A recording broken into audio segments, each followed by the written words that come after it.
I call the Committee on Budget back to order. We are on page 19, starting with public safety. I request the accept the amendments on page 19 and page 20 and page 21. And at the top of page 22.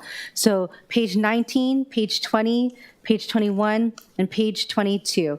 With us, we have Assistant Chief Keith Horikawa.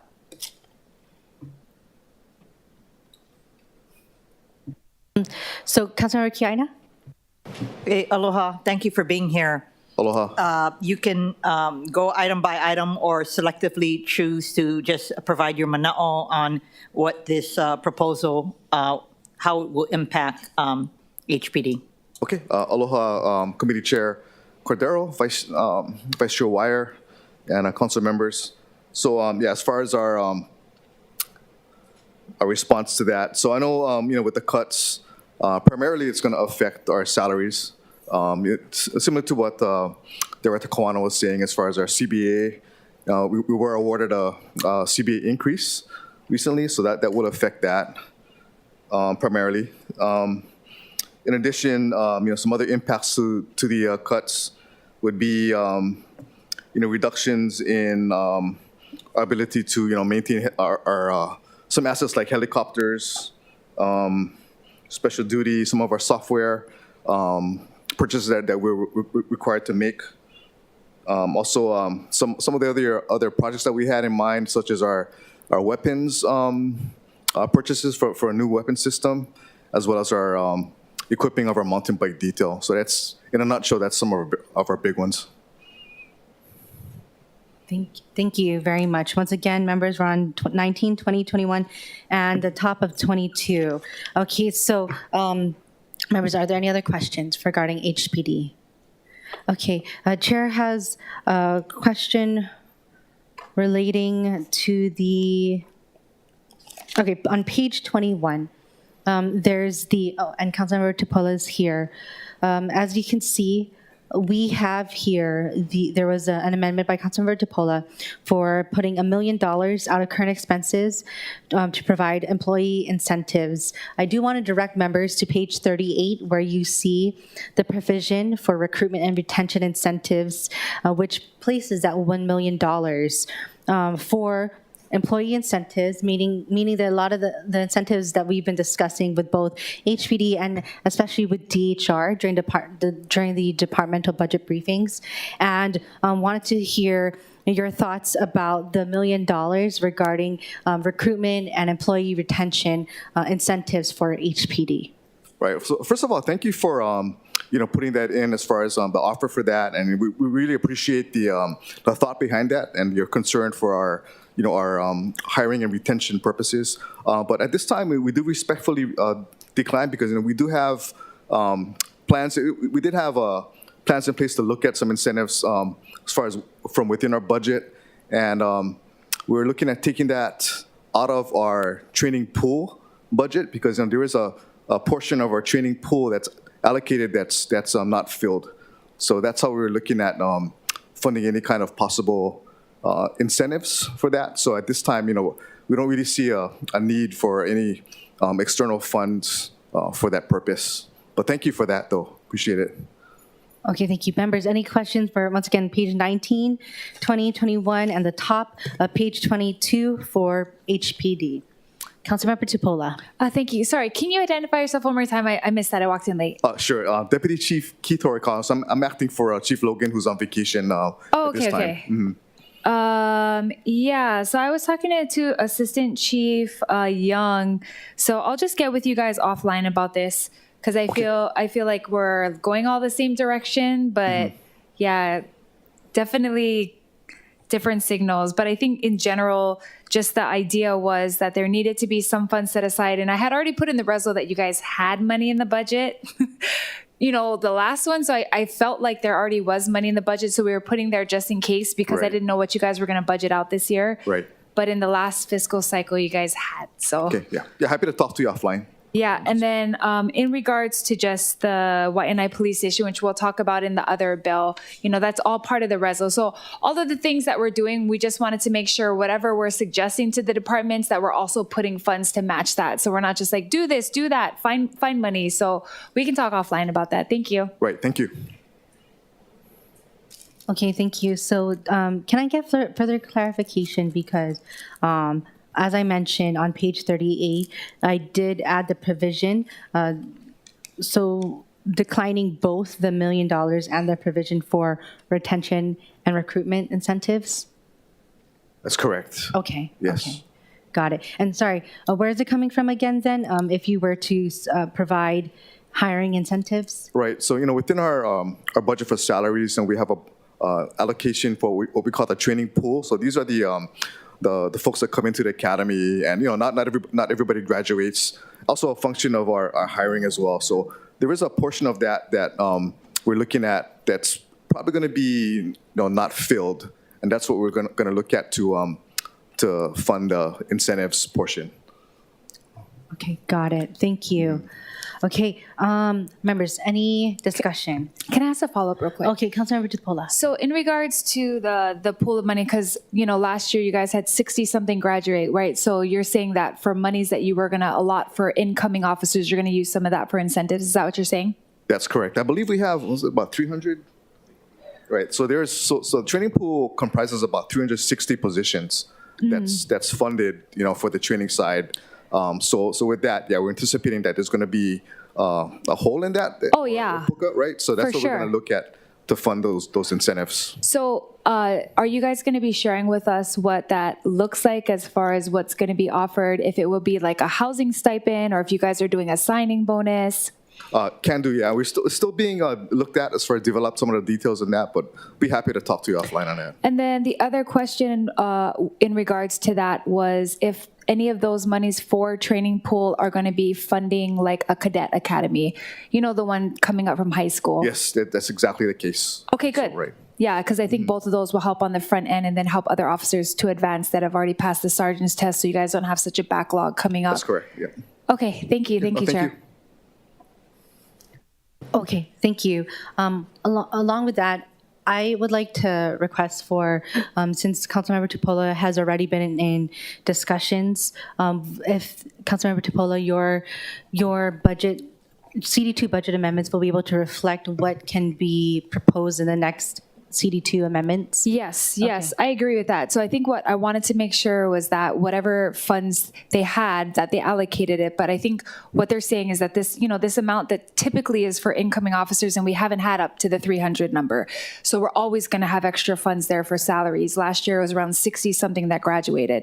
So if we're using that fund to incentivize incoming officers as well as build out the cadet academy, which possibly, correct me if I'm wrong, maybe some of these kids in the cadet academy could do non-enforcement things, which we already need help with. I think in the department where we can get more officers on the beat, on the streets, and out of clerical duties, if that's possible. I think that it's good because I think anything we can do to build a pipeline of officers with the funds they had would be great. So to answer your question, yes, we can take these out. Okay, thank you. With that, I would like to, okay, thank you. Councilmember Okimoto, sorry. Thank you, Chair. Really quick question. I just wanted to ask, if you could, I know you mentioned this earlier before I got into the chamber, but how are these budget cuts going to impact your department in its ability to effectively run, and how does it affect our community's public safety? Well, again, I think the biggest impact will be to fund our salary increases that are that was awarded to the members, through collective bargaining. That's going to be the biggest impact. As far as impacts on public safety, really, I mean, really not. As far as we'll still maintain services. Patrol will still always be the main effort as far as our priorities to make sure our cases are met and and the public is serviced properly. But some of the other negative impacts, I'm not sure if you're in here, but would be like we did have some projects as far as replacing our current weapon systems with a more advanced, more reliable system, as well as some other areas such as replacing our police mountain bike equipment and safety equipment as well, which is pretty important to some of our operations. Okay, thank you. I do want to put a plug in because in my communities, there is a big concern and a push. They feel like right now they don't feel as safe. So I'm trying to motivate or trying to put a plug in, like Councilmember DePola is, to make sure that you guys are fully resourced. Because even if you say, you just told us that you guys, it won't affect public safety, but I think the members of my communities in Pro City and Mililani, the biggest parts of my district, are concerned that right now there's not enough manpower. So I'm hoping that we can get you the resources you need to fully staff yourself, but using that, I'm hoping that you can be wise in how you allocate it. I don't think that the community right now has a lot of faith in the public safety, so we want to make sure that we equip you guys properly. And so if I'm being told that there's mountain bikes and things, I mean, that's great and all, but we want to know what you can bring back to the safety, especially with the, again, members of my Mililani community with the violent crimes that have happened recently are really concerned. So I do want to make sure that when we go through this budget process, for making, you guys had a lot of cuts in here, I want to make sure that we properly resource you guys and fund you so that our communities are feeling safe and protected. Right. And to be honest, I mean, some of these projects that we have, to include the mountain bike initiative, I mean, that would all, go towards, supplementing patrol operations and doing some of the activities that maybe some of the assigned patrol officers don't have the luxury of doing on a day-to-day basis. So this would be more value-added, opportunities for us to do to improve public safety and. Thank you. And again, my intent is to make sure that we support you guys the best we can, because public safety is really important to our communities. Right. Thank you. Thank you, Chair. Thank you. Acting Chief Horikawa, I know I was going to talk about fuel, but I think I want to talk about vehicles, mainly ATVs, because I've seen them in action, when we do cleanups, and let's say they're responding to someone who needs help, or if they're coming down from a trip or a high, I don't know what to call it, but also helping assist when there's, I guess, a certain load to pull, like, I don't know. And I know that there's that push for that mountain bike program, and there are bike certified officers already. And I actually really love our bike certified officers. They're awesome and help a lot with our events as well throughout the Kalihi Ahupua'a. But there currently has been a lot of ATVs that have been shared among the districts, and I know I did bring this up to DFM because I thought it was like something related to them.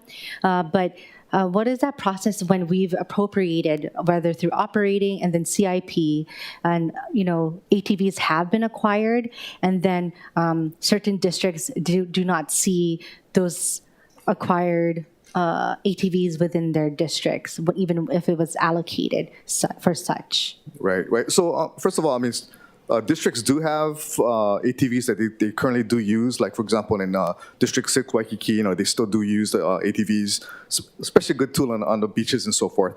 But as far as I think the ATVs you're referring to, I believe those were purchased with CARES Act funds during the COVID period. And of course, I wasn't here during that time, but I think what ended up happening was those ATVs, I think, weren't the purpose for COVID was not being realized. So as a result, we can't use those particular ATVs that were purchased for that for patrol operations until that sunsets. So that's why they're being stored right now. So I'm referring back to the appropriation that I think started in 2015 and 16 and 17. It was acquired, I think, 17 or 18 in 2018, the calendar year 18. And then it was stored in the North Shore. And then different districts then got extras or borrowed ATVs from Waikiki district or so. So what happens to such ATVs that are dedicated when they were purchased for, once again, with certain provisos for a particular district? Okay, so I think some of that kind of preceded this current command team. So respectfully, if I can research that and get back to you, I will. Thank you. I appreciate that. And this helps us moving forward because we all, a lot of our ads, like Councilmember Okimoto said, are requests from our community to feel safer, right? And see how, and we've seen a lot of these different equipment and vehicles that assist HPD in action. And so it does help a lot. And so I just want to make sure that when we are appropriating, provisoing, that it doesn't get lost in a hopper somewhere. And I know it precedes the current administration, both the city administration as well as HPD administration, as well as this council, I should say. I don't think anyone was here to really see that process happen, but it helps us when we're making our amendments for our CD2. Yeah. Okay. Yeah, we'll get back to you on that. Thank you. Okay, thank you. Okay, Councilmember Tipola. Thank you so much, Chair. Sorry, I'm just pulling all my thoughts together. Should have said it all at once. Acting problem. Chief Horikawa, just a couple follow-ups. So, in the resolution that we discussed for D9, one of the other two things that I discussed besides the hiring bonuses was for the retention of current officers as well as for possible incentives for guys that are retiring to stay, maybe like a year or so. So the reason why I had put the $1 million in there was that we could possibly allocate some for all of those, right? And you guys would have to go into a supplemental agreement if you did the retention and the end one, right? The hiring one is separate. You guys can do that. You can cut your budget for it. But I'm bringing that up because obviously our attrition rate on the back end is concerning as well, right? Guys retiring, not having a reason to stay. This last push, because there wasn't a lot of guys coming up, a lot of the guys who are already corporal sergeant couldn't advance up, but now they're getting close to their 25, so they just want out already. So if you guys could think through that, because I do think that we need kind of both ends, kind of like a bookend type thing. And Right. if you guys can kind of get into that conversation. I did send a letter to the chief outlining all of the other incentives across the board on the west side of the United States so that we're somewhere comparable to it. And one of the bonuses that I actually did not discuss in the resol that I think you guys should really highly consider is the lateral transfer. Because I know our academy is like top 5 in the nation, and some guys actually just come here to go to the academy and then they use that training and they go work somewhere else, because in other states you got to pay for the training Right. when you go into police enforcement, right? So guys are coming here using the training, depending on who's offering what, they go and use that. So my question is that if that could also be considered, is that the lateral transfer bonus we don't have either, meaning bringing guys here that possibly can just, and it's still a little bit of a difficult process, to be honest, for lateral transfers because they still have to go through the academy. But I'm bringing this up because I see it kind of like as a vase with holes where it's just kind of leaking everywhere. We're trying to make sure to put more water in, but at the same time, retain the officers that we have. So all of that is what I wanted to see if you guys at a later date could kind of bring to us as far as the quantity of money set aside to try to incentivize all of those different pockets. Yeah, and to be honest, we are looking at those options as well. And appreciate your sentiment on that. But yeah, we will get back to you on that as well. Okay, sounds good. Thank you, Chair. Thank you. Thank you. Okay. Council Chair Waters. Thank you. Good afternoon. Good afternoon. Hey, I just have a quick question. Looking on page 19, Office of the Police Chief, the request was 93 positions at a little over $9.8 million. Later on the page, we appropriated what we had last year plus 5% for salary increases, which amounted to actually a decrease in $3.6 million. So my question is, by cutting this $3.6 million, who exactly are we cutting? This is in the Office of the Police Chief, and this is under salaries. Is this for salaries for people who are not covered by collective bargaining? I know the chief and assistant chiefs are all covered by the salary commission, but all the other brass that aren't unionized, is this what this is covering? I mean, just trying to figure it out. So the Office of the Chief, in addition to the ranks of chiefs and above and their our support civilian staff, Also includes our professional standards office, which is like our internal affairs. That's actually a division. And also our intelligence enforcement unit, which is our intel piece. And those officers are under what they call excluded, as far as they're not part of the bargaining unit doing that assignment. But some of that expenses also includes standby pay for the chiefs and above, because they don't have, we don't draw overtime, and especially on the patrol side, those chiefs and even some of the majors too, is that they're subject to being called up at all times. So I mean, as you know, like crimes happen 24 hours a day, 24/7. So on weekends, after hours, mainly on weekends, but the standby pay compensates for that. I see. It's called standby pay. Who determines who gets standby pay and who doesn't get standby pay? So that is pretty much determined by your assignment, I believe, right? Yeah. It's for our EMs assigned to the chief's office. So Okay, pretty much your chief levels would get that. I see. Okay, no, that's helpful. That's all I have. I can ask more questions later. Thank you, Chair. Thank you. Thank you. Okay. Members, any other questions relating to police? Okay, I just want to go to page 21 regarding the $1 million for provide employee incentives, and then also the provision that was included on page 38. So Councilmember Tupola, please correct me if I'm wrong. We're going to be removing these amendments, right? Page 38, last line, page 21, support services, the 1 million. Yes. Yes. Removing. Okay. All right. Okay. So with that, I'll go page by page and restate the amendments so we know what we're doing. Page 19, Chair recommends the acceptance of the police. What am I trying to say? Amendments regarding police, accepting the amendments on page 20, and then accepting all the amendments on page 21 with the exception of support services, the addition of $1 million. So we will be removing that addition on that page.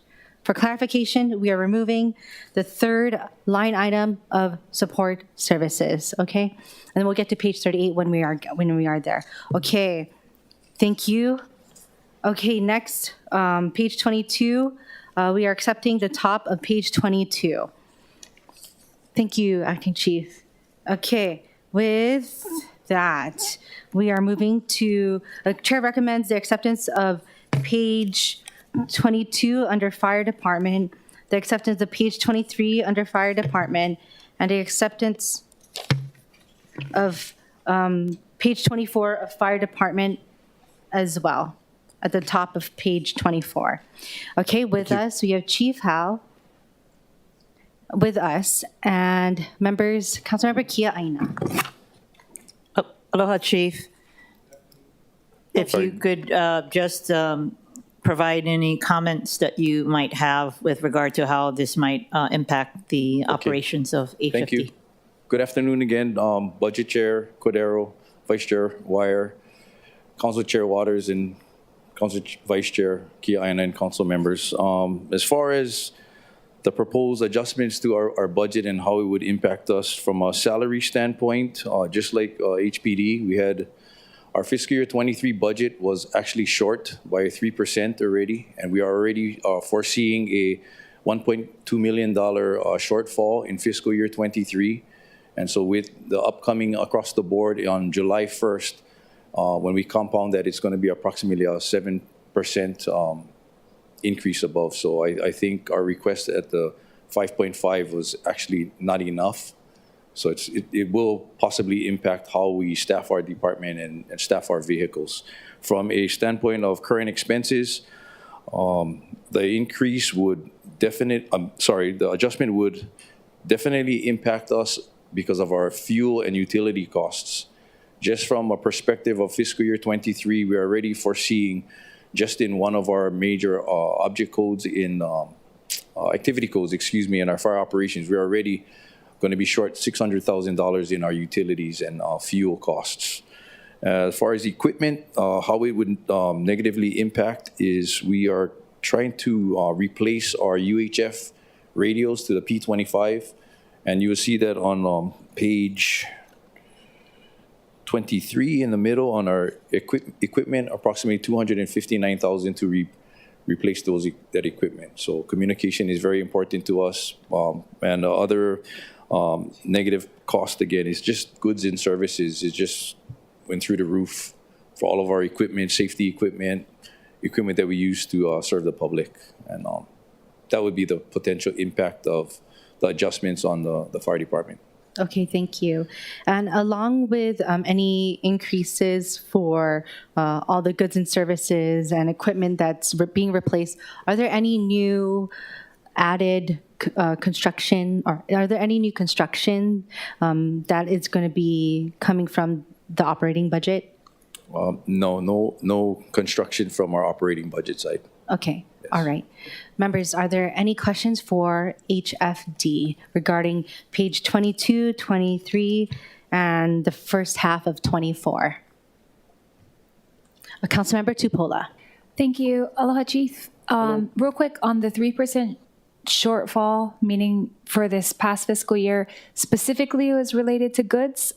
No, I'm sorry. It was for collective bargaining across the boards. The contract, when the fiscal year 23 budget was created, the contract wasn't ratified at the time. Oh, I see. So our salaries were short 3% already. And the result currently right now, we foresee a $1.2 million shortfall by the end of the fiscal year for our salaries. So where did you guys make up the difference, the PVP, or how did you guys end up paying the salaries? We're just projecting it out because of our accumulated lump sum, which pays for retirees and their vacation payouts. So we also included the possibility of the retro pay throughout the year. So we're going to be very close, but we wanted to capture as much of the dollars this year so it doesn't roll over into fiscal year 24.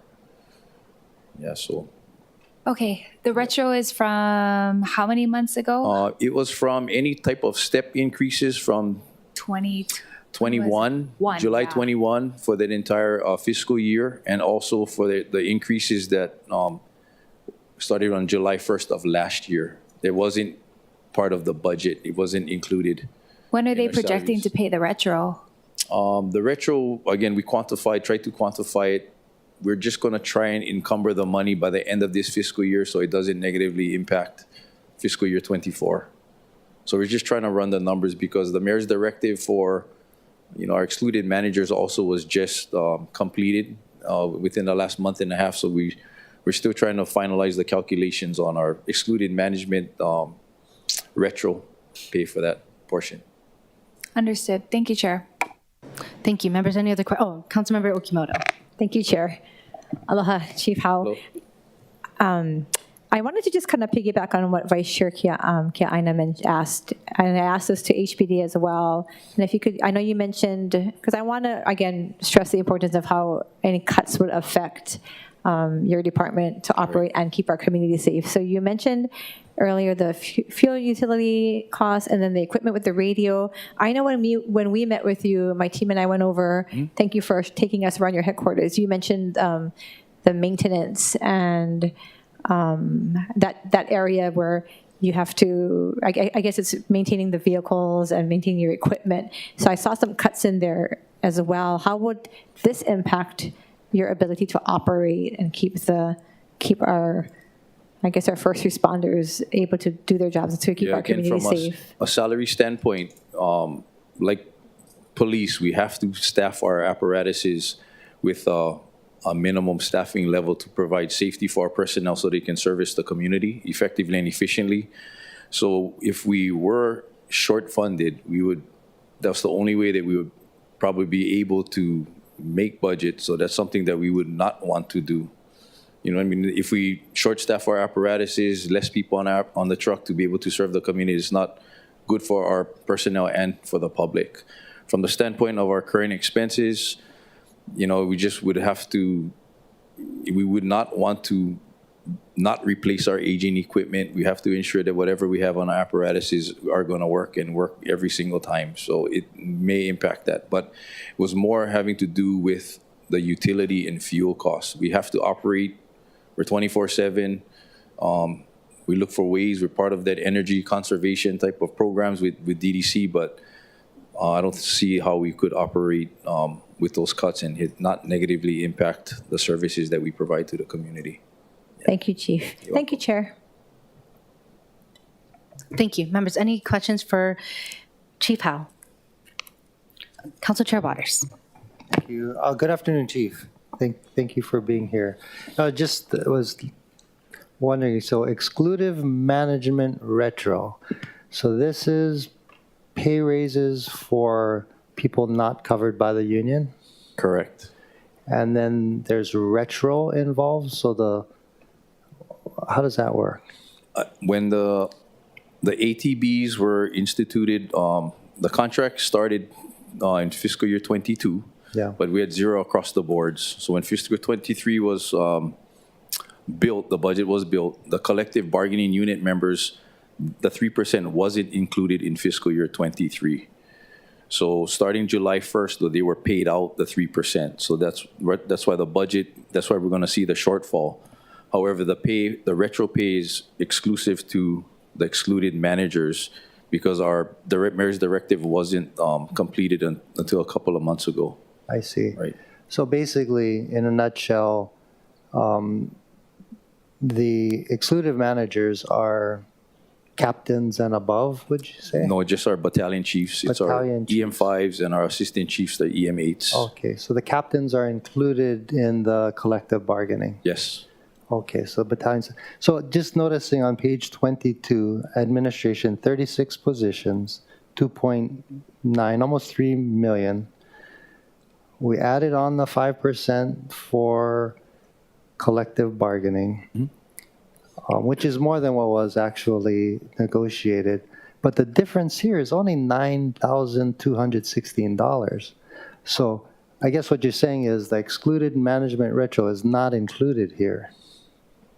I believe so, correct. And it all depends when the snapshot in time, when the vacancy, when it's, especially the 1101, the regular pay is the snapshot in time, and it's dependent upon where the vacancies lie. So I think when fiscal year 23, the salaries were created, that snapshot in time, all of our higher echelon ranked personnel, it was filled. So if you look at it from the scale of the maximum of the scale to the minimum, they were being paid up at the top. So when we rolled in fiscal year 24, we had vacancies in those areas. So it's actually a pretty large separation, and we get funded at the lowest minimum. So I think at an EM8, currently it's about approximately $180,000 for the maximum pay, excluded manager, the 8 are assistant chiefs. And I think it's $95,000 if it's a vacant position. So even if those positions are, we get money for it, it's just that separation of being filled versus being vacant and being appropriated at a maximum versus a minimum. How do you decide at what pay should the new battalion chief get paid? Because oftentimes, like you're saying, a captain will make more than the $95,000. So why take a battalion chief job if you're getting paid less than what you're making as a captain? I think that's some of the issues that the mayor and we're trying to work with DHR on, trying to figure out ways that we don't have these pay inversions. Right. And I think it has a lot to do with the interpretation of Chapter 89C, what they mean by no less than. I think, I know you're not the same as the police, but just looking at Office of the Police Chief, 93 positions, the difference, the cut is 3.6 million versus yours, which is 36 positions and only $9,000. So do firemen and women get standby pay like the police officers do? For certain positions, our PIO has standby pay, and mainly only our mechanics, should they go on the weekends and after hours, they have someone on standby. That's the only uniform position that I know of is our public information officer that requires standby pay. Okay, and just turning to page 22, the mechanic shop, the 22 positions, 1.8 million. After we put in the extra 5% for collective bargaining, there's a cut of 385,000. Does the 385,000 cut reflect the standby pay that you're talking about? Partial is standby pay. I think there was an adjustment in how we interpreted the CBA for our mechanics. And also, I think there was vacant positions at the time I when see. they did the snapshot. And we heard from other departments that Right. you've hired to fill the vacant positions. It was taken from the vacant position fund, and now you need to pay for that. So That is correct. okay, and to the extent that you can work with the committee to figure out those exact positions, so we make sure that those are funded. Okay, Thank you. Thank you, Chair. Thank you. Any further questions for fire on pages 22, 23, 24? Okay, thank you. Thank you. Before we move on, members, I have to go back to page 15. If I could direct you to page 15, site development for the reduction. We accepted all the amendments. I failed to amend the amount from 956,000 to 582. The reduction of funding for salaries amount will then be, and I will repeat it, $851,843. Once again, the reduction will be $851,843. The reason for that is because that amount plus the reduction in 95,000 has to equate, if it was 956,000 or 95,000, it is more than the amount that is allotted in general funds for this activity. So with that, the new reduction of the general funds is $851,843. That is on page 15 under site development. And once again, Chair recommends the acceptance of that amendment. Okay. All right. Moving forward, we have on page 24, starting with page 24, excuse me. Oi, sorry, I cannot open the pages. Okay, for page 24, Chair recommends the acceptance of page 24, the bottom of page 24, and the acceptance of the top of page 24 under Department of Emergency Management. Members, we have with us our Director of Emergency Management and Councilmember Kia Aina. Aloha, Director. If you could just share with the members the impact that this proposal would have on your department. Thank you, Vice Chair. Good afternoon. Hiro Toya, Director for the Department of Emergency Management. Thank you for this opportunity. With respect to the salaries, using the FY23 budget as the baseline is a challenge for us. We actually had 2 vacant positions at the time that the PVP sweep occurred. So we were actually short funding for 2 positions in the FY23 budget. So really appreciate the administration's attempt to empower the departments to take charge of our hiring. Actually, so the 2 positions that are currently vacant, and it's also a snapshot in time, so it's not the same 2 positions that were vacant at the time the sweep occurred before. So right now we have 2 vacancies that we need to fill, one of which is out for recruitment right now. The posting closes this week, Saturday, and we'll be doing interviews to hire for this position. That position is called the Infrastructure, Hazard Mitigation, and Disaster Recovery Staff Officer. And so it's really intended to focus on, what can we do pre-disaster to reduce some of the impacts of hazards out in our community. And it has really a lot to do with federal funding. So one of the requirements for this position is to have at least 1 year of experience dealing with federal disaster mitigation or recovery grants. So we're really trying to position ourselves to be able to better leverage the federal disaster funds that are available pre-disaster, but also as impacts happen, that we can take better advantage of federal dollars that become available. There's another position for the communication officer. And that has to do with ensuring that not only our staff but our volunteers have the appropriate communication systems available to them functional. And we also work with the state to plan for and manage the outdoor siren system with that position. So that's the two positions that are impacted by the salary proposed salary reduction. With respect to current expenses, that one is really intended as the funding to replace the H&L Info public notification system. So back in 2017, we actually asked the Department of Information Technology to develop a system in-house to provide this function.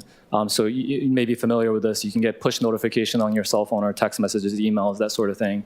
And it's served us well, but really there's a number of shortfalls that need to be addressed with the system. And I think we've been kind of a demanding client for DIT in terms of the functionality that we're asking for. And there are loads of commercial products available where these companies specialize in this function and they're thinking about this all the time. And so what we're proposing to do is to invest monies into improving our public alert and notification system. So that would be the impact of the reduction of the current expense budget is that we wouldn't be able to go out and solicit this new system. Thank you. Director Toya, I was wondering, you said a lot of the federal funding that we could utilize pre-disaster as well as a response. I note that I saw FEMA at one of the events, and of course they praised you, and they also mentioned that. I was like, okay, so where does a lot of the allocation go to? Of course, as a lot of funding, it goes to our state, right? And so through that, how are we going to get more for Honolulu directly if a lot of that goes to the state? And this goes to the point of Councilmember Kia Aina, who has been pushing for the federal grants team, actually a lot of the members who have.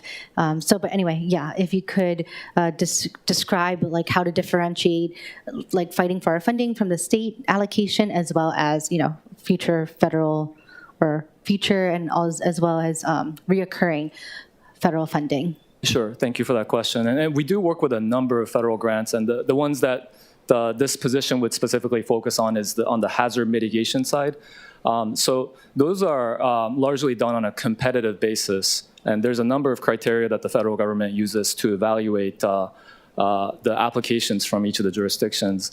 There are a number of kind of policy and structural issues within the city government that makes it challenging for us. You might have heard this before, that based on the age of a jurisdiction's building code, that actually affects the scoring of FEMA in terms of these grants.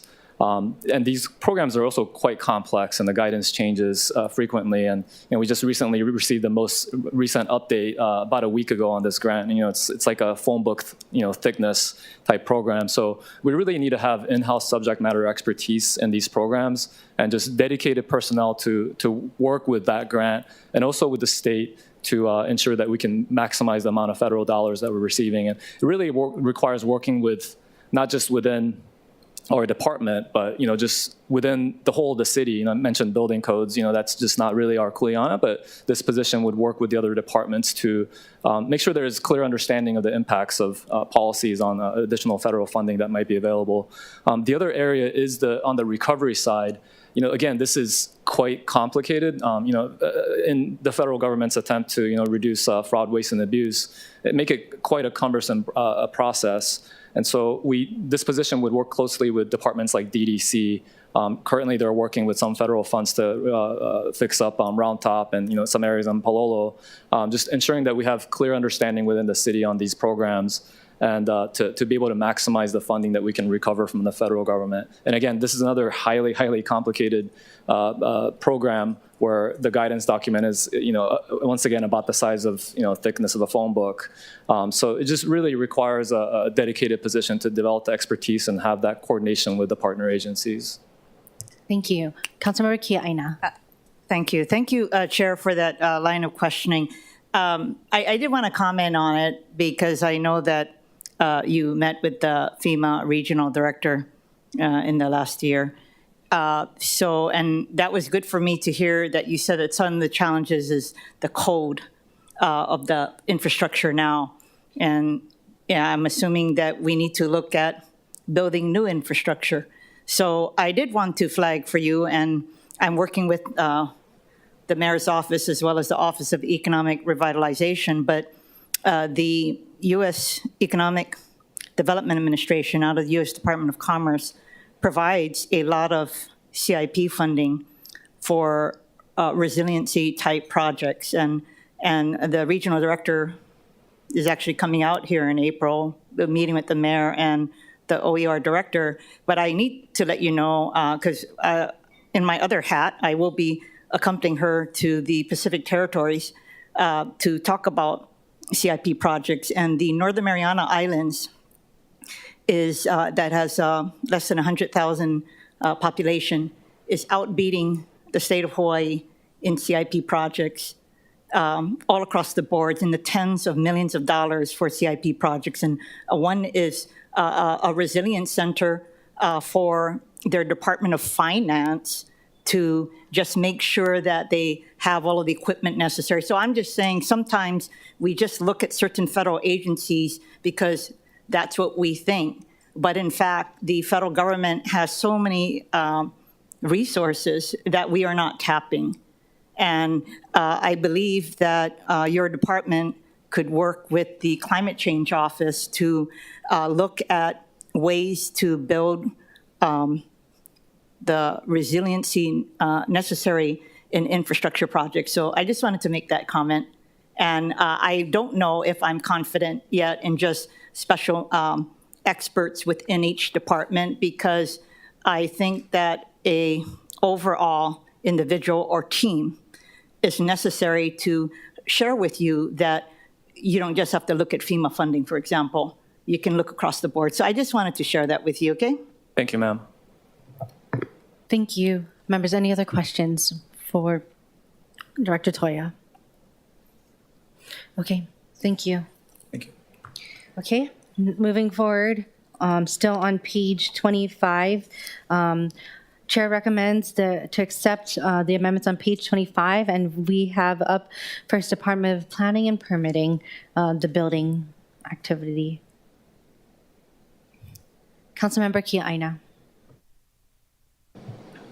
Hey, aloha, Director, again. If you could just provide some comments on impacts.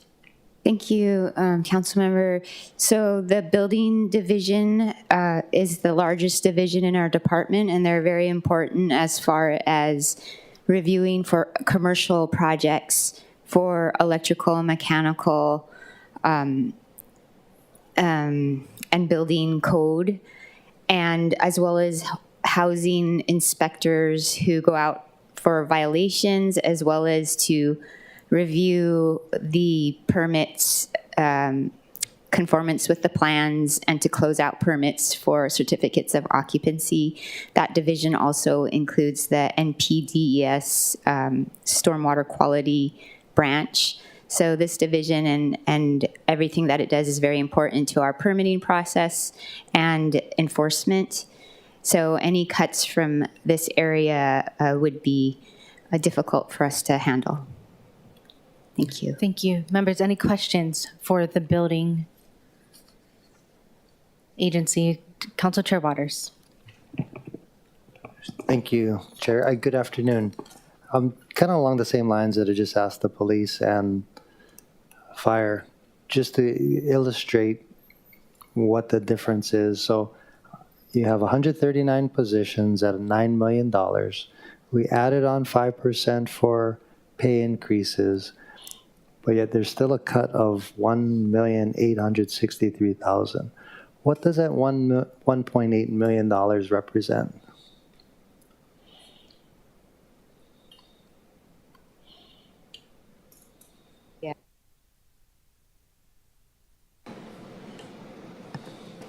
So, I mean, we understand it to be just a general cut, not specific to any program or positions, but we equate it to about 20 positions in that division. Yeah. 20 new positions? Because again, remember, we're going back to last year's budget, adding on 5% for pay increases. I think it would include some new positions and existing. within the 20. Okay, that's the kind of detail that we need from you guys going forward.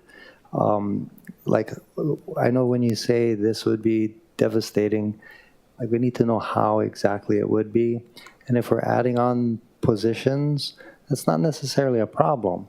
I just want to know what those new positions are going to do and how it's going to affect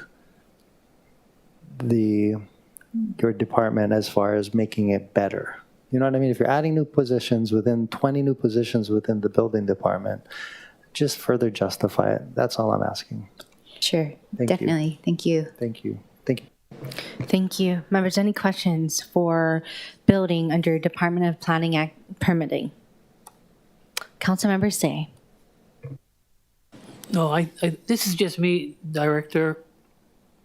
When you reflect 139 positions, how many of these positions are vacant that you'll be filling?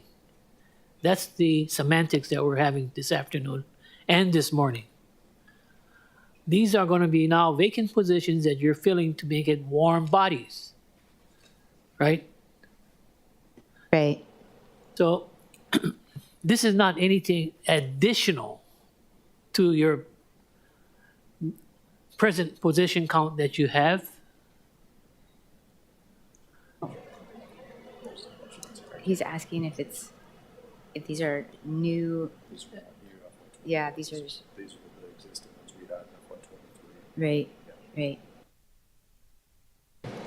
These are existing positions from 2023. Correct. But That- within those 139 existing positions, there were vacancies. That's where in the first budget presentation, you had vacancies that you're going to fill by June 30th, 2022. And then after that, June 30th, 2024, the balance. So the positions that you have filled are positions that's already in the base budget. Nothing additional. Right. I believe so. Yeah, that's what I'm trying to clarify on behalf of the department. And that's why you may have that shortfall. The other point, Madam Chair, may I continue on? The other point that we're all forgetting is last year, the mayor's directive gave you folks the opportunity of using the provisional vacant position funds at the beginning of the year so that you didn't have to wait till July 1st to fill those positions. Am I correct? Yes, I believe so. Okay, and that's why we have this, trying to catch up with each other to determine when the monies are going to be there, et cetera. So yeah, I just wanted to ask maybe if the Director of Budget and Fiscal Services is here. Mr. Colano, the issue for me is that the policy that we're taking this morning and this afternoon is a 5% reduction on collective bargaining. Correct me if I'm wrong, did the 2022-2023 year fiscal budget incorporate collective bargaining? Because I don't know when it was all ratified. The collective bargaining agreements were ratified. I think it crossed over parts of fiscal 23, well, fiscal 22 and 23. Yes. For the 23 budget, we included a provisional Okay. to cover, the first partial year and 23. And I think the provisional amount was in excess of $30 million. And this year, if you go to the provisional section, that same line item is a lot smaller because the increases are in salaries. Okay. So that's the dilemma I think we all face today. And then on top of that, we never did discuss the transition of the FRF and SLRF monies, where we did provide positions on a 50-50 match. And in the budget presentation, it's not reflected that in 2021, 2022, on behalf of the council, we did try to incorporate some of their requests for position counts. Our first year of the budget. And the idea was to support the members who wanted different,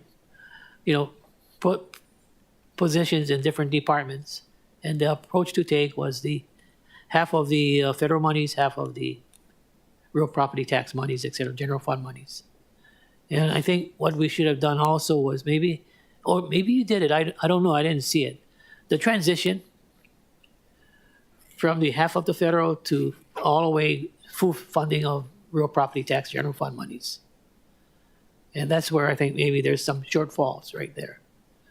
Because Well, I please. think with regard to the transition, it's in progress. So there was a lot of discussion in preparing the '24 budget to start to move, systematically FRF funded costs that are going to continue or be operationalized from federally funded to city funded. So the process has started, and I believe, I think in one of the budget communication questions, we provided schedules. Okay, got Yeah. it. Thank you.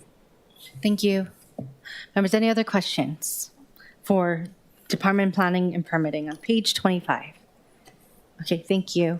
Next, moving forward, the Chair recommends to accept the amendments under Department Transportation Services, Transportation Engineering, and Transportation Technology. With us, members, we have our Department of Transportation Services Director with us, Councilmember Kia Aina. Aloha, Director. Aloha. Similar to the previous agencies, if you could share your thoughts on the proposals today. Thank you. And aloha, council members, all council members, council and chair, Budget Committee Chair. The recommended budget changes here represent for our Transportation Engineering Group a 31% reduction in salaries, and for our Transportation Technology Group a 30% reduction in salaries. It appears that most of those, in the case of the Transportation Engineering, we have 7 vacancies, which would total 481,000. In the case of our Transportation Technology Group, we have 15 vacancies, which would approximate about $1 million in salary. I think from my perspective, we have been successful in attracting discretionary and formula federal grants. We were able to, on the discretionary side, we were able to get awarded over $80 million of discretionary grants. We have another $53 million of requests that we're awaiting right now. And our overall backlog right now of federal funds that have been distributed to us but haven't been expended is over $200 million. So in going forward, frankly, the easy thing to do with these available federal grants is to win the grants. The harder thing is to then have the people that can administer the programs that are going on. And we have some, in both our TE section and our TT section, we have some very significant programs that we are proposing.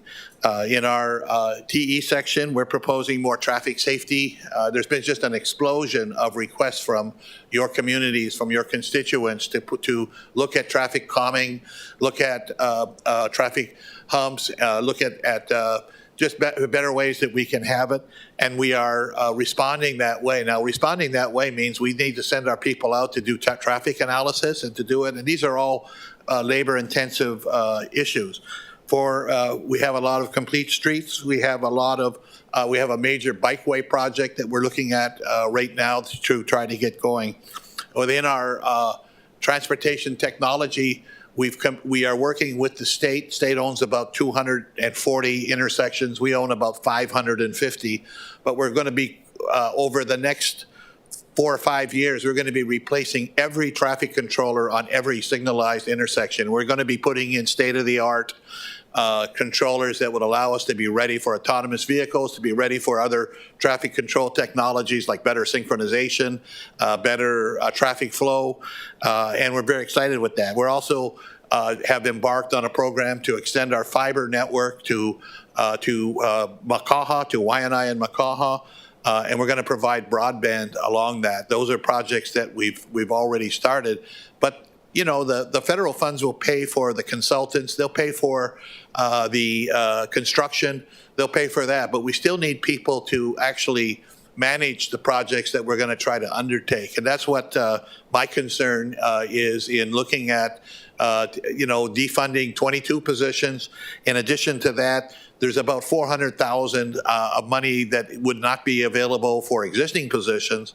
And those are the concerns that I have. So I'm open for questions. Thank you. Members, any questions? Councilmember, okay. All right. Okay, Councilmember, Vice Chair Kia-Aina. Director, thank you for that. Kudos, I've said it before and I'm going to say it again because you are just raising the bar with regard to how you're utilizing both formula as well as competitive grants. There is no doubt in my mind that I work with your office all the time because there's you're right, there's been an increase in communities across the island with regard to calming measures.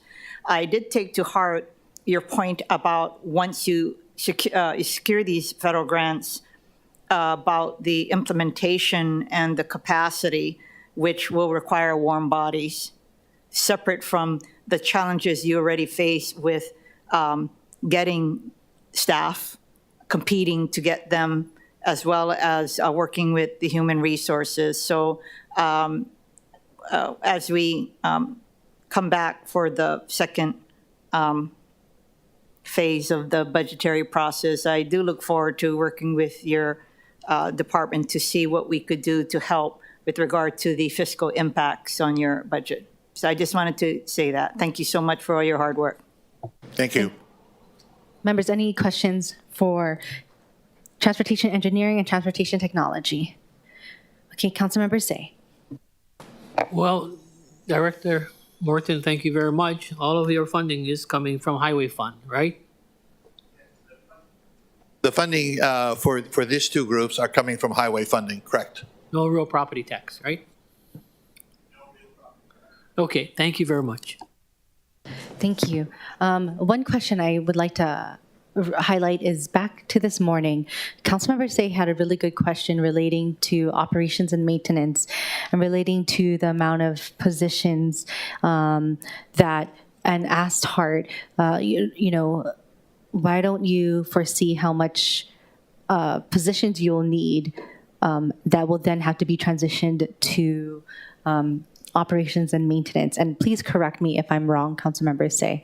And I don't know if you were watching in the very beginning, but would you be able to address how you see the need for that growth in positions, or if you're going to be relying still on the partnership with Hart to do so? Well, we will be answering that question when we get to utilities and mass transit. But to answer it quickly now, we have the responsibility for operating and maintenance within the DTS budget, and we have positions within this budget to accomplish that. I can answer that now, or we can come back when you get back to mass transit. Let's come back. I'm sorry. Thank you for being aware of the different activities there. I appreciate that awareness. Thank you. And one final note is we are not asking for any additional positions. We're hoping to fill our vacant positions, but we're not asking to create additional positions. Wow, that sounds great. Okay, thank you. My question, and you relate that to, oh, I'm so sorry.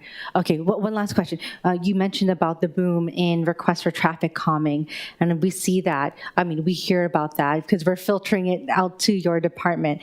And so, how is it impacting your budget, both in TE&T and transportation technology, to incorporate the, I don't want to say promises, but I can't think of another word, but promises of the state Department of Transportation, and then it falls onto the city Department of Transportation Services to either A, okay it, or B, deny something, but it really gets our community's hopes up. We're trying to work with the State Department of Transportation, and I would say that we're probably in a more cooperative mode right now than we ever have been. We are trying to finalize some memorandums of understanding. On the case of the most recent, the state has stepped in. They've done procurement for some of the traffic calming devices, and they have installed them. So far at no cost to the city with our approval in certain locations, and so I appreciate the willingness of the state to step in and to help us. I can't say that would be a forever promise on the part of the state because it would be up to them, but they've been a great partner. We've talked to them about other ways that we can cooperate and jointly do better for the residents of Oahu. Okay, so if let's say the cameras or the raised crosswalks are state funded, but then maintenance wise, because they are on city streets, will that come from transportation technology and transportation engineering? It would probably more likely come from DFM. Because DFM DTS will design and engineer a traffic control device. But once it is completed, it is normally transferred to DFM for maintenance.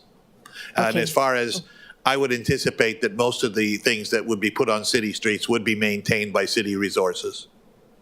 Okay. Thank you. Okay, Councilmember Say. Oh, sorry. My bad. Okay. Members, any other questions regarding transportation engineering and transportation technology? Okay. DTS will be back with us soon and for other activities. Okay. Thank you.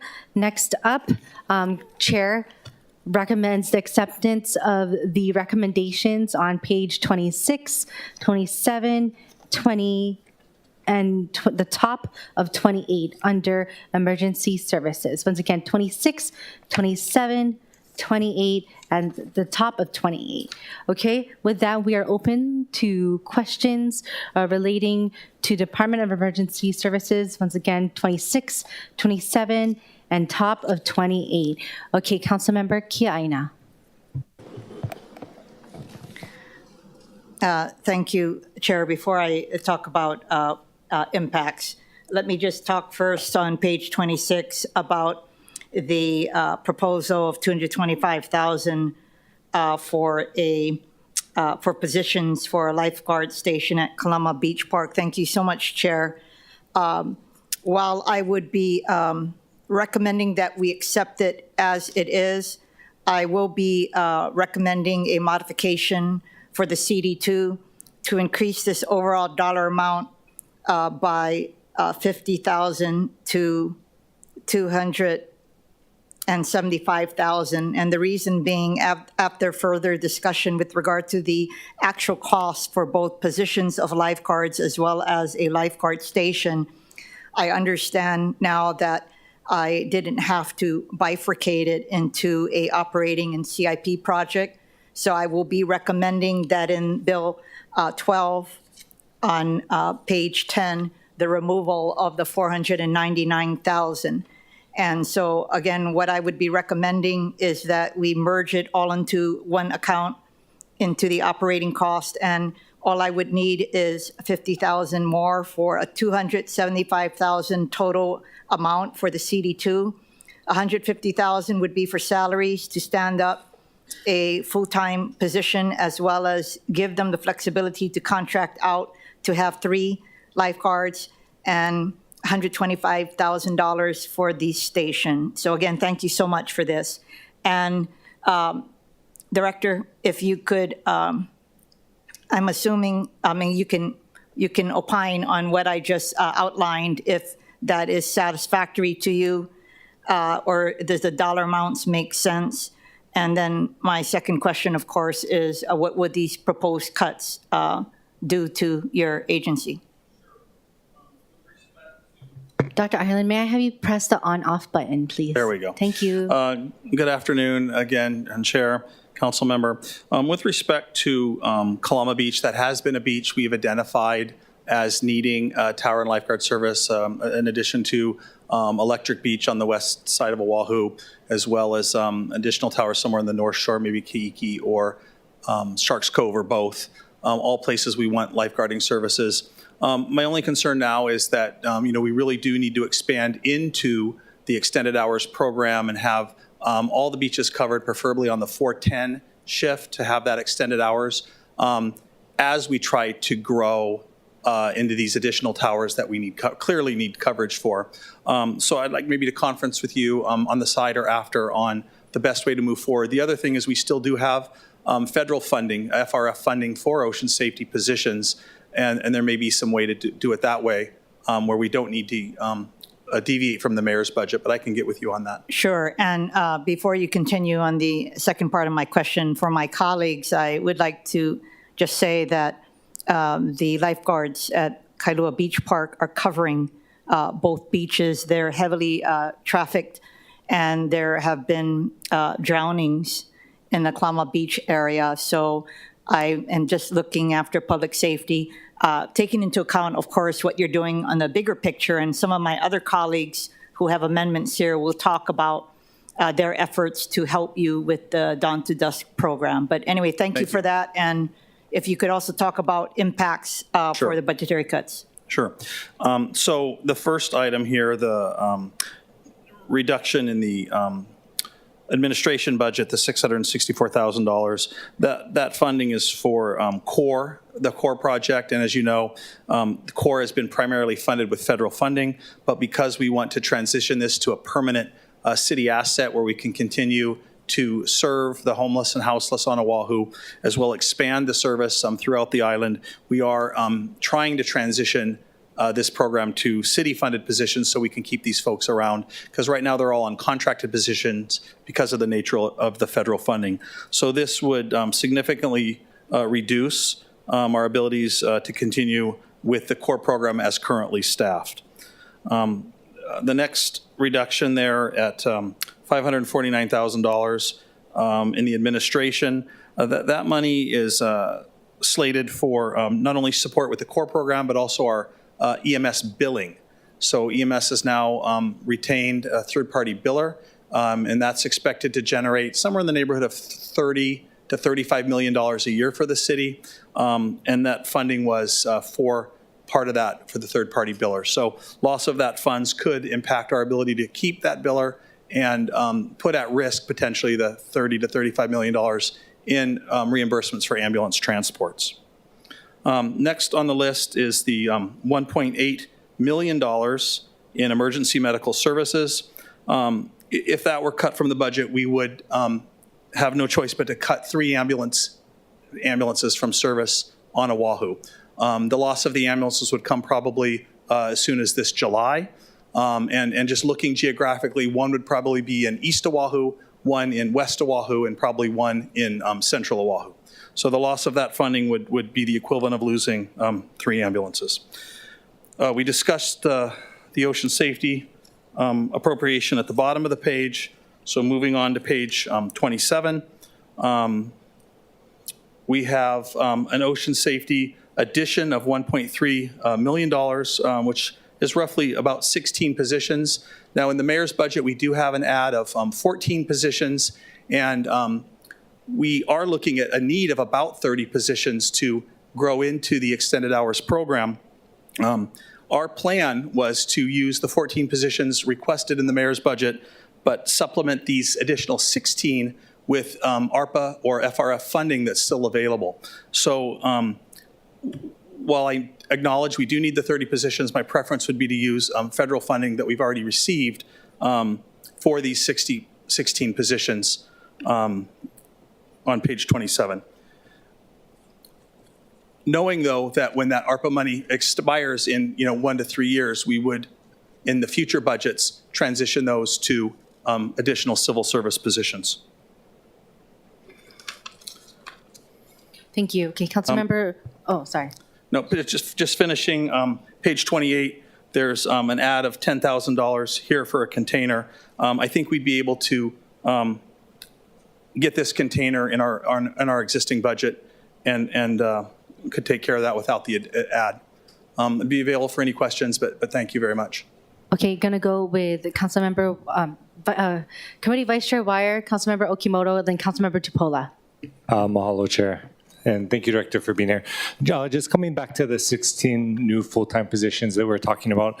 So you're saying that your preference would be to use, federal funds to fill those positions. But my question is, do we think that long-term that those 16 new positions are all that's needed? Or, in reality, as we move down this path of increasing towers, fully staffing, lifeguard services or ocean safety, and ensuring that we're complying with this dawn to dusk, program, that we'll actually need more, staff than that? So part of it is how many you can train and bring in per year.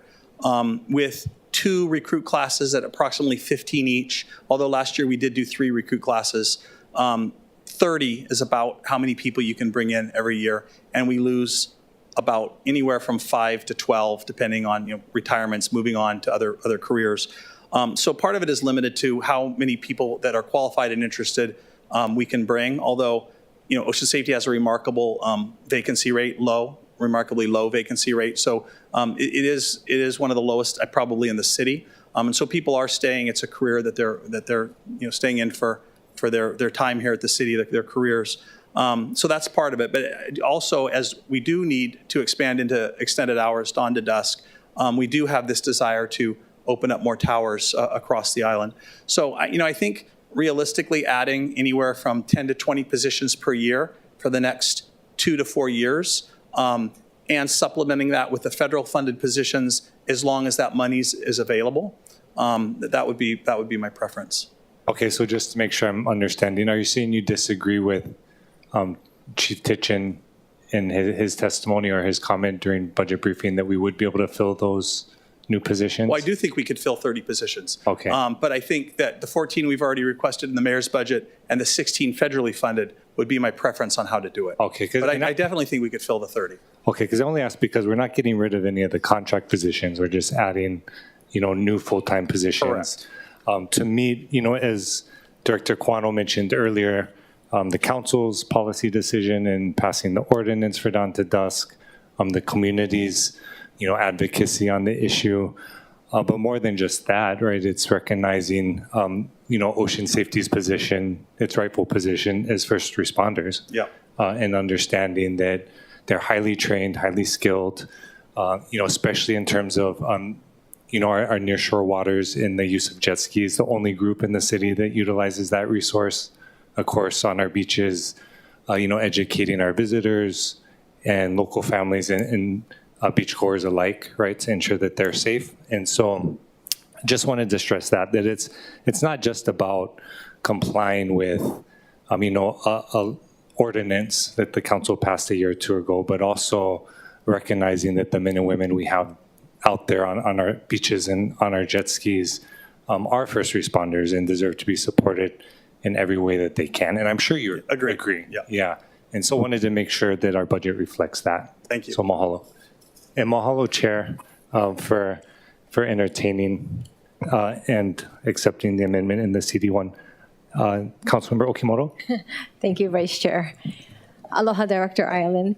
So I wanted to follow up on questions that I've been asking other departments, but I'm going to be frank, I've asked you specifically, and this is probably the 3rd time, twice in public now, once privately, and I'm going to kind of get after you because for me, when I ask for transparency and accountability, and I'm told I'm going to receive it, I expect to receive it. And if not, then I'm questioning why I haven't and what can we do to resolve this. So you mentioned the vacancies that are going to be this cut from the EMTs and paramedics, and you said that this will result in about a cut of 3 ambulances. And one of the statistics I asked for about 2 months ago when we met in my office, because I want to make educated and wise decisions when we do these things, is can you give me stats 6 months? Because I saw stories months ago of how you've been having to cut services. So you mentioned 3 ambulances that are going to be cut, Oahu East, West, and Central Oahu, and my district in Central Oahu.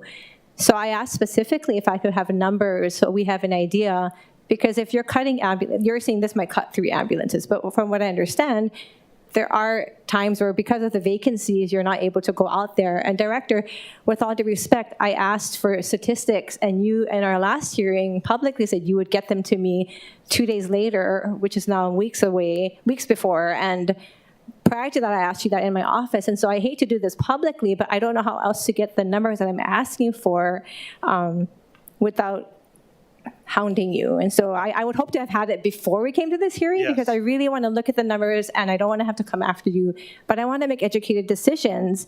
And if this result does cut through ambulances, I want to know how it's going to impact our public safety. I want to know how it's going to impact your department, because I am looking at, I just can't justify keeping vacancies when we haven't filled them properly. And again, I want to keep everybody safe, but how can I make the best decision if I don't have the information before we come to these hearings? Yes, I agree.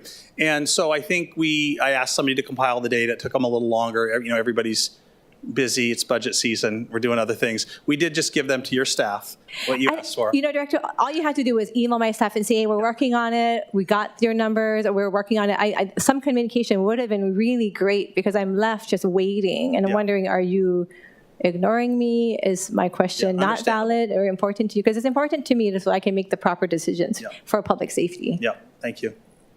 So you just okay, I think my staff just texted me. I wish I had seen this right before. Yeah. But that would have been nice. I will gladly look at the numbers, and hopefully we can make the right decision. Thank you. Thank you. Thank you, Chair. Councilmember Tupola. Oh, thank you. Aloha. Thank you, Dr. Eileen, for being here.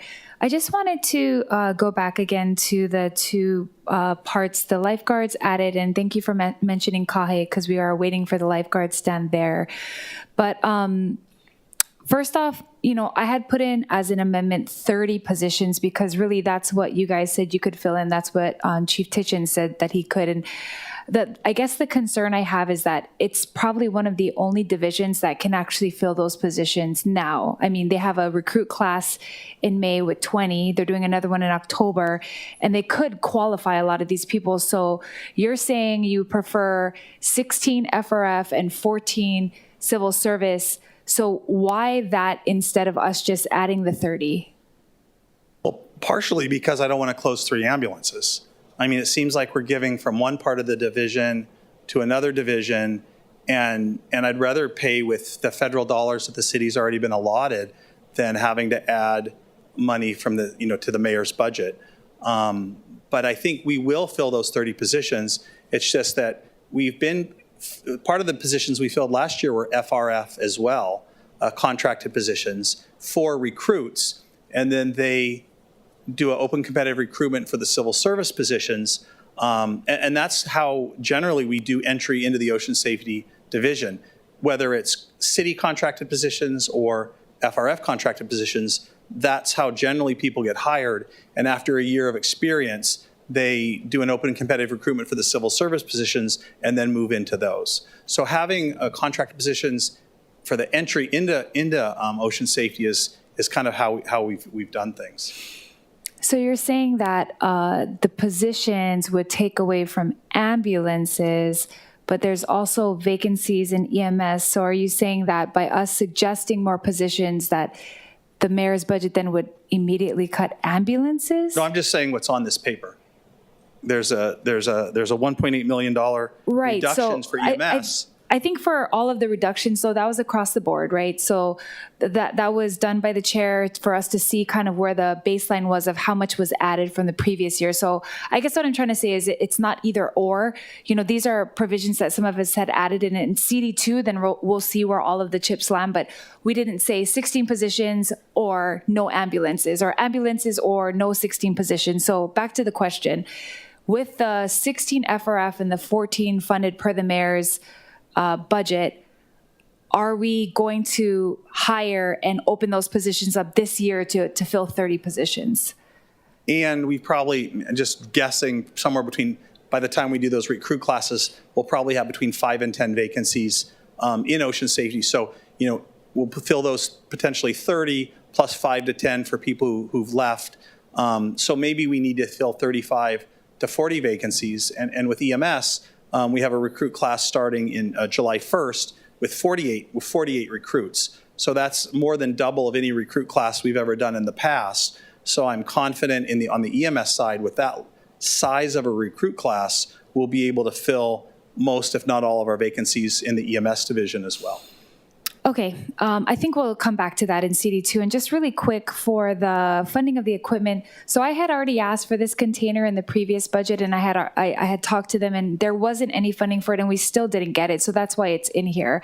So I appreciate that you're saying we have the funds for it, but we didn't get it. I tried to actually go and ask for someone to donate it so that we could have the equipment where we needed it at the beach. So I really feel like we should leave it here so that we can actually have the funding for it. I'm not sure if it just was misprioritized. Let me circle back with you so I fully understand what our inventory is and make sure that, I communicate it to you correctly. Yeah, so we have one container, which is at Maili Beach Park, but what we were asking for was one at Kalananaoli, because right now the stretch that the lifeguards go down, because we already have the substation in Waianae, so that's where they store stuff.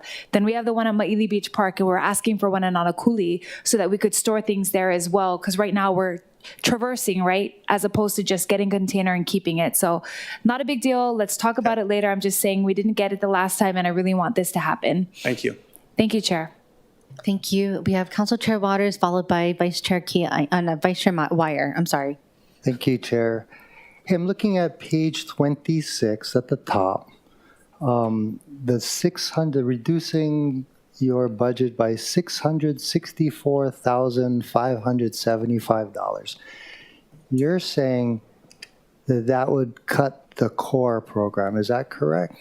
Well, again, excuse me, core right now is almost all federally funded. There is some city funding for some of the positions, but what we're trying to do is move those positions to civil service permanent positions to have a presence to aid the homeless. So that is where that money was destined to help, is some of that transition. Okay, thank you for the clarification. But if core is successful, the amount of homeless people should be reduced. But yet you want to make these positions civil service in perpetuity? I mean, the dream is to have homelessness gone. I don't think we'll ever achieve it to zero, but if that miracle were to happen and we hit a home run and all the homeless were taken care of, we would most likely then transition those or transfer those positions into EMS to provide kind of bread and butter ambulance service, at least for the EMT positions rather than for core. No, ambulance service, it seems very technical and you have to have certain training. Are you saying these people within the core department have that type of training where you can transfer them over? Half of core is emergency medical technicians and or paramedics. And so 50% of core does provide direct medical care. They're licensed by the state. They use ambulances that are licensed by the state, but they say Honolulu core instead of Honolulu EMS. Okay. But to be clear, you want to transfer or now change these otherwise funded, federally funded positions to be funded by taxpayer dollars, right? Not all at once, because there's 30-something positions. So our thought was to do about a third every year over the next 3 years. But that 664,000 represents exactly what I just said, federally funded positions being transferred to civil service. Now, turning to ocean safety, you're saying that you'd rather use federal funds to fund these permanent lifeguard positions. Well, I'd like to use federal funds now and transition them also over into city-funded civil service positions. Okay, great. Same. I think we're on the same page. Why not use the core funds or the funds that you want to use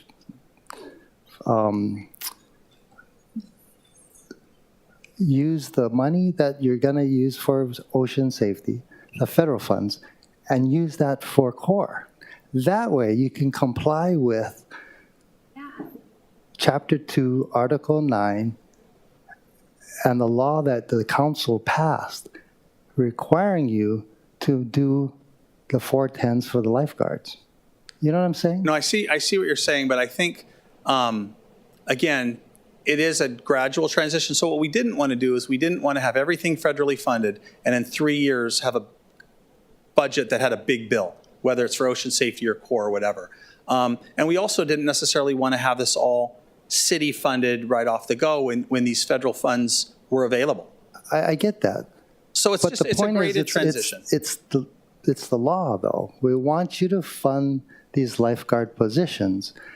And if the money is available, because it clearly is, you're using it for core, why not use it for the lifeguards? No, I see. And fund core through ARPA. Well, and part of this is we went to the committee and made presentations. I get it, but now Yeah. you're before the council. I hear you. So we can talk Right. again offline about this, but it's just it's the way we had it a graded transition. Great. And it seemed to work for us. Understand. But our commitment, we're trying to follow the law. We passed the law. We want you to do 410s. We want to give you the positions. Rather than funding the 16 positions through federal funds, do as best as you can, or perhaps we need to do that, using the money that you otherwise would have used for core. I understand the argument. Okay. So how many positions are you funding through core right now that you wanted to transfer? There's 664. How many lifeguards can we pay for using that 664,000? I think the core positions right now federally funded is 12. How many? Yeah. 12? But how many are we transitioning right now? Yeah, how many 12, okay. transitioning? So 30 to 30 total, low 30s federally funded, and this is 12 positions city funded. Okay, so we can arguably, out of the 16 lifeguards that are currently federally funded, or what you're proposing, we can fund 12 of those. In theory, yes. Yeah, okay. Thank you. Thank you, Chair. Thank you. Okay, Committee Vice Chair Wire. Oh, thank you, Chair. And Director, just given the conversation, I just wanted to clarify, make sure we're all on the same page. So I think Mayor put in 14 new civil service FTEs for ocean safety. Is that correct? Correct. Okay, so if we add in 16, that brings us up to 30. Is that correct? Okay, and then we'll still have all the contract positions. 37. 37, okay. It's another line item in the budget. Okay, and so I would just ask because a contract position is different than a civil service full-time position, correct? Correct. Okay. But the ocean safety, the model we use now and have for many years is the entry point is into contracted positions, whether it's the 37-ish that are city funded or at least last year the FRF funded, and then at that 1 year mark, transition into civil service positions or continue the contract if the person elects to. Yeah, and there's also other reasons that I think contracts are helpful, given the potential for injuries or just the nature of the work, right? I think at one point in the recent past, we tried no contracts, all civil service, and it was more difficult, Yeah. to be honest. And that's why I just wanted to point out, so we're not proposing eliminating any contract positions. We're just adding Civil service, I full-time understand, civil service yeah. positions. Okay. So I'm glad you understand that, because I think, at least in my opinion, and from my colleagues' districts as well, from what they're talking about in terms of needs with towers and additional lifeguards, and I know like Loa, for example, needing a permanent jet ski team and maybe towers in a few more places on North Shore. This is just the beginning, and I know you're saying Correct. And for EMS and core too, all three Exactly. equally important, not to diminish one side or the other. All great lifeguards, paramedics, social work, community health workers. But again, just kind of trying to balance. Our priorities are capitalizing on the federal funding that we've been afforded to grow in the way we need to. Okay, just wanted to make sure we're all on the same page with that, because I think Councilmember Tupola did a great job of outlining how the rest of it's all pro forma. I think Budget Chair wanted to have a starting point with the budget so that there could be conversations, and so that's the direction we're going, and that the ocean safety additions don't reflect on the rest of the budget for your department, at least as I understand it. Mahalo. Thank you. First up, Councilmember Say, followed by Councilmember Tupola. Dr. Ireland, can you walk me through the process? Because 2 years ago, as a former budget chair, I was very critical of the ordinance that was adopted in regards to dawn to dusk. I stated for the record, repeal that until you tell me what the fiscal cost was going from from the present conventional 8 hours versus dawn to dusk. We have now gone from, you're saying, 4 days a week, 10 hours a day, 410? The department has converted the communications center, one of the 5 tower districts, which is Hanauma Bay, the mobile responders, which is the lieutenants, the jet skis, which are also mobile responders, the jet ski rescue teams, and the captains, 2 extended hours or 410s. What we still need to do is the other 4 operational districts, and that's in progress, not as happening as fast as I'd like. Some of that's related to some HR issues, but the goal, and I'm hoping this year, is to get the other 4 operational tower districts to 410s. So those, and then the extended hours. So yeah, I'm learning something today because yeah, I don't know what tower districts are. I thought tower districts was like Ala Moana Beach Park. You got 4 or 5 towers on Ala Moana stretch. Yeah. Is that the towers? No. Right, those are the towers. So that's District 1. The East Oahu, essentially Waikiki and Ala Moana, they are still on the 5/8. So that's one of the districts. Actually, that's the first district we intend to change to the 410s after Hanauma Bay. No, my concern, Dr. Ireland, you and I came in the same time as a director, right, of EMS. I came in 2 years, 3 months ago. My point, some of these legislation that we do pass, I don't know if the council vetted it and the administration to find out what was the total cost. That's number one. Number two, if I had my priority, I would just go with EMS, emergency medical services first, as fulfilling that obligation versus lifeguards, and then the new kid on the block, core. Ambulance service is much more critical. You hear it all the time, and you don't want to see that program be not shut down, but decrease in services. And it's based upon what I learned last year. The minutes it takes a person who's a patient from home to the hospital, it's by minutes he or she may live on or pass on. My point, I have a lot of friends who are lifeguards, and I wish they would do more, like I told Chair Waters, about being the park rangers also in going after commercial activities. Give them the power of enforcement. But the thought is, okay, we've got 30 new positions just for one division. Let's have this discussion openly and honestly. If it is needed, great. But I think, Madam Chair, it would have been nice if we had a listing of where are the critical areas or shortages of these 30 lifeguard positions. That's what I would like to learn about the budgetary process in regards to this particular department, which is ocean safety, EMS, CORE, because I agree with what you said last year about CORE, the development of CORE. We were retrofitting old ambulances and not charging the homeless people money, rather than taking them down to Queens or to Castle and then be charged. My point is, I don't know what we should be doing, because let's not put ourselves in a slippery slope. Okay, we'll go federal monies, then it runs out, then where do we go from here? Let's not play catch up. That's what I'm trying to tell myself today. Let's make some very hard and tough decisions. And I'll be very candid. That's why I said I would rather go at EMS, ambulance service, number 1, rather than having 2 of these stations be decommissioned. Well, thank you for those comments. What I respectfully would disagree, though, that Yes, I can't put one above the other, because I see them all as equally important in their own respective roles.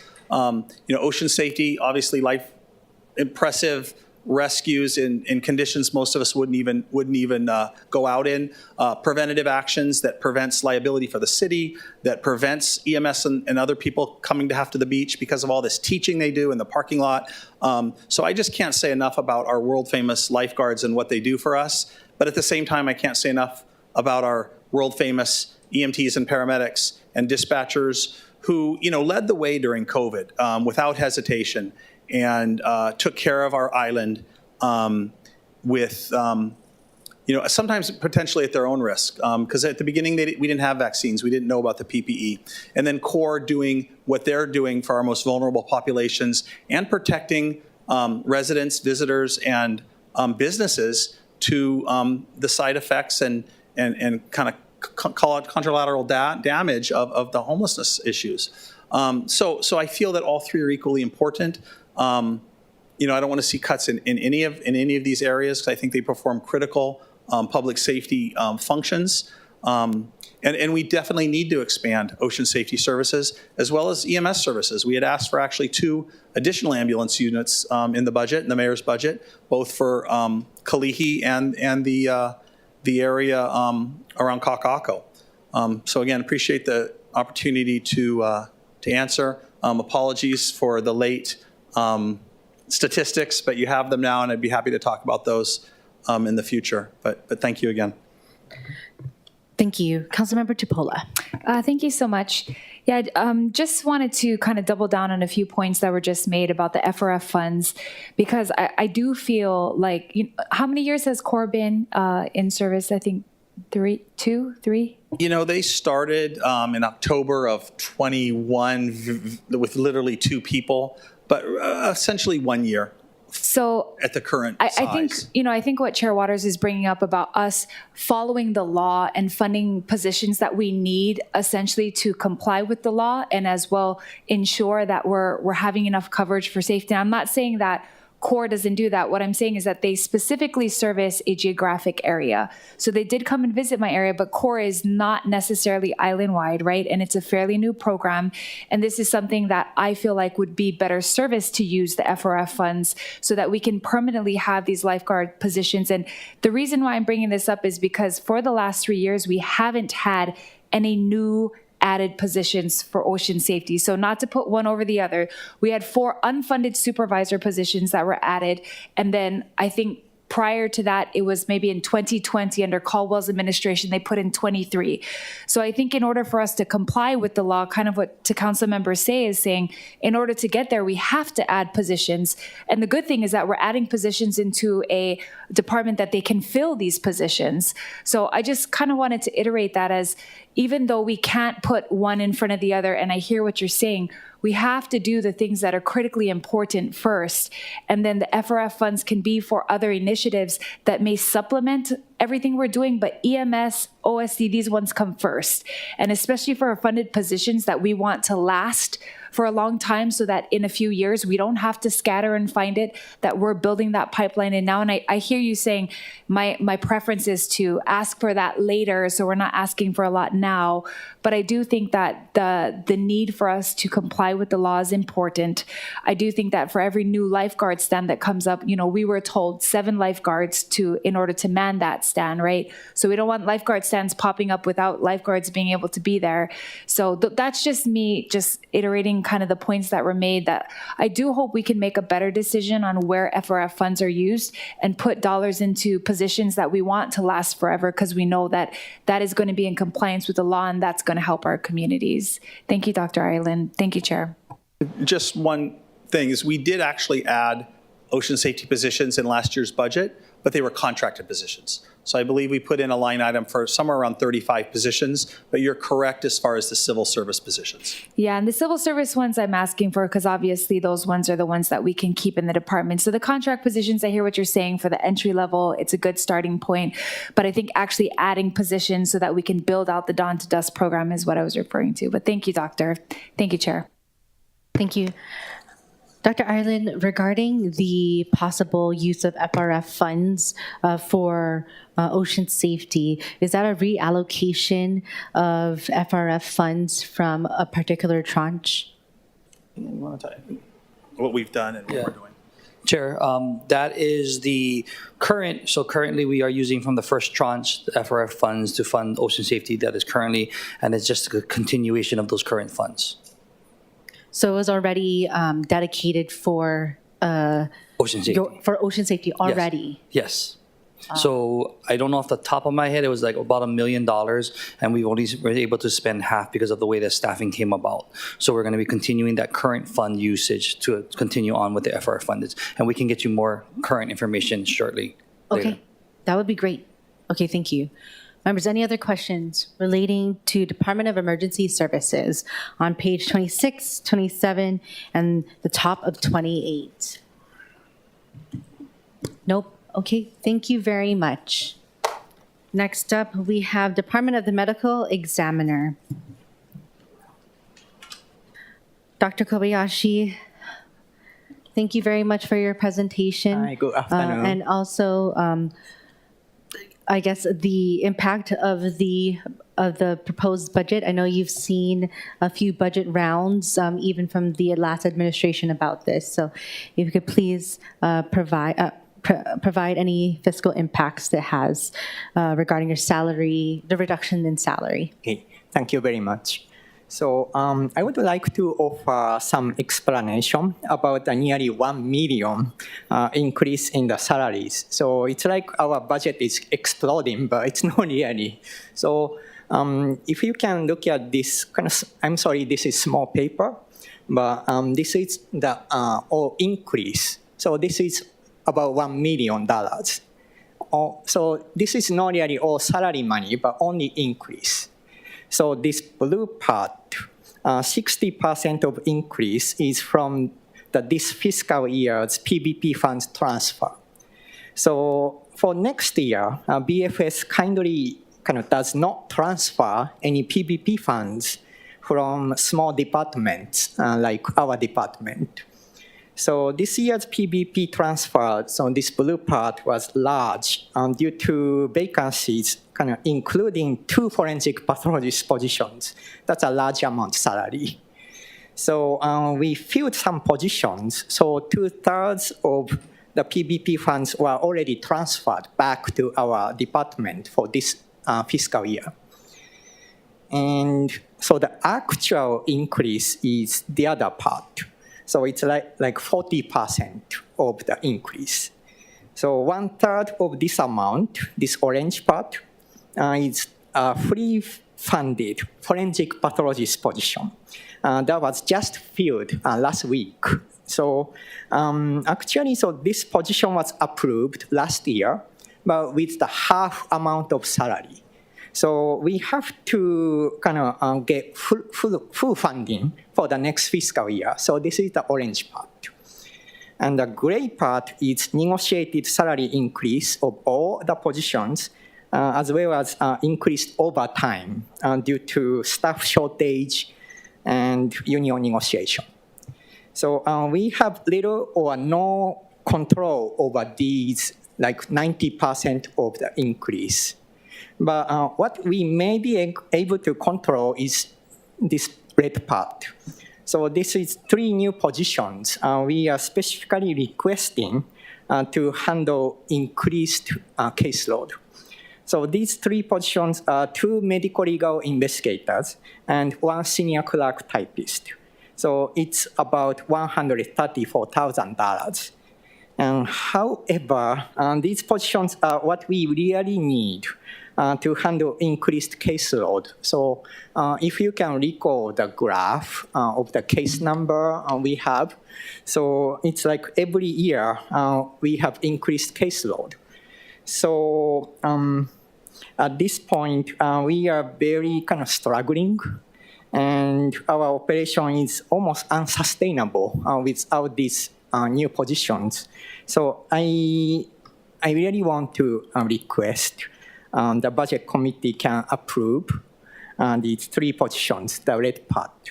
So to summarize, we cannot really control 90% of increase, and the 10% is for the new positions we really want. So I'm sorry to say that, but I really want this salary money kept without any reduction. So thank you very much. Thank you.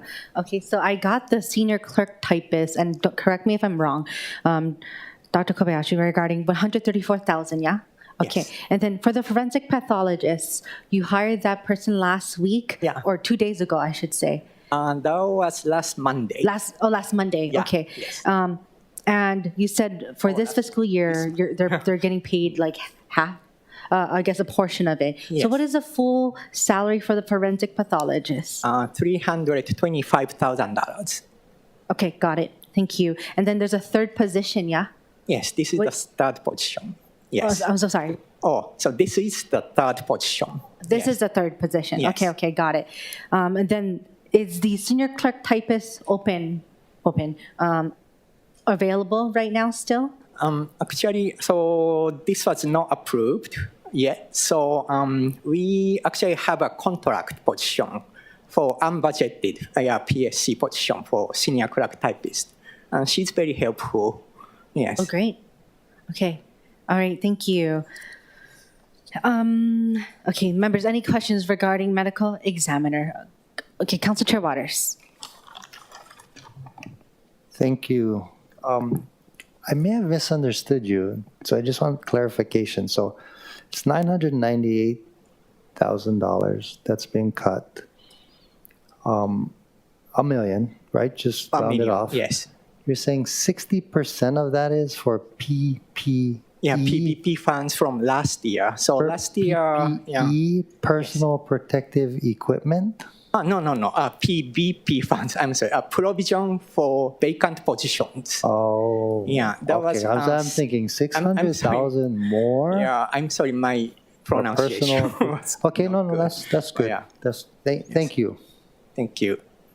Thank you. Members, any questions? Thank you for the explanation. Really appreciate this for our consideration for our next round of amendments. Members, are there any questions? The chair recommends acceptance of this amendment, and then we look forward to further discussions in the CD2. Okay. Thank you. We really appreciate it, and also we thank you because everything you mentioned, you hit your mark to hiring that you mentioned about a month ago or less than a month ago, relating to the hiring of forensic pathologists as well as the senior clerk typist and whatnot. So it's good to see. Thank you. Thank you. Okay. All right. Next up, the chair recommends to accept the last line item on page 28. As well as the top of page 29, except I do have to share that I will be amending the code for road maintenance, reduced salary funding for salaries of $11,609,000 to highway. So HW instead of general, HW instead of GN, I should say.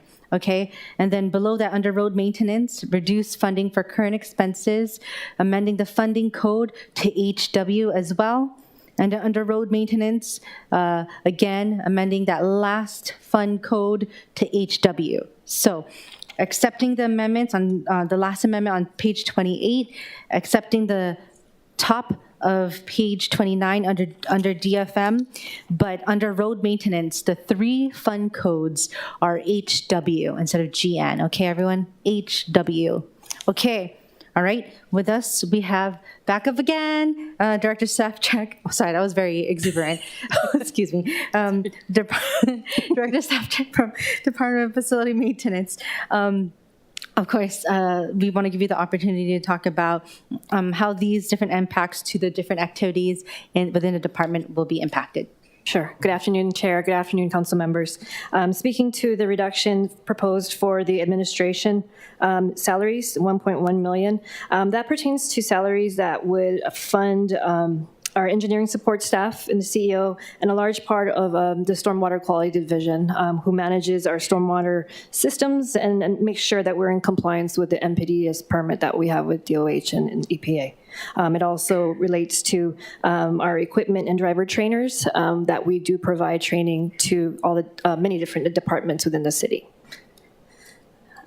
Speaking to the next page, top of 29, the current expenses, this relates directly to our ability to inspect the stormwater system to ensure that we're in compliance with our NPDES permit. And then speaking to the road maintenance salaries, the first line item there, or second line item there on page 29, those positions relate, well, largely impact our abilities to maintain roadways, sidewalks, storm drains, bridges, to also have pavement striping, signs and markings, take care of outdoor municipal parking lots, bike paths, bus stops and shelters, road medians and traffic islands, remnant properties, streams, channels, ditches, and other flood control facilities. So that's a lot of the positions that are impacted there by the salaries. The proposed reduction for the current expenses of $10.8 million directly relates to our ability to implement a resurfacing contract program that will help to tie us over. So DDC has a program to rehab streets, right? And we just, right now, we do potholes. This $10 million would afford us the ability to have mill and fill, basically kind of a temporary stopgap before the actual rehab of streets project comes to that certain location. So it's a little Band-Aid until the permanent project is in place. And then the last item there for road maintenance, this is for equipment that pertains to there's an ice maker out at Laie Base Yard that needs replacement. It is corroded and it's very old. It needs to be replaced. We do have ice makers at all of our base yards to keep our employees safe and healthy. And also, it also would fund a paint shaker machine that would shake 5-gallon buckets of paint that is used for pavement markings. Is anybody for any questions? Thank you very much. Members, do we have any questions relating to page 28 and top of page 29 regarding DFM, administration, and road maintenance? Councilmember Say. Yes, so I just wanted to get some clarification. Could a nonprofit group be able to replace all of the worn out signs that we have in District 5? If I would have an engineer accompany the nonprofit group, I'll get the ladder, I'll get the sign. I know what the sign will be, the address or the name, but we want to help. It's embarrassing when you can't even see the white on the green, the white lettering on the green sign. Agreed. Thanks. Thank you for that, Councilmember Say. I think there is a capability for us to entertain that kind of possibility. We do have Malama Oka'aina, a program that we use that we help nonprofit organizations to do public works kind of repairs and fixes and stuff. So I think there is a possibility, yes. And then maybe for Mr. Sugihara, one of the bigger problems is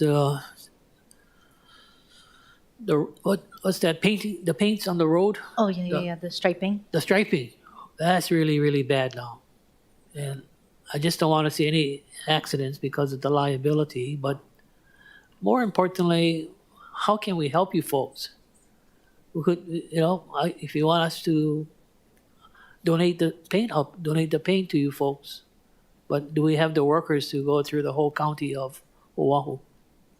Yes, and that's what the salaries are tied to. If we have that funding remain or restored, that would definitely help us to ramp up our crews, the amount of people that are able to go out and actually effect those painting and restriping. And finally, Director, I have a question in regards to what makes the state different from the county, whereby you can get projects done so quickly compared to the county in the private sector? What kind of a contract do they have that, you don't even have to do an evaluation. If there's a major incident, they'll get the okay to do these red stop lights on, lights, etc., without doing a study. What does the state have over the county that the public employee unions agree with the state? I'm going to bring up my Obi-Wan Kenobi, Tyler Sugihara, to help me out with this. Good afternoon. I'm Tyler Sugihara, Chief of Road Maintenance. So actually that's outside of our purview as we handle the maintenance and basically handle in-house resources and staffing to perform work. The projects that state has been contracting out, like on Kapiolani Boulevard, has been worked with Department of Transportation Services. So they also have been doing, they have their hands full with other projects, like one in Kailua, the roundabout, and some other traffic calming projects. So I'm not sure staffing-wise, and then the process, I think that the state may have created, may have been some type of a, kind of like an emergency, and also like an IDIQ where they have a standing contract with some contractor to perform these similar types of activities. So they may have developed that type of a contract so they can apply it at different locations, whereas the city thus far, DDC or DTS, has not done that particular, like adding in speed humps. No, but, you know, even for the eradication of our grass, the weed whacking group on the highway, that's all private contract. And why can't we do the same thing? That's what I'm saying. I think it's because we have in-house capabilities to do that, and I think the union would want to have a say in that. So if we have that capability in-house, we should try and make every effort to do it in-house. I think there is a way to get contractors to help us out. We're still exploring that option. Well, Director, you know, for me, it's just the fact that what Mr. Morton said, we have twice the number of linear miles that we have to maintain, but the state only has maybe half of what we have. And my point to you is that, you know, people are asking me, you know, I'm paying my property tax, but I don't see that type of services on our streets, which is causing a lot of problems. And I just bring this up, so maybe I'll try to call DOT Highways Division at the state to see what the template is like in regards to that. And I believe that if Ms. Miyazaki, are you listening? With the next collective bargaining negotiations, I hope we can get something as far as help, you know, because we're not providing the services. And that's where the general public is getting more and more irate at myself as a public official. Thank you for that. No, thank you. And one final thought. You know, Chair Waters, I don't think we're going to get any place with the state. Mr. Sugihara told me that we had to use our funds to go replace that sinkhole. It came from your department? The resources? DOT? DTS? It's DDC's CIP funding they had to take from. DDC CIP, then it deferred 25 million of our city and county projects. Correct. You know, and it is a problem that we have to address and focus on it too. It may did it affect your district? I don't think it affected mine. Did it affect your district, Chair Waters? All of us? So I just bring this up because I can see the inherited problems in the out years that the city and county will be held liable. And finally, I'm going through a lot, even with, you know, Tyler, the rock boaters in Pololo. Go see a city councilman, the developer was saying. Hey, I don't believe it's the city's responsibility. It's a private landowner. But they got upset when I said what I said. But, you know, that's the kind of stuff we're facing today as we move into the future. And I think we should all be aware of what's happening. And somehow, like our colleagues at the state legislature should be addressing it also in regards to private property, you know, responsibilities and liabilities. So thank you very much. I had to vent at this point in time because it's 5 after 4. Thank you. Okay, thank you. All right, members, any other questions relating to administration and road maintenance? Okay, I have a question following up on Councilmember Say's, because I was with my neighborhood security watch in Honolulu Valley, and of course, people make the same request. You know, I have Honolulu Valley is new to my district. I'm not very familiar with a lot of the signs. Of course, they offer the same type of request. Can we put up the signs, or can we? I have a speed bump too. Can we put up the speed bump and certain things? Of course, there are different things by ordinance that states that if there are any additional non-city or state enhancements to the roadways that prohibits further city maintenance of that road, right? So we have that risk for a lot of our city roads. But that, I know that you said there's a Malama Oka'ina program, and what is the extent to that? And where does that fall within our DFM budget? Will it fall under road maintenance? And yeah, how does that, how much are we allocating to that? Sure. I'll have Tyler come up, but Malama Oka'ina, the program itself, does reside under the Roads Maintenance Division. So go ahead. So again, Tyler Sugihara, Chief of Road Maintenance. So back in about 2012 or so, we started up the Malama Oka'ina program. Initially as a sidewalk patching program with the District 50 Lions Club. And so we were patching sidewalks in Waikiki area as our first project, the pilot project, and then it's kind of grown since that time. And then so we do a number of items. We do a number of cleanups. So in the Prospect Street area, we've done some cleanups there. We do continue to work with the Lions Club for sidewalk patching. You mentioned the neighborhood watch signs, and so that is one of the areas that we are looking to expand to. In particular, this would be one of the signs which may be covered by community volunteers. The traffic signs, we really cannot allow the public to install because we work under a legal paint and sign work order system with the Department of Transportation Services. So we manage the signs, and then the actual signage, we utilize the retroreflectivity compliant signs as required by the Manual of Uniform Traffic Control Devices, the MUTCD, which is the federal standard. So we have to have special made signs, and so we do have our own sign shop that fabricates all of the city signs, including the street name signs. So I don't know if you've seen the Hanaho magazine on Hawaiian Airlines, but it was featured about the Hawaiian names used. Is kind of driven by the city's MOCA program.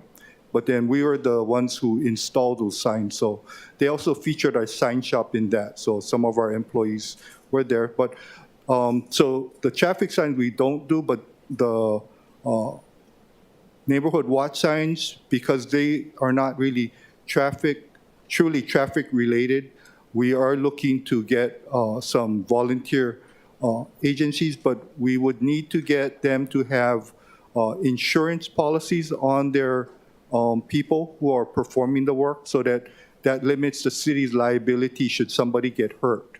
And we also, when we're doing traffic signs, we would ask them to implement traffic controls near there, to put out traffic cones. So we have our program really is by a contract, personal service contract employee. This coming year, we hope to convert that to a permanent civil service position, but it's currently funded as a personal service contract in the current budget. Only one position? One position. Okay. So mainly they work on Saturdays with the community volunteers, but during the week, then they scope out areas and then plan out working with different community groups to work on agreements. So there's a legal agreement that we enter into with the community volunteer groups. Okay, thank you. And relating to signs, I know that for past budget years, I know that we have a particular, was it one or two people in your sign shop? Has that increased since? Yes, there currently is a supervisor. We were able to hire last year a supervisor for the sign shop. So we filled that vacancy, and then we're going to be advertising to fill that person's position. But currently we have somebody in training in the sign shop. So it's the sign shop is supposed to be 3 people. So we do have the 3 persons operating in the sign shop. So we're actually fabricating more signs than ever before. Okay, that's great to hear. I mean, that's a different tune from what I remember as a staffer. I remember sitting with Councilmember Wire as staffers, hearing our former bosses talk about signs and going from just, you sure you don't need more than just one person on your sign shop? And now it's good that we have 3. Sure, we need more, but thank you for answering that. Next question is relating to and Councilmember State brought this up a little bit, about the tall grass that has been coming up. Of course, just as your sign guys and every office, every agency is scoping out across the island, we have noticed that in the past month or even 2 months, I don't know if it's difference or like different scheduling of maintenance of the grass and grass maintenance. Hasn't there been a change? Is it staffing wise? What has happened? So we've had to turn our attention to a lot of the stream cleaning and cleaning out the streams. So those same kind of personnel take care of both things. So in light of the stormy season, we've had to turn our attention to the stream cleaning. So that's probably what the difference is. But as we come out of season, and the rain. So the rain. And the rain obviously grows the grass. So as we are able to tackle the stream cleaning, then we'll get to the medians and whatnot. So priority was the streams. So. Okay, I understand. And also, which leads me to the teams that do both stream cleaning as well as the grass maintenance. How many teams do we have across the island? Just one, right? So it's not one specific team. He pulls different resources from different base yards, but we have been able to increase hiring by a lot over the past month or 2, so we can have more teams or more crews going out to take care of these different locations. Okay, and I know that this precedes the past administration, but for Mrs. Sugihara, you've been here a long time. So how much has the stream, I guess, and grass, I don't know what team you want to call it, your team that's been dedicated to streams and grass maintenance or road maintenance in general grown since the beginning of the Blangiardi administration? So actually there are 2 separate groups. One is a stream maintenance group. So we have a crew leader and a couple of laborers who just do grass or vegetation maintenance in the stream areas in the Honolulu district. We have 8 districts. Each of those districts have labor crews that perform stream maintenance island-wide. So every day, basically, they're out there cutting grass. The median crews, so back in about 2007 or so, the medians were previously maintained by contractors under a contract with the Department of Parks and Recreation. Back then, they changed the charter, and then they had the medians transferred over the maintenance responsibility to DFM. So it came over to road maintenance initially as a contract, and then we got challenged by the UPW. And so from then we had to hire personal service contractors because we didn't have salary funds for them. And we didn't have an organization for them. And then finally we were able to get some crews out there. So currently we have positions for 9 crews. Right now we're staffed up to about 7. We just hired 4 new groundskeepers during the past, I think they're just about starting now. We had the interviews the first week of January. So we've been making quite a number of increases in our incoming staff. So in going back to the FY23 budget funded positions, that would have been what was in place in February of 22. Since that time, we've made some changes in the fiscal 23, but then mostly in the last quarter, so it didn't even show up, wouldn't have even showed up in the February 1st snapshot that would have occurred February 1, 2023. So right now, I just got notified that I have 6 new personnel starting at Road Division coming up in the next couple weeks. And so all of those personnel would not be covered under the FY23 budgeted amounts. So in part, we wouldn't, come July 1 when the FY24, if we didn't have the funds, we probably would run out someplace through the year. Hopefully that we don't have a lot of retirements coming up, but that would be the situation for us. Thank you very much for that thorough explanation. Okay, we have Vice Chair Wire. Thank you, Chair. And just quickly, first wanted to say mahalo for the stream maintenance priority. I think just like the ocean safety conversation, public safety should always be our priority, keeping our community safe. And then just also say thank you to Chair. I think through this process, it's been really helpful for me to be able to hear, just all the great stuff that departments are doing. So then, whatever we do end up putting back, it makes it easier for us to go to the community and be like, oh, this is why the budget's going up, right? And this is the great work that's being done. And so appreciate this whole process a lot. So mahalo to you, Director, Administrator, and then Chair. Thank you. Members, any other questions relating to DFM administration and road maintenance? Okay, thank you. Once again, we accepted the amendments on page 28 and 29 for DFM. And once again, I just want to reiterate, road maintenance fund code changed from GN to HW for those 3 items. Okay, with that, we will move on to Department of Community Services. I do want to share that we are accepting pages 29 and 30. However, I do have amendments. We are going to accept on the Office of Grants Management on page 29, but amend the reduced amount to a $427,539. Okay, so it's accept, but amend the amount to $427,539 for current expenses. Office of Grants Management, reduce funding for current expenses, amending the amount to a reduction of $427,539. And then on page 30, under Work Hawaii, reduce funding for current expenses, accept but amend amount to $144,535. Once again, the amount is $144,535 as a reduction in funding for salaries. You put salaries here.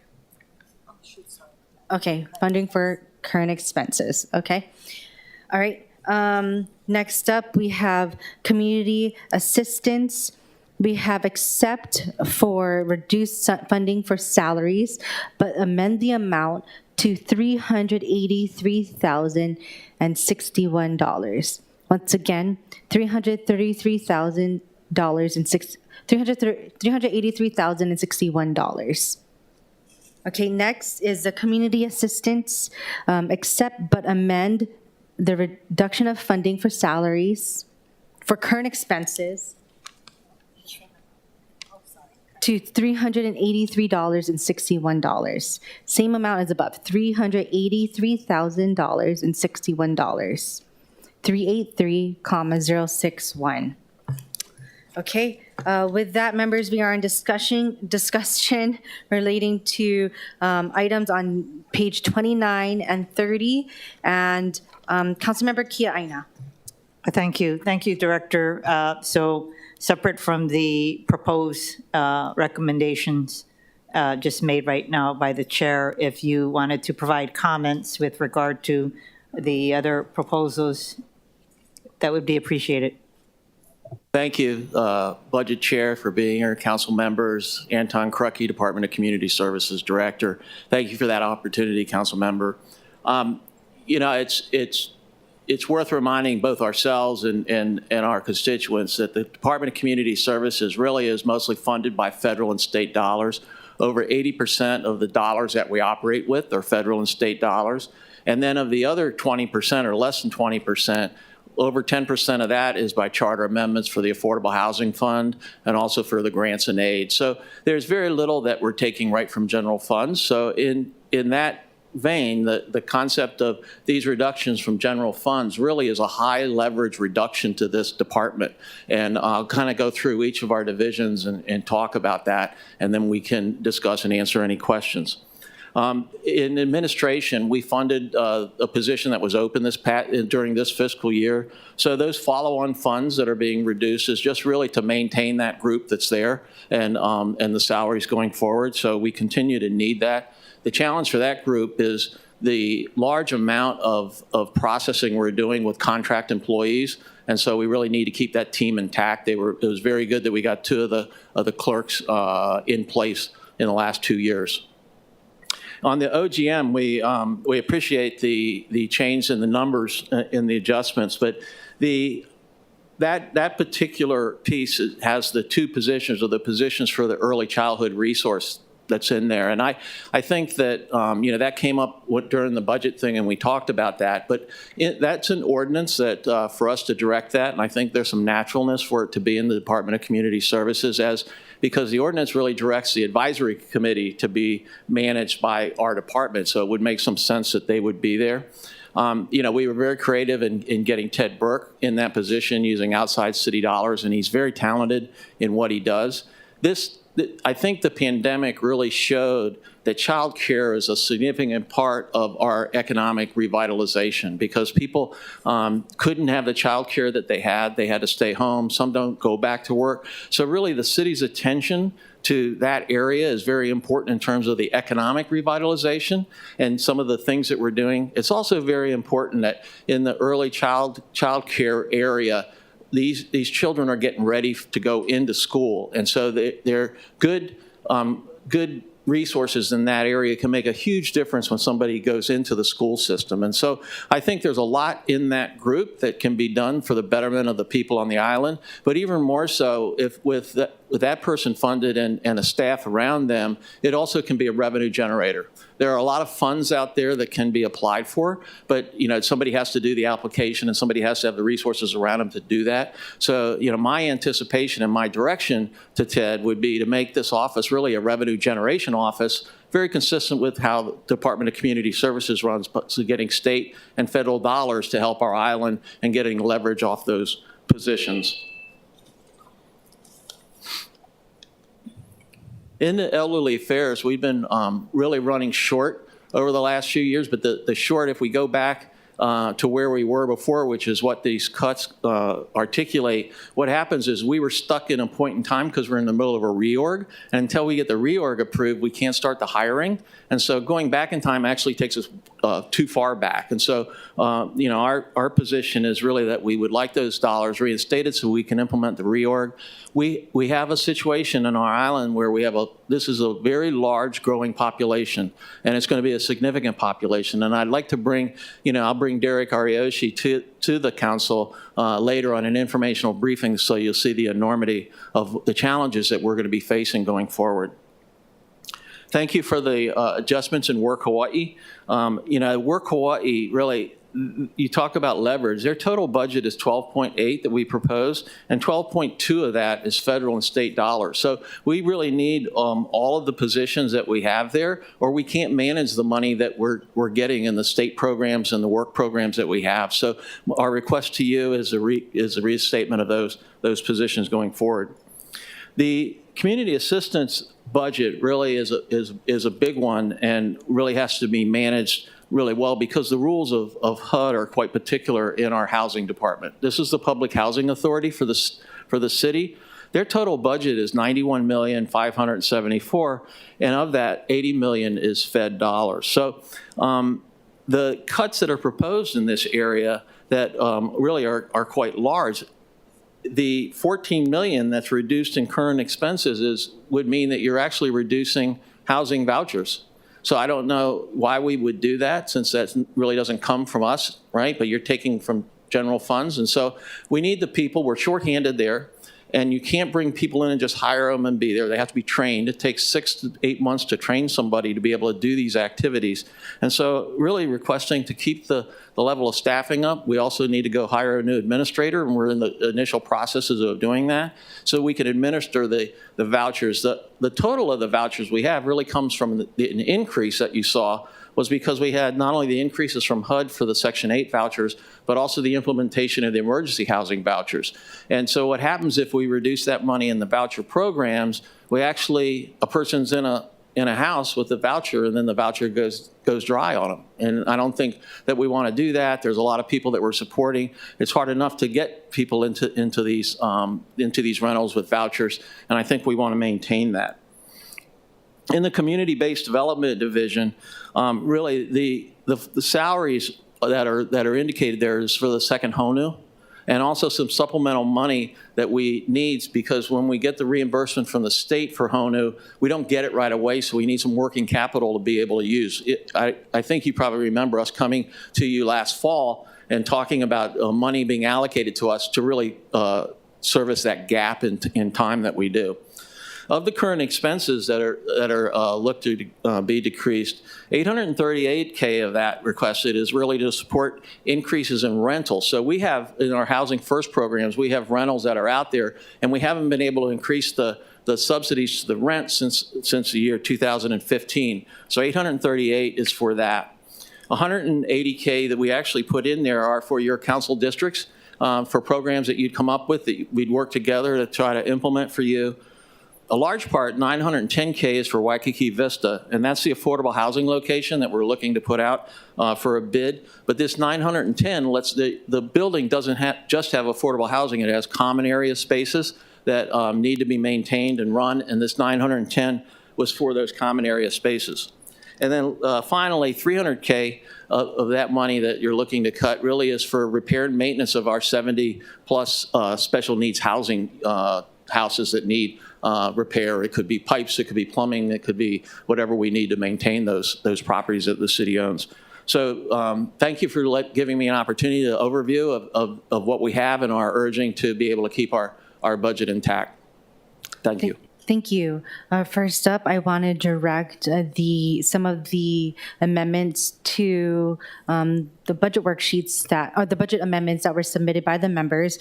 I do want to direct us to Office of Grants Management regarding the reduction of positions and funding for salaries for the Early Childhood Division, both Councilmember Okimoto and Councilmember Talba. But I will direct it first to Councilmember Okimoto and then Talba. Yeah. Thank you, Chair. Aloha, Director Kreki. Yeah, I know the last time we discussed this, I had some questions, and I still sort of do, because I want to understand the basis of this. I appreciate your department coming to me and showing me where in the charter this is, but from what I understand and what I remember, the premise was based on what the mayor had said in the State of the State, which was education. And again, early childhood education is so different from childcare. So I think I would really like clarification on what this is. You talked about Mr. Burke coming in and offering a wonderful resource. I'm still not sure what we're doing. Is he going to be doing childcare, which is essentially daycare for the children? Or are we doing education, which is completely different? And that's not in the charter. What I read was childcare. Thank you for that comment. And you're correct. It's ordinance, by the way, for the position and such. That was talked about in the speech. But the position that we're teeing up is an early child care resource coordinator. So it's really focusing on the child care piece. There's a handoff to education, but it's focused on the child care and the economic revitalization that poses, and also the grants that we would be applying for would be for child care, not for early childhood education. Okay, thank you for clarifying that. And you mentioned right now, a few minutes ago, that this would be a possible revenue generator, which was interesting to me, because when we think about childcare, I know a lot of the struggles that parents have who are in the workforce is being able to afford the early childhood child care and, I guess, education, preschools. But I was a little confused when you mentioned, or it kind of got my attention. So you see this as a way to generate revenue from the resources that are going to be put out there to our communities? Thank you for that question, and I'm sorry if I wasn't clear about that to you. When I meant revenue generation, I'm really talking about grants that this office should go and obtain, and then therefore run programs in the city right, that we wouldn't have to budget for. So we would be generating revenue that we'd be able to use in the city that wouldn't come from our general funds. So that's why for this amount of investment, what I want to do is I want to add additional monies that would be used on the island through the obtainment of grants and awards like that. That's what I meant by that. Oh, okay. Got it. Thank you. Thank you, Chair. If I have more questions, I'll raise my hand again. But thank you, Chair. Thank you, Director. Councilmember Talba? Thank you, Chair. Hi, Director. What childcare programs do we currently run? Well, I think probably the biggest one, it's a combination of childcare and education, but we have Seagull Schools here. Okay. And in the process of how we navigate Seagull Schools, and the contract for Seagull Schools is in DCS, right? And so we get consultation from TED on what we can do and what's the proper thing. I think a good example is if we move them from that location and we move them to, let's say, a city building, right? Those bathrooms in a city building aren't appropriate for kids of that age, right? There's very, very defined guidelines for that. And so if we're going to go out and get temporary bathrooms, right, for a child care center, right, that both for our employees and for the public that are here, we need that consultation. And TED's in those meetings telling us how to design, what we need, what's appropriate, what the laws are about that. So, it's a very good resource there.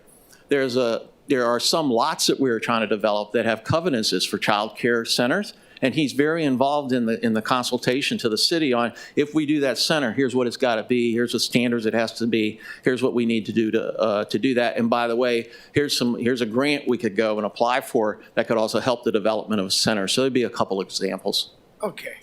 All right. Thank you. If I get more questions, I'll ask. Thank you, Director. Thank you. I guess I asked this in the last meeting regarding the early childhood division and child care coordinator, but did we seek to finally fill this position mainly because of our dealings with Siegel and their need for assistance? No. We've utilized this resource in working that situation, but I know personally I was involved in the calls with the Hawaii Community Foundation to help us fund this position prior to that coming up, because I was also involved in that situation. So timeline, that wasn't the case. It was sort of a directive that the mayor said he wanted to activate that ordinance, and he had been meeting with groups that could potentially be part of an advisory committee that we would work with, and they were the ones that were proposing agendas for this resource, and he agreed, and so the timeline was more like that. I understand. No, that I do understand activating that ordinance, and it just brings me, because we have our Elderly Affairs Division, of course, back in 2018, the city became an age-friendly city, which is from Keiki to Kupuna. So I understand that. Okay, I forgot where I was going. Okay, Councilmember Tupola. Thank you, Chair. Thank you, Director, for being here. Of course, always for all of the service you do. I depend on your department a lot. So a few comments, and I do know that we're making all of this early childhood education commentary because of the line item, but let's keep the main things the main things. Your department needs to do housing and homelessness, and we really want to see more of that, double down, triple down, quadruple down. So I think, the ordinance itself says that the coordinator, one person, not an office, is supposed to coordinate services that are provided for childcare on city properties. So that person is supposed to find a service provider that does it. We're not supposed to be the ones doing it. The Child Care Advisory Board needs to be set up so that they can advise if anything needs to change, but those contracts are few and far between as far as how many child care places are offered on city properties. So I just wanted to make that comment. I hear what we're doing here, but let's not put the cart before the horse. It's a coordinator on the very few properties that have child care. Let's make sure that we're getting the right entities that are, legally and have insurance to do it. I mean, honestly, if this was a super lucrative money-making agency, the state would have hit jackpot by now, but they barely had any funding for any of their early childhood education. I sat on the higher education, the education committee for the legislature, and we were always struggling to fund early childhood education. So it's a tough field, just gonna put it out there.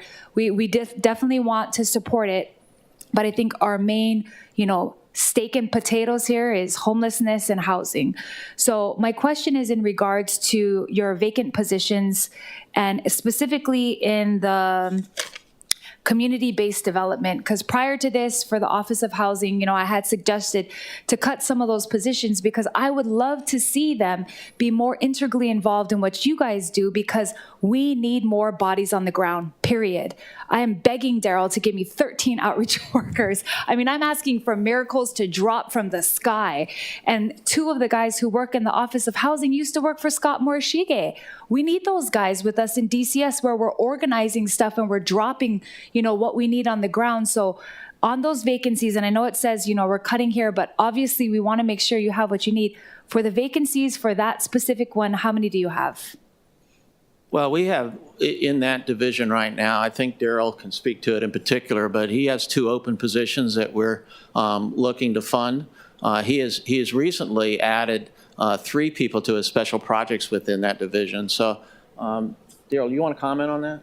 Well, that's about right. No, you said it right. Those are the right numbers, yeah. Well, and I just wanted to make it clear for the council members here, because one of them is a HONU planner, one is for HIU, and like I said, the 2 people, Cheryl and Justin, that work in the Office of Housing, I would love to see them there. I mean, we have HONU that just dropped down in Waianae today. They set up, and they're starting tomorrow. So I think in these programs, right, this is different from CORE, because HONU goes around the whole island and actually services all of our districts. We need to have those positions filled. And I feel like the closer that the Office of Housing staff can work with you guys, the better.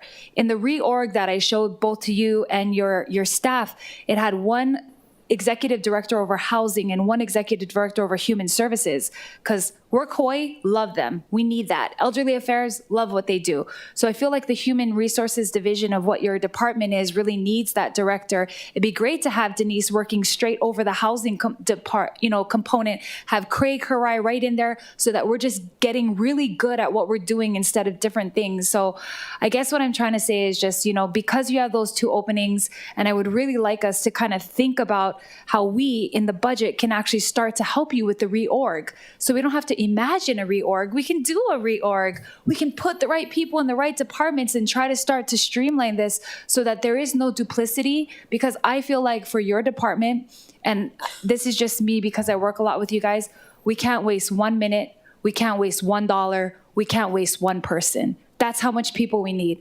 When the mayor's team came out to do the town hall in Waianae, I know previously the whole thing was no landfill in Waianae, which was, for some years, right? The main concern of the community was actually not the landfill anymore, but homelessness. And I'm sure a lot of people can speak to it right here sitting next to me, but they called it an epidemic. I get hundreds of emails a day. It's a crisis. It's an epidemic. They're taking over our beaches. So all I'm saying is your division is so crucial to this. And that's why I would really like to see the Office of Housing that previously was going to be called Office of Housing and Homelessness. Man, let's just put all of that together, and let's put the most effective people on the ground where we need them. We all need them. I need more outreach workers. I'm sure everybody else does too. So I hope, you can feel me here, that I know it's not your department, Office of Housing anymore, but we need to bring it closer to you, because you guys have dollars. You have vouchers, you have money, you can buy buildings. Like, that's what we need. So whatever we can do to help your division, I'm 100% for it. Thank you, Chair. Thank you. Members, any questions for DCS? Okay, thank you. Are we sure? Any other comments, questions? Okay, all right. Thank you, Director. Okay, moving on to page 31. Accepting the amendments on page 31 at the top for Royal Hawaiian Band. Okay, with us, we have Bandmaster Clark Bright with us. Members, Councilmember Kia Aina. Hey, aloha. Aloha. As you probably have been hearing for all of the other agencies, if you could just, share your mana'o with regard to what the recommendations, how it may impact your agency. Mahalo. Aloha Budget Chair Cordero, Vice Chair Wire, Council Chair Waters, Council Vice Chair Kia Aina, mahalo. Clark Bright, Bandmaster of the Royal Hawaiian Band. With me also is Eric Kopp, a 35-year member of the Royal Hawaiian Band. A reduction of funding for services of 488,157 would eliminate our ability to fund 8 recently filled positions, both IDCE and FTE. We have, in the past year, actually from September of 2022 to this month, March of 2023, we've hired 8 people, all with the provision of vacancy fund provision of the FY23. It would also prohibit us from filling 3 recently vacated positions, that being in December of 22, 2 of them, and then 1 in the January of 23 this year. During the past hiring freeze, we incurred more vacancies, and the filling of these vacant positions allows the band to serve the community as intended and function in a manner that best represents the department. Also, the reduction of funding for the equipment would eliminate our ability to replace instruments that are beyond the scheduled 10-year service expectancy of an instrument. You know, for us, the instrument is our voice. It's the vehicle that breathes life into the music. And we may have talent, but without an operable instrument, it simply affects the music. We actually held back on equipment last year to fund a library system, but we are asking again for that to remain in the budget as well. And thank you very much, Chair. Open for questions. Thank you. Members, any other questions for Bandmaster Clark Bright? Thank you for the explanation. That's great to hear that the positions funded have been also positions hired in the last 6 months. Okay, or less than, I should say. Okay, thank you for that and allowing us for this consideration. Thank you, Council. Okay. Thank you. Thank you. With that, we're moving on to DPR. So with that, Chair recommends the approval of the amendments on page 31 for DPR, page 32, page 33, page 34, page 35. Yes. Okay, page 31, 32, 33, 34, and 35. With that, we welcome, hi, Director Thielen. Okay, Councilmember Kia Aina. Aloha, Director. Good afternoon. If you could share your thoughts with regard to proposed recommendations, we would appreciate it. Thank you, council members, chair, vice chair, and all members. Laura Thielen on behalf of the Department of Parks and Recreation. If I may, I can touch on these individually, but I just wanted to start out by saying under the combined proposals, the salary reduction would total about $9,150,000. And when you take our average wages for the department, that would be about 166 positions that would be frozen. And that's about a 20% hiring freeze. In some of the cases, that would affect positions that we have already filled because our vacancy rate is below 20%. As I reported during our budget presentation, we've been hiring on average about 20, or filling on average 20 positions a month, and we are maintaining consistency with that average this past month. We also got a question about how many of our positions had been vacant for a significant period of time.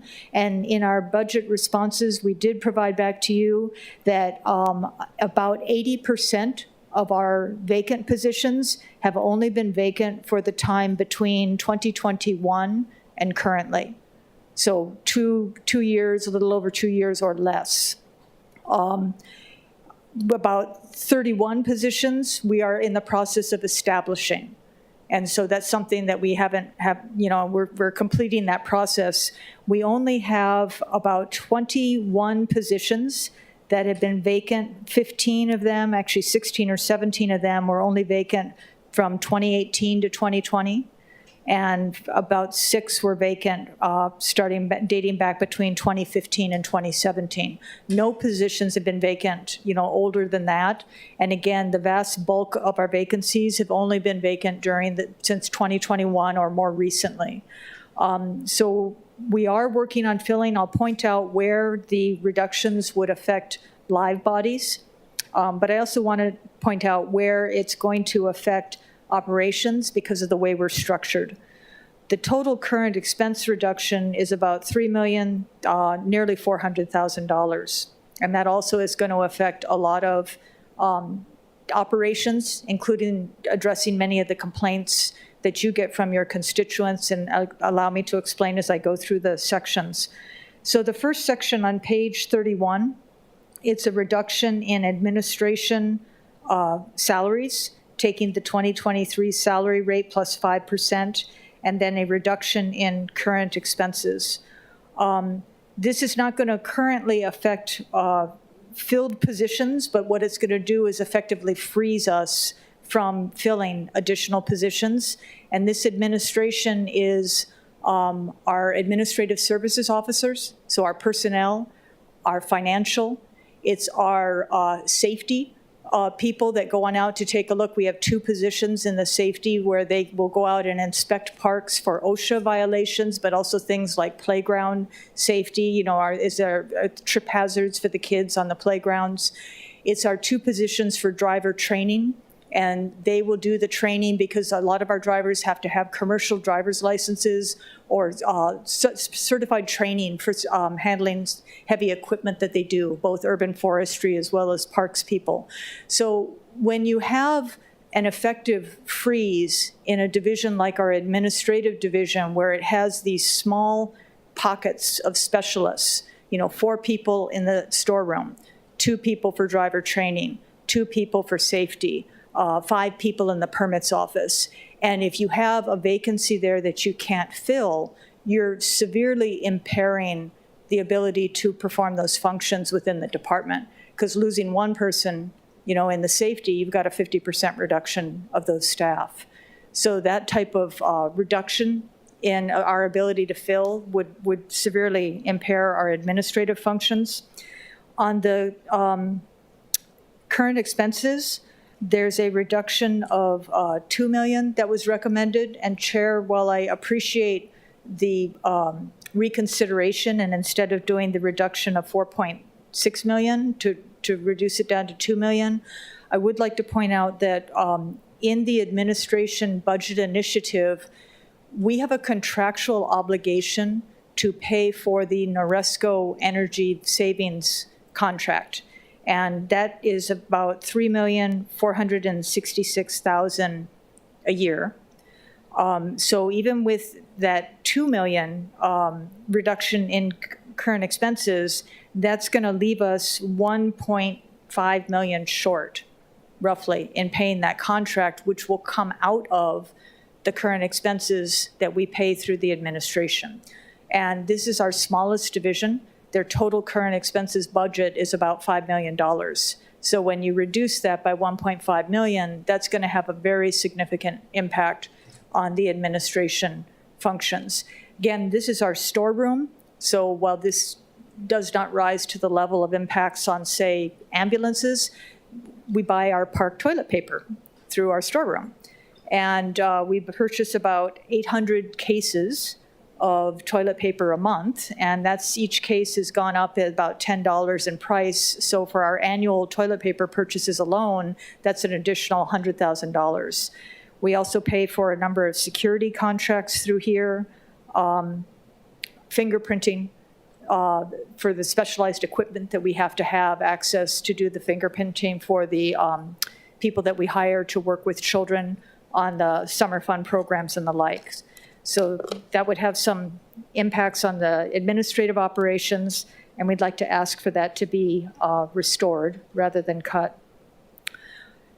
The urban forestry program on page 32, there's a recommendation to reduce the funding for salaries.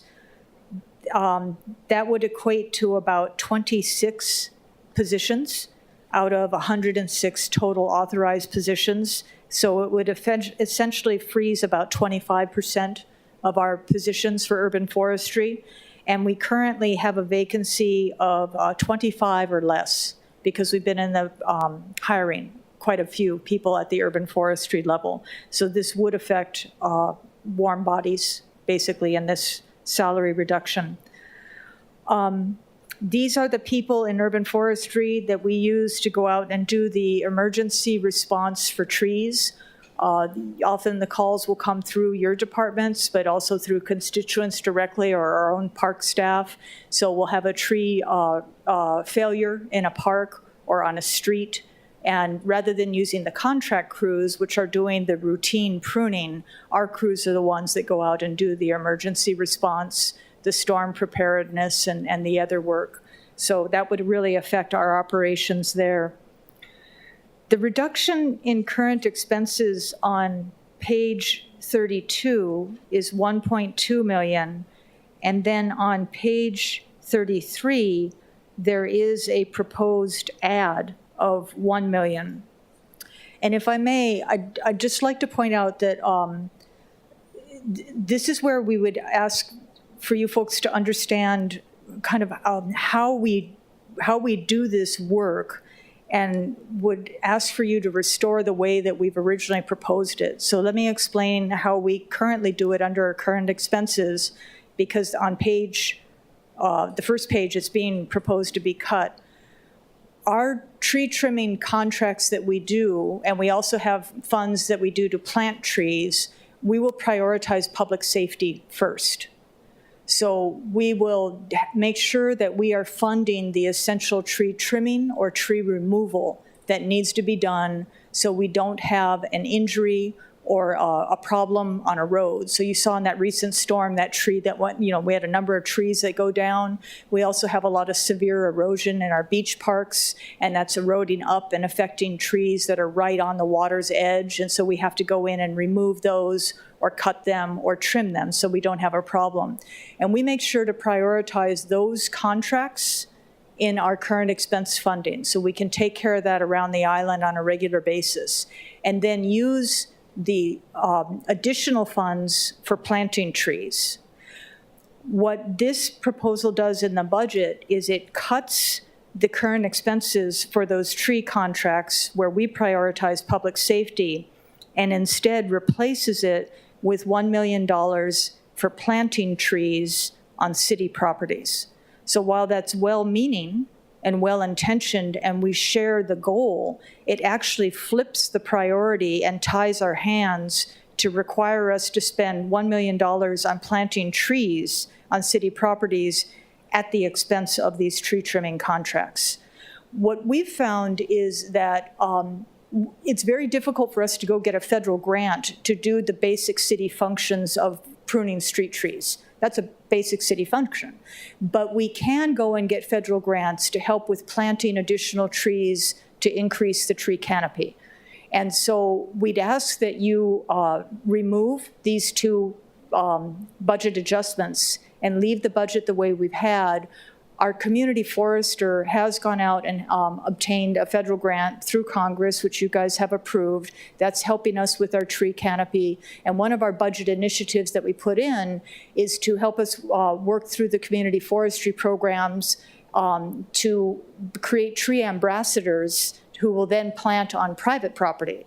Because I've seen the statistic that for roughly every one tree that you have on city property, there's 10 on private that is developed. And we think that we could be more efficient and effective and obtain more federal funding to increase tree canopy by working with private property owners and getting them to plant more trees. And so that's hopefully, I've been able to explain that, and be happy to take any questions on that, but we would really prefer to retain the budget with the way that we've had. And then the last thing on urban forestry on page 33 is a reduction in equipment.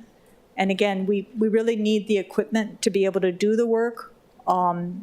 This is very rigorous type of work that's being done. They require certain tools, certain equipment. They need to have them replaced and in shape in order to be safe while they do the work. And so we'd ask for that to be restored as well. Going down to the maintenance support services, at the bottom of page 33, the reduction in salary there.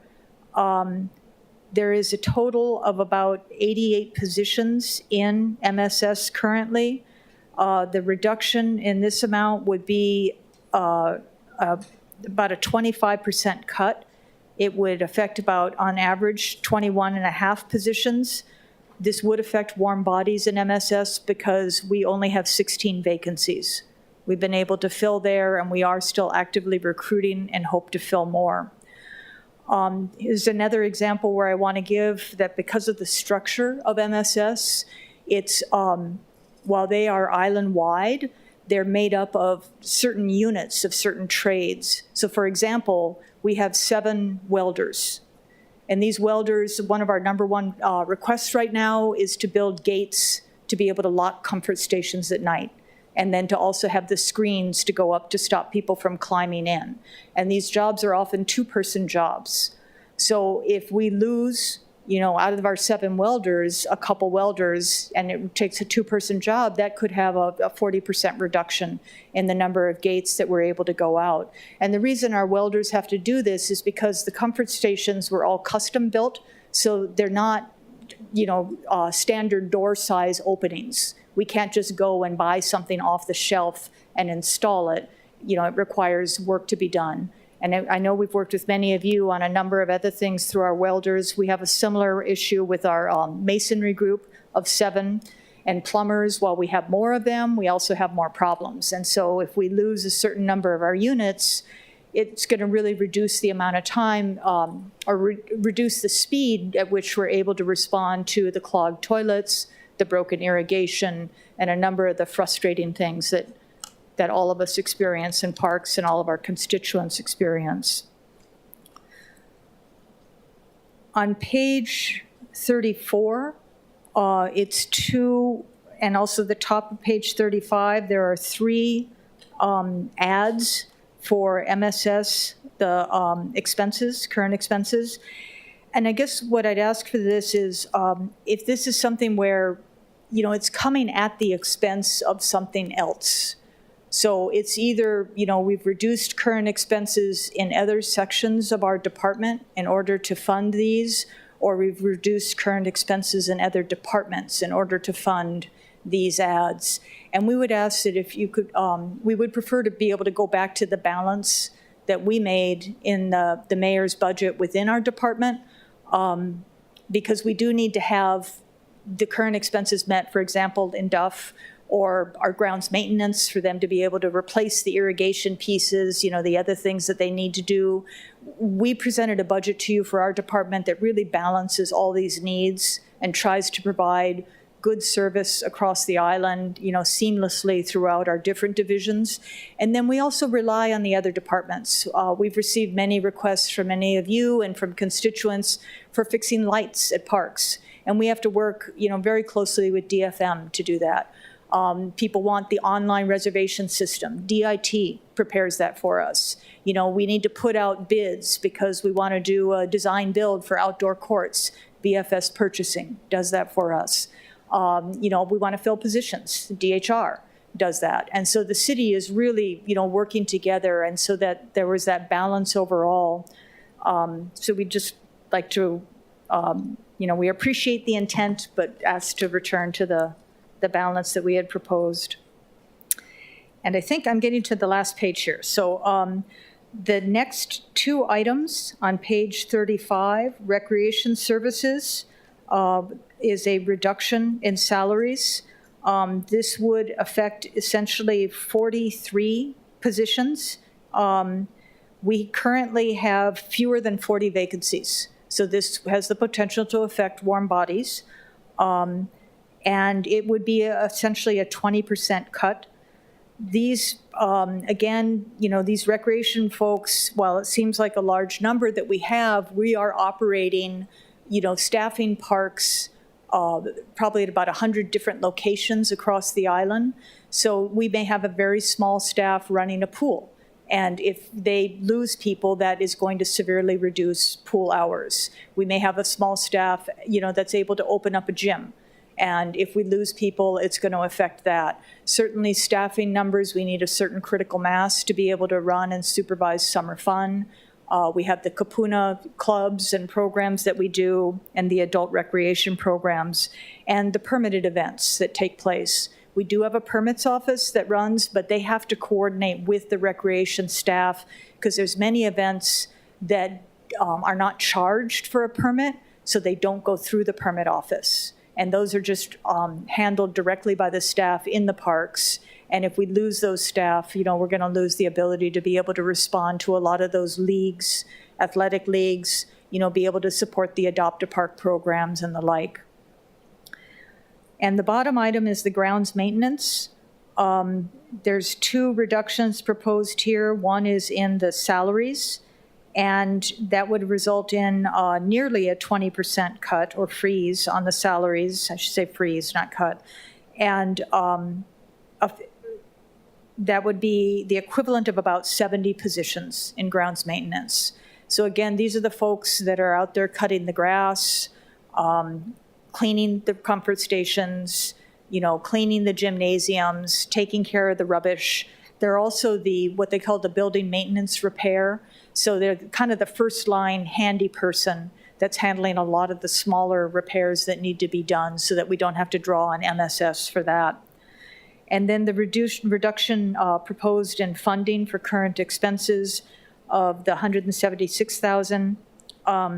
This is the funding source that goes for things like the security guard services.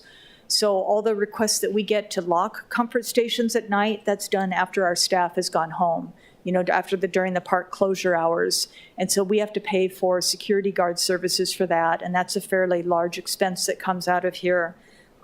Cleaning supplies, light bulbs, porta potties, pumping the porta potties, water, sewer, and then waste disposal, the payments that we have to do. And I think a lot of the current expense numbers that were put in here for proposed reductions are going towards the budget initiative that we put forward. And I just want to point out that that budget initiative for these current expense increases was tied to inflation.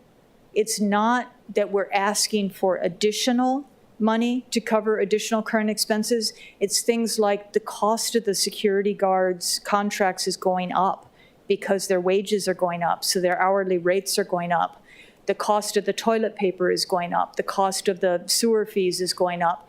If we're not able to meet the inflationary increase in these costs, it's going to mean a reduction in services. So we were not proposing in our budget initiatives to add. It was just to be able to maintain the status quo in services. And I think that covers, I know you guys have had a long day, so I tried to do it really quick. But I think that covers everything on the pages that we have for the operating budget. Okay, thank you. Members, any questions regarding pages 31, 32, 33, 34, and 30? 35. Council Chair Waters. Thank you so much. I'm just looking at your 2024 request. The overall request is $108.3 million, right? I'm sorry, what are you looking at? Just your overall budget request. If you add everything up that you're asking for in fiscal year 2024, it adds up to a $108.3 million, correct? That is correct. Okay, that's up $20 million from fiscal year 2023, which was budgeted and we appropriated $88.7 million, right? The primary difference, Chair Waters, is... I didn't ask that yet, but we're going to talk about that. But I just want to make it clear that last year's appropriated budget was $88.7 million, right?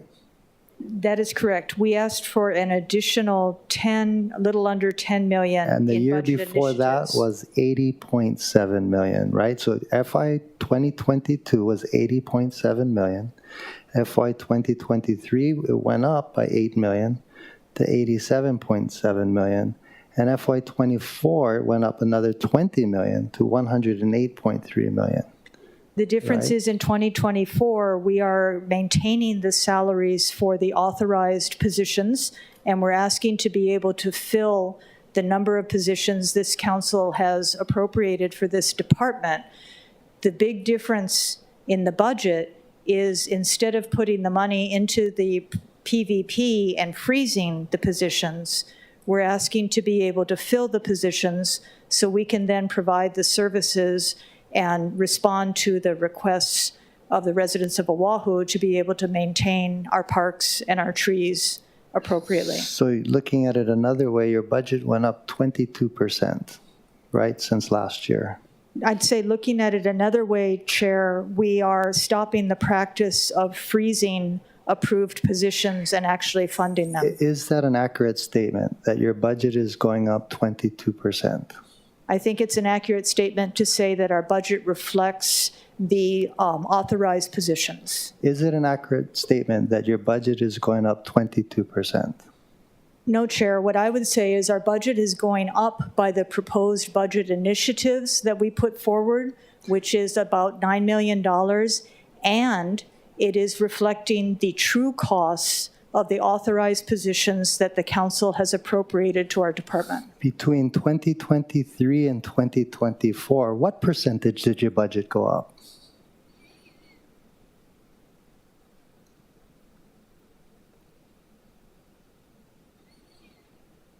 So, Chair, I think what it's fair to say is that we have a different... if you don't know, you don't know. No, I know what the position is, but I have a different view than you in saying fine. that the council has authorized positions, and what we're asking in this budget is that the salary figure reflect the accurate costs of the authorized positions rather than pulling them out into an account and not letting us fill them. Now, that's a question is, are you going to count that as an increase in the budget, or are you going to count that as saying we're going to have the budget reflect the cost of the authorized positions?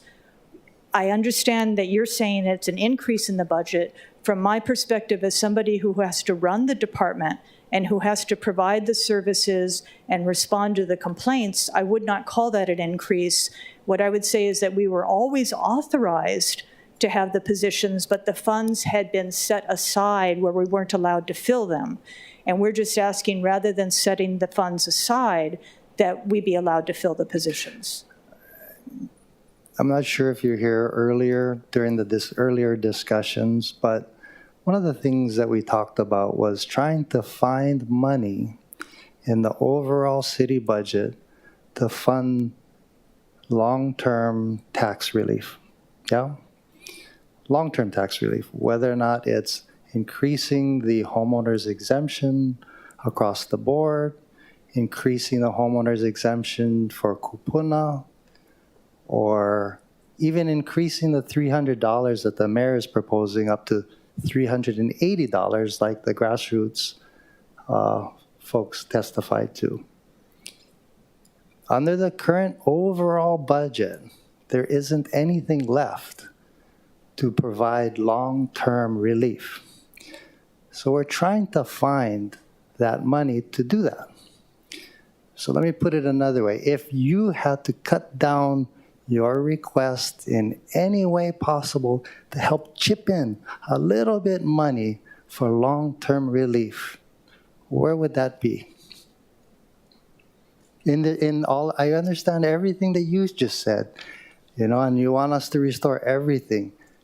But if you had to take a scalpel to this and tell us what you absolutely need, what would that be, and where could we find some savings to give the people of Oahu some long-term tax relief? And I should have asked that of every single department, and I intend to, but I'll ask you first. Thank you, Chair. I understand you folks do have a difficult job, and you're looking to balance the budget. And two, you have to juggle a lot of things. And what we've presented to you in the mayor's budget is what the administration feels is an appropriate balance. I'm speaking to you as a single department director who often is fielding requests coming through your offices, through the mayor's offices, directly from the public. to be able to do certain things. And that relies around making sure parks are clean, making sure that we can run programs, making sure that we can turn permits around quickly.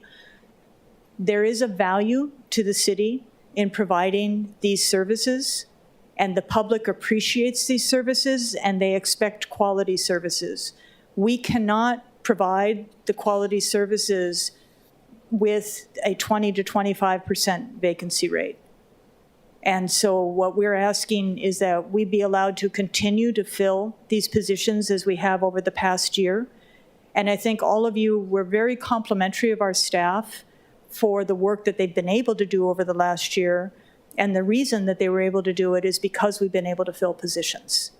I think the public will be happier when they see the level of services coming from city departments improving because we are able to fill. And we are able to turn around and do things. And you hear this from your constituents too.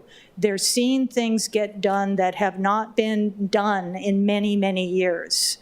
So we need that minimum amount of people to be able to do this. And I think you understand that because you were talking about that with a number of services that are being done by other departments. And I know that we've worked with many of you as well. And as I said, we really appreciate the compliments that you shared with our staff. But it was mainly because this past year, we have been able to fill places, that have desperately needed it. And we've been able to turn things around, and the morale in the staff is a lot better too, because now they have the help. It's not hopeless anymore. Well, let's put it another way. And maybe you're right. And we as a body need to decide what you're saying is completely fund the administration's request and give no tax relief, long-term tax relief, or find some savings somewhere and give some tax relief, right? I mean, it's really a policy call, yeah? And you're advocating for your department. I get it. But would you rather make the call, or you want us to make the call? Right? If we had to do it. If we, again, as a body, that's why I'm asking you. And by the way, just so I'm not just putting you on the spot, I asked Director Kawano last time, if we had to make cuts somewhere, where would it be? He actually said, ask the departments. You guys remember that? He said, ask the departments. So I figure you're not going to answer the question, so I'll just move on to the next question. When you have all these vacant positions, would it just be easier to cut the vacant positions rather than going through and looking at the ads, the administration add-ons? No, Chair, because what you're doing then is letting a random decision of some person to retire or some person to move to another job decide what's important and what's not. So give that example I gave. 2 safety officers, 2 driver trainer officers, 7 welders.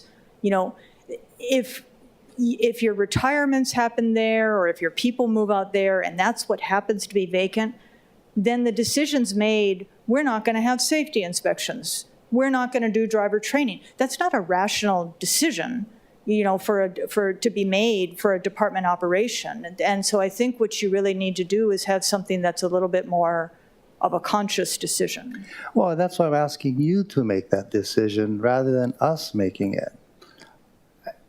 Again, my decision is allow the departments to fill, because there was a determination made by councils at some point in the past that these were the number of positions that were needed in order to perform basic city functions.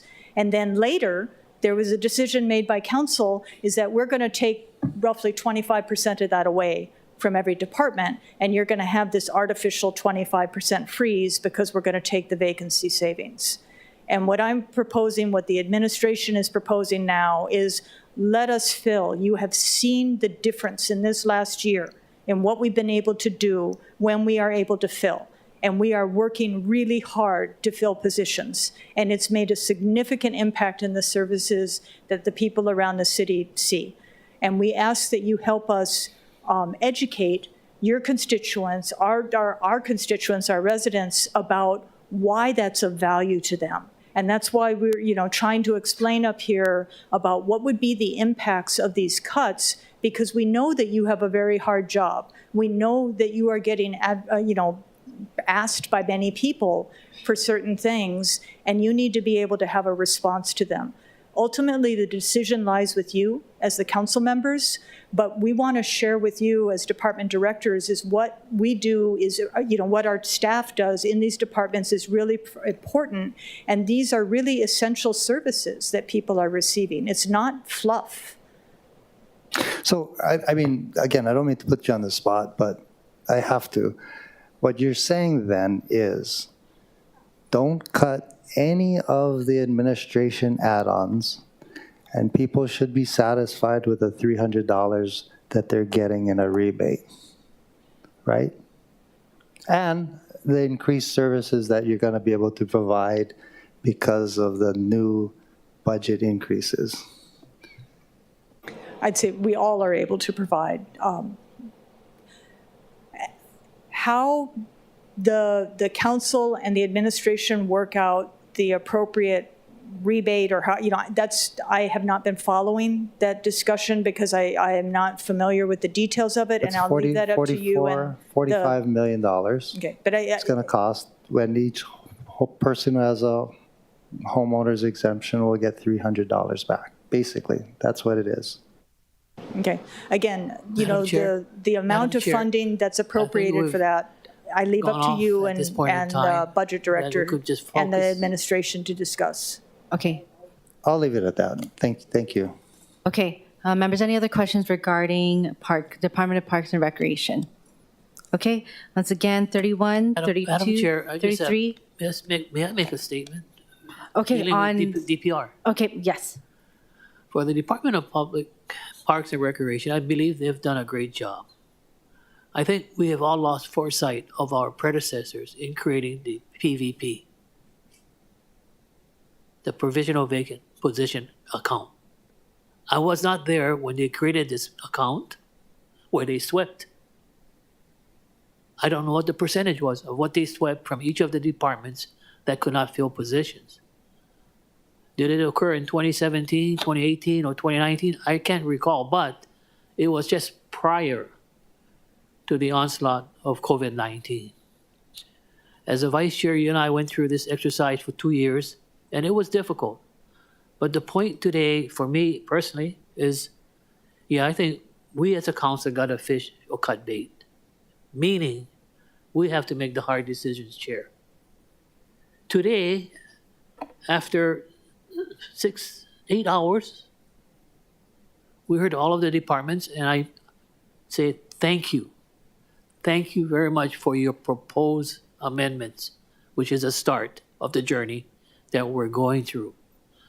But for us freshmen and now sophomores and now freshmen, you have to realize what was done during our preceding years. We locked ourselves in.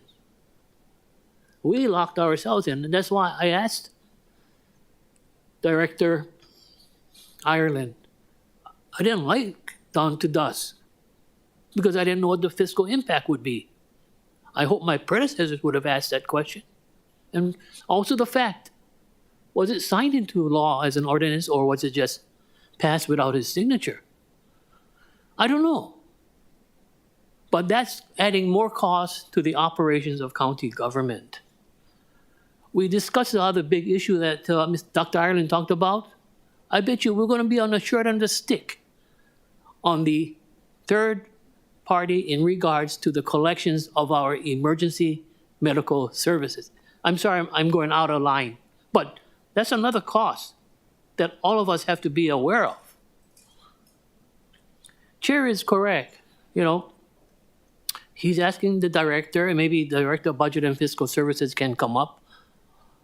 But I personally feel, as far as we make the decision, we have to make the cuts, the hard cuts.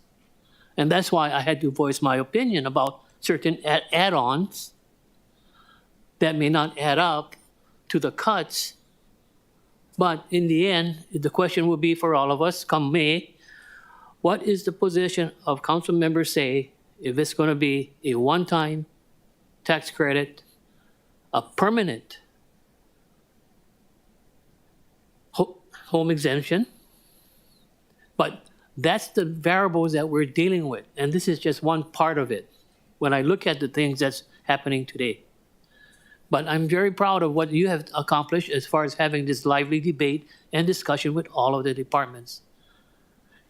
I have a hard time, Madam Chair, and the reason why, I want to provide more services. We're the first responders. And listening to all the debate this morning and this afternoon, I can sympathize with them, but if the priority of this council is to address long-term tax relief and real property tax, I'm open to that idea. Is it a temporary credit, which is what the administration is proposing, is another idea. But it's before this council, and we have to make that tough decisions. So if we cut, we cut. If I say to all of you, I won't support the budget, if there's any council add-ons, I want to do the long-term tax relief, that's a discussion we should have later on, come April or May.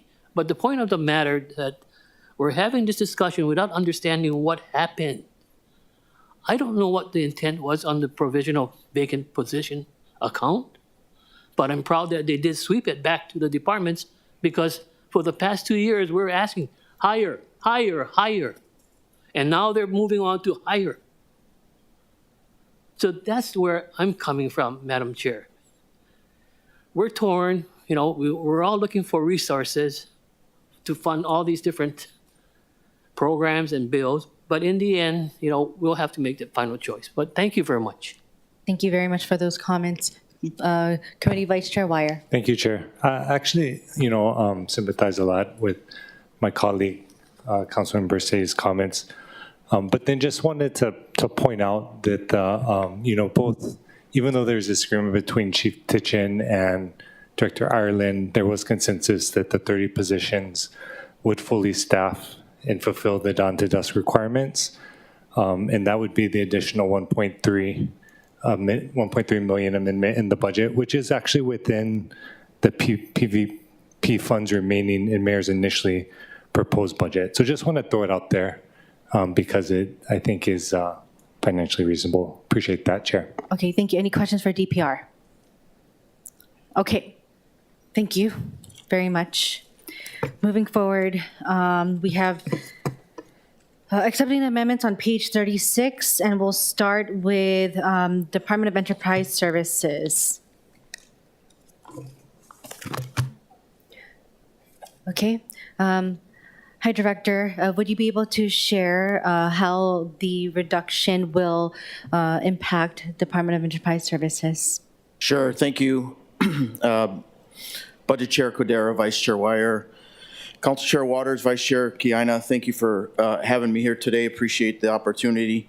First, I want to, just start off by saying thank you for keeping the majority parts, major parts of our budget intact and not an issue here today.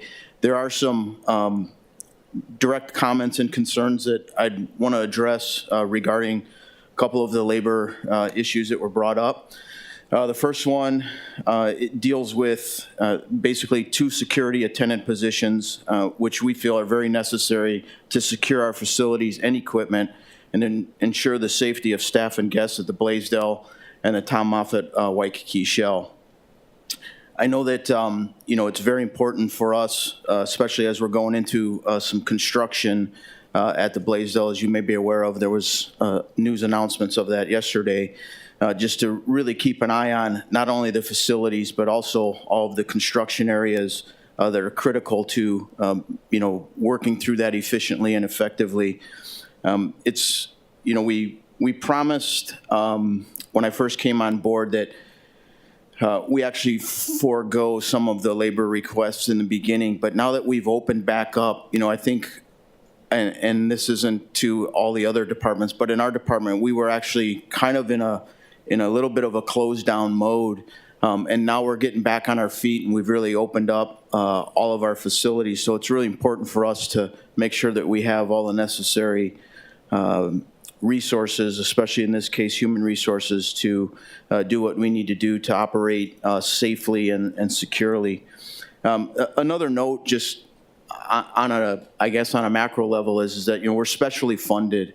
So any of the cuts that are attempted to do here, it's not, to Chair Waters' point, these dollars aren't going back into an overall. They're actually very specific to what we do in our different departments and divisions within the Department of Enterprise Services. So the other one was a larger amount. It was 150, and it actually would affect a safety specialist position, which we think is very important to cover all of our needs there, safety specialist, and then there was a clerk. But, the safe work environment, payroll auditing, that supports the Blaisdell Center, the Tom Moffett Waikiki Shell, the Honolulu Zoo, 6 municipal golf courses, and that's really over 300 and some positions. So as we rolled back into operating our venues, we tried our best to sort of keep some of these at bay, but we feel the pressure of increased support for all of our facilities that are now fully open and operational, to make sure that we have the necessary staff to support the employees, and to also keep it safe and secure for not only our employees, but also the general public that are visiting these facilities. So that's where I just wanted to kind of really hopefully reach out to you folks and understand where we're coming from, that it's one thing, and you could go back and check records, but I stand on record that, when we didn't need it, I wasn't asking for it. But I did say at that time that, hey, when we need it, please be mindful that we need it. And so that's really what I wanted to share with you folks today, and obviously available to answer any questions. Thank you. Thank you. Okay, I would like to highlight kick it over to Councilmember Okimoto relating to the reduction in positions and funding for salaries for auditoriums. Thank you, Chair. Thank you, Director. And I appreciate, this is such a great exercise for me, because I have been consistent, my team and I looked at where we saw vacancies that had been empty for a decade or so. And so I appreciate you bringing this to my attention. I think one of the positions was vacant since 2011. But from what you shared with us today, there is a need, and so I would be gladly work with you and see how we can adjust this, because I'm not trying to take away things that you definitely need. Understood. And look, we recognize, we had the discussion, right? We know that there was some vacant situation, but as we all know, three years of that was, we were in a very low operating mode. And now as we're coming out of that with a lot of construction and equipment and fencing and everything else, we feel that it's prudent and smart choices to make sure that we keep a watchful eye on all of that. And I appreciate that. So we look forward to working with you. Just to be clear, this is 2 positions for security, and the total for the 2 is going to be about 70,000, 69,000. That's correct. For 2. Yes, ma'am. Okay, and that's still going to carry over. Okay. Yes. Thank you, Director. Thank you, Chair. Thank you. Yeah. Any questions for Department of Enterprise Services? Thank you. Okay, next. Okay. Yeah, thank you so much. Yeah, thank you. Have a Okay, good next day. Wow. we have Chair recommends accepting the amendments on page 36 and on the top of page 37, which falls under DTS still. So just the top of 37 that's under DTS. Hi, Director. Thank you for being here. And if you could please provide the impact of the proposed reductions. Aloha, Council, again. We'll talk this time about mobility. There were some significant reductions here. We're about 3 months out from planned opening of rail. Some of the cuts are within our rail operating budget. The first cut for our salaries part is cut in half. Basically, what DTS has done is we've taken on the responsibility for station maintenance, for station repairs, for ground maintenance, and we're building up a capability to do that. so that we have a significant amount of grounds that are, as you know, they're nicely landscaped, and we want to continue to keep them up in a state of good condition. So we are in the process of hiring our blue collar workforce to do that. In the area of rail operations, the cut of $34 million. Basically, our rail operating budget is a contract with our contractor who operates rail. And that's an obligation that we have, that when we operate rail, those rates are set. Overall for rail, for the department as a whole, we've requested a 4.2% increase from FY23 to FY24 overall. We've had significant increases in the amount of bus service we're going to have. We're going to add $6 million worth of bus service that's going to be complementary to rail. But our overall budget is a 4.2% increase. And this is significant because we will be adding the rail expense onto the budget. In our administrative area, there was a fairly significant cut in our current expenses. I have 3 administrative people that help me run the department. That would be my executive assistant. That would be a staffer that I have in my office, and that would be one of our staffers who's been very successful in doing rail system intermodal connections and garnering a lot of federal support for that as well. So those reductions would basically eliminate all of those positions. In our transportation performance, we have a 27% reduction proposed. Again, those are people that are involved in writing grants. Those are people that are involved in setting up programs like residential restricted parking areas, and those would be quite significant for us for those kinds of cuts. In our transportation mobility division, there's a proposal to cut almost $10 million out of bus service. Currently, we have not restored all of the bus service that we had operated pre-COVID. We are planning to operate $6 million of value on additional bus service connected to rail. So taking 10 million out would be about 100,000 hours of bus service that we would need to curtail. In the equipment area that we have reduced there, those funds were intended to help improve our scheduling system within our handy van system, so that we could improve the reservation and the scheduling part, and to answer our phones in an appropriate time. Those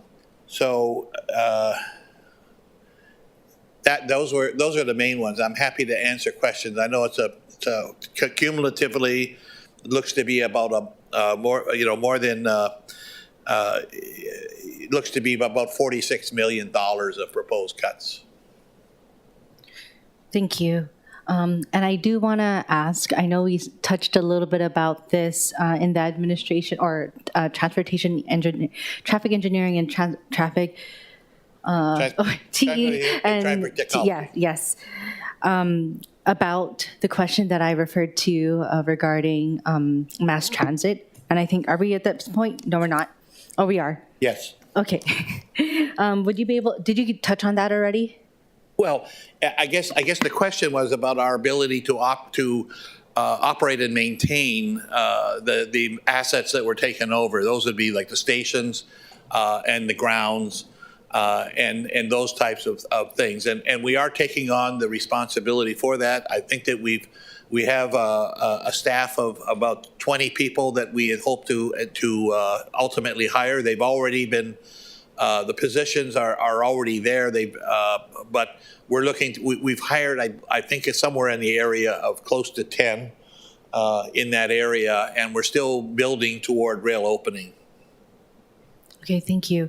And I know that you mentioned relating to bus service pre-COVID, and I'm sorry, I stepped out for a few minutes, but did you happen to talk about the the added bus service that will serve the rail stations? Yeah, we're planning on having added bus service, both on the link to rail and the link from rail at Stadium. And we're putting in we want to put in some a high level of service. We want to provide an express service from Stadium to town. We want to match rail's frequency for that. On the west side, we want to improve service all along the west side corridor from Kapolei, from Nanakuli, Waianae, Makaha, from Makakilo, from all parts of Ewa, from Waipahu, from Pearl City, from Aiea, all the areas along the rail line. In some cases, we're making small adjustments to bus service. In other cases, we're making more significant improvements in bus service. Thank you. I do know that you have provided information to the IAN Neighborhood Board, but I know that other neighborhood boards along the rail route want that information, and especially because the proposed interim service is July. And so I can't speak for the neighborhood boards, but I'm sure that if IA is requesting for that, I'm sure the other neighborhood boards from Pearl City, Waipahu, and the other neighborhood boards are also going to request for what that service is going to look like. And I've actually asked my staff to try to get us on the agendas of all of the neighborhood boards in the region so that we can do exactly that. We've committed with heart to provide that service. In addition to that, we're going to do our darndest to just use all the resources, media, news stations, midweek, all of those types of resources we can to try to do the best job we can of getting accurate information out. I know everybody says, how much is it going to cost to ride rail? How much do I need to get how does HOLO work? And we're trying to get that information out as best we can. Thank you. Okay, members, any other questions relate? I'm sorry, Councilmember Say. Director Martin, this is the first time that for me, we'll be going into an area of the unknown for me personally, from HART to DTS. And I'm just worried about your fiscal stability for DTS, that you will not drain the present funding for the Department of Transportation Services at the expense of rail. I wanted to just share this. I wish, and I forgot, Madam Chair and Director, that I should have asked Director Kahikina the question about the premise that rail was supposed to happen, and with the O&M, that it was supposed to be the real property taxes adjacent to the rail that would generate the real property tax income to maintain your operations and maintenance. I don't know if I've seen, maybe I haven't gone to the west side to determine if there's any real estate activities adjacent to the rail line. And it is a concern for me because I hope next year you don't come back to the council requesting a 10% increase in your O&M budget.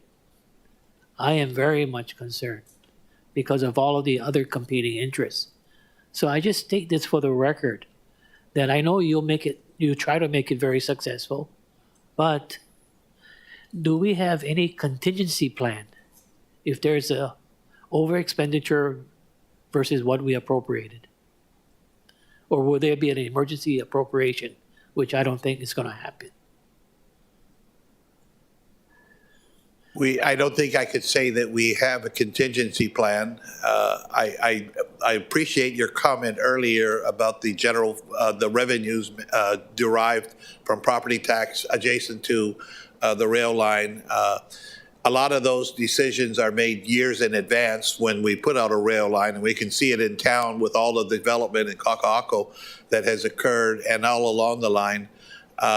We don't have a mechanism to capture that other than the general assessments go up and the city revenues go up, but we don't have a tax increment financing ability to to collect those increases in real estate value, which are have been very dramatic over the last years since rail has been planned. I think it's not. It would be a BFS issue, I think, more than a DTS issue as to, and it would be a state legislature issue as to what powers the county has anyway to assess different types of taxation. I would defer to BFS for that kind of a question.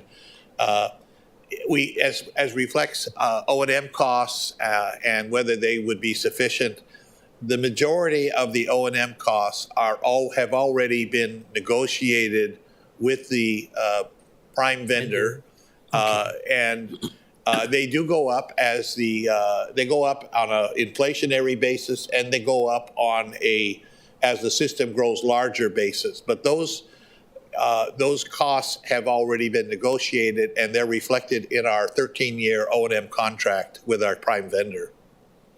But that negotiation, was it done by DTS? That negotiation was done in the prior administration by DTS and by HART combined. I wasn't there, but I know that there was a tremendous amount of effort and thought that went into trying to develop that O&M contract.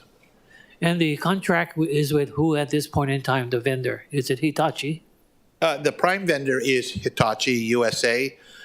We also have contracts with various contracts with for vertical transportation. That's elevators and escalators. We have contracts for security, and we have various contracts. But certainly the biggest one is the core system operator, which is Hitachi. Okay, so you have a figure already in place because they have signed a contract, the previous administration. I just want to know what the value or the dollar amount. For example, this year, the value of the Hitachi contract is approximately $54 million out of our rail budget of approximately 90-something million dollars. Okay, I feel very comfortable, and it's going to go up maybe based upon inflation and the extension. The other point, is there a reversal because you have deflation? Will it also drop or decrease? I'm going to have to get back to you on the specifics of that, council member. No, I just joking with you, just that, we can't control inflation. And that's going to cost this county a lot of resources too. So I just pose this for the members and the audience out there that this council is very much aware of their pocketbook. And the more I ask, the more I'm going to get answers from. And I just want to say this, that I truly believe you're going to be successful. Don't get me wrong. But it's going to take a lot of effort on behalf of everyone. And that's in my statement. I'm sorry, Madam Clerk, for saying all this kind of stuff, but I am concerned. Thank you. Thank you. Members, any questions relating to transportation? Okay. Thank you, directors. See you at the neighborhood boards. Oh, see you at the neighborhood boards. Okay. All right, next. We are still on page 37.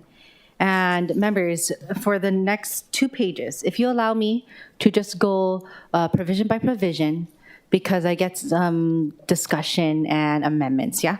Okay, oh, sorry. Okay, all right, first up, Chair recommends the acceptance of the provision for vacant positions addition on page 37. And for explanation, I can kick it over to Councilmember Okimoto. Thank you, Chair. Basically, the reason for this addition is the intent is to still allow for the departments to fill these vacant positions should they need to. They need to let us know, which is I think something across the board the council is asking for when they spend money from this account. And for me, this will help so that we're not chasing down directors, asking them to provide numbers and information. So the intent is to have this allowance so that they can fill the positions and also let us know where the money is going. Thank you, Chair. Thank you. Any questions regarding this this provision. Once again, we do have another round too. Okay, thank you.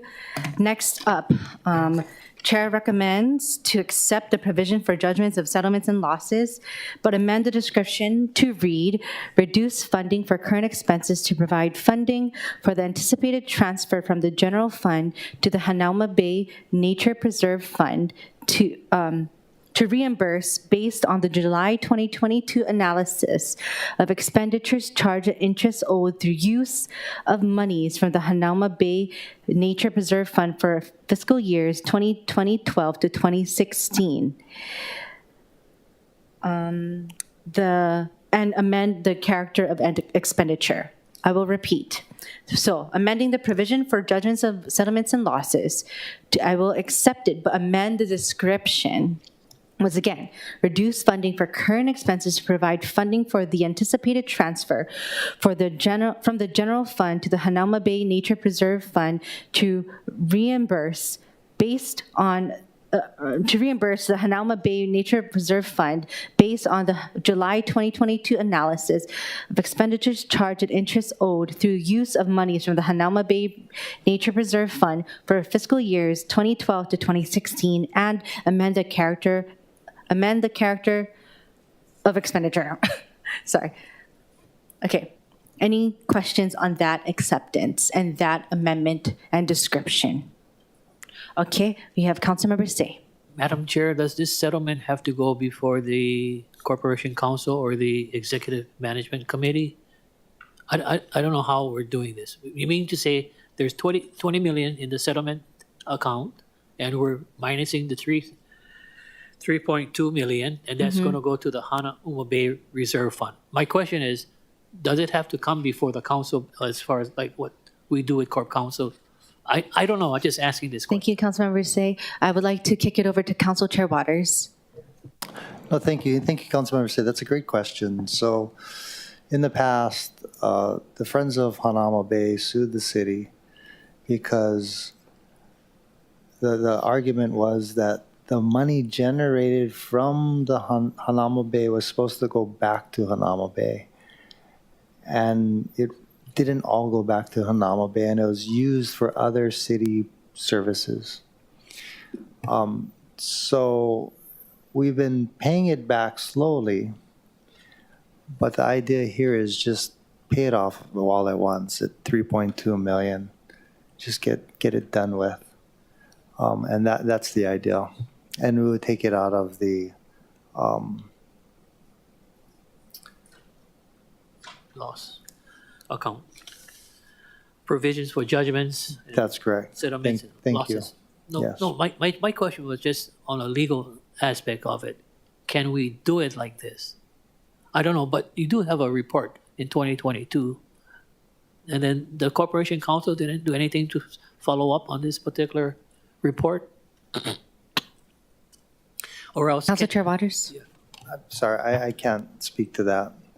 I do see in the budget that there was money allocated towards paying off this amount. But again, my feeling was just do it all at once and we'll be done with it. I would like to call up Director Kawano, if he happens to know. This is in relation to the provision for judgments, settlements, and losses. And if there's, sorry, Councilmember Say, can you ask the question again? Question was, legalistically, I'm not an attorney, Director Kawano, but anytime you have a settlement, I thought it has to get approval from Corporation Council, and then it has to have a resolution that comes before the committee, and then we approve it. Yes, that's correct. My understanding is that, and I've been involved in the settlement talks with Friends of Hanauma Bay. It's been a long time. My involvement started in October, and we had a couple meetings in March. And we're at a point right now where, as Chair Waters mentioned, Friends are willing to settle with 3 conditions.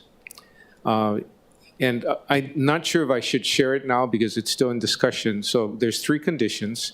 And My understanding is that Deputy Paul Aoki will be drafting the required documentation to present the settlement offer and acceptance to EMLA so that we can settle. And if we can get through that, we will request that this adjustment be removed from the budget for '24. So that's where it's at right now. So we're still in progress. Okay, thank you. Okay, thank you, Councilmember Say. Council Chair Waters. No, thank you. Thank you for that. That's super helpful. I'm willing to wait to see what happens with what Corporation Council is coming up with, and maybe I'm jumping the gun. So I'm willing to wait if you want to wait, but I'm happy to hear that. We're close. Perfect. Thank you. Okay. So Thank you. with that, Chair will restate another motion for this provision, for this item here. So instead of accepting this, Chair will reject this description as well as amendment or decrease amount for the settlement of $3,261,530. I'm getting all tongue-tied here. Okay, Councilmember Kia Aina. Thank you, Chair. I know we are going to push through with everything, but I just would say both to the Office of Consular Services and Corporation Counsel, you guys also have access to the budget and the proposed recommendations. And whenever you see that there are concerns with the legal authority, first of all, to be doing something budgetary-wise, it should be flagged, right? Number one. And number two, with regard to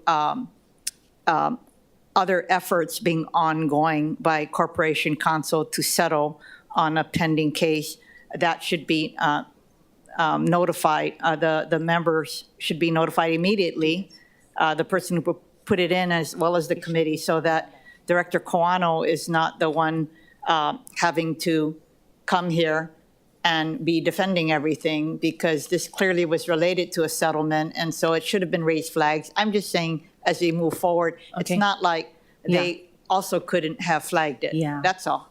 I understand. Thank you very much. Okay, with that, next item on the same activities and the provision for judgment settlements and losses is a reduction of funding for current expenses. Councilmember Kia Aina, $1 million in your reduction. Would you like to provide comments on that? This was just a proposal to offset some of the council member ads that I've put in, because in order to put ads in, I would have to identify offsets. So this was simply identifying an offset. Okay, thank you. Chair will reject this acceptance, as there has been enough cuts proposed.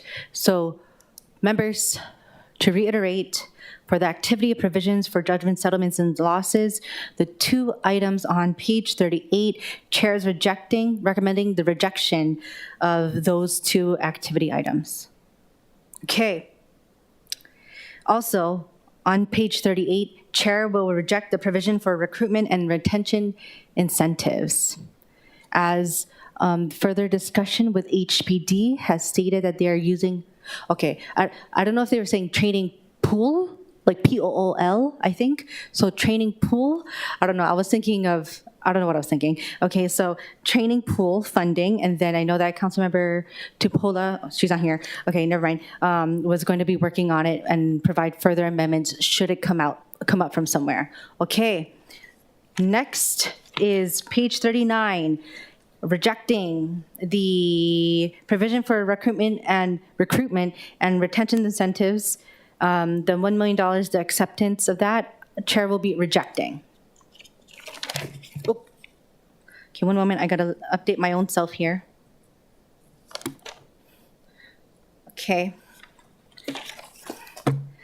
Thank you, members. Thanks for your patience. Let me know if you need me to repeat that. But on page 38, it was rejection of all those provisions on there. Okay, and on page 39 at the top, Moving forward, we have transferred to reserve for fiscal stability fund. Chair wishes to accept the ad funding for current expenses. This ad was done by Councilmember Toba, if you wanted to add to that. Sure, thank you, Chair. That cut came from the mayor and the MD's new positions, and what we wanted to do is put that money in the rainy day fund. And the narrative behind that was to cut, and we felt like the cut should be put in the rainy day fund because we don't know when another pandemic might hit or recession might hit or economic downturn. It's just a signal that we wanted to continue to beef up our rainy day fund, but that same amount could easily fund the positions for ocean safety. Just saying, I think that would be cool too. So Okay, we can also look at that in the next round of amendments, but sure. I will move to accept this for now, and then moving forward, let's see how we can move these around. Okay. Thank you. Next up, this is relating to the transfer to Hanauma Bay Nature Preserve Fund. We did discuss this because this is related, once again, to the account for judgments, settlements, and losses. So Chair will recommend the rejection of this line item. Any comments, discussions? Okay. Reject. Okay, next up is our general provisos on the following pages for sections 12 to 18. I'll go through each page and accept by page, as you can see here. And then if there's any amendments on there, I'll direct you to them. But first up, we have Chair recommends the approval of the proviso language on page 1 of section 12. Any discussion?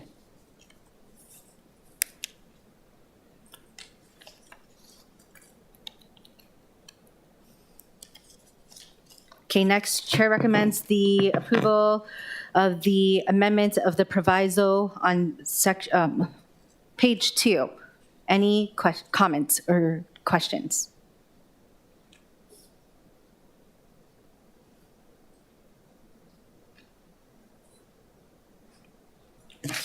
Okay, next, we have page 3. Chair recommends I know it looks like a little bit, but it refers to the different sections, and then it also spells out HUD, what HUD is on page 3. Any questions, comments?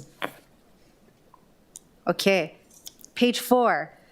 Once again, it amends the different parts where it says state section, and we refer it back to the ROH. Any questions or comments? Chair recommends that approval. Okay, next, page 5. Chair recommends the acceptance of the amendments of the proviso on page 5.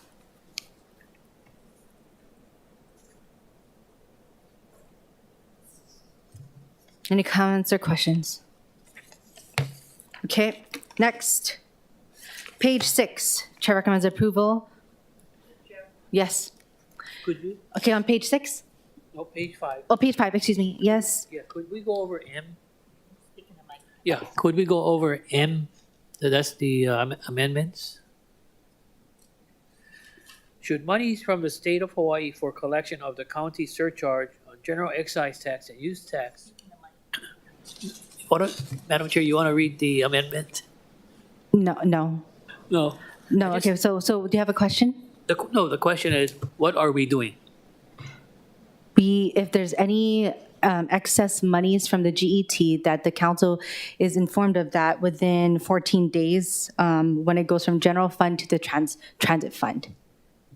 Okay, so there is a reporting mechanism. Yes, correct. Thank you. Thank you very much. Okay, next, what am I talking about? It's page 6.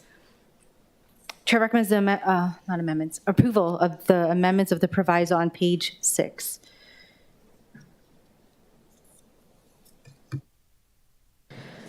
Okay, thank you. Next, page 7. Chair recommends approval for the amendments of the proviso on page 7. Okay, next, page 8. Chair recommends acceptance and further amendment of the proviso on section 17 on page 8. So if I can direct you to the last section of section 17, please.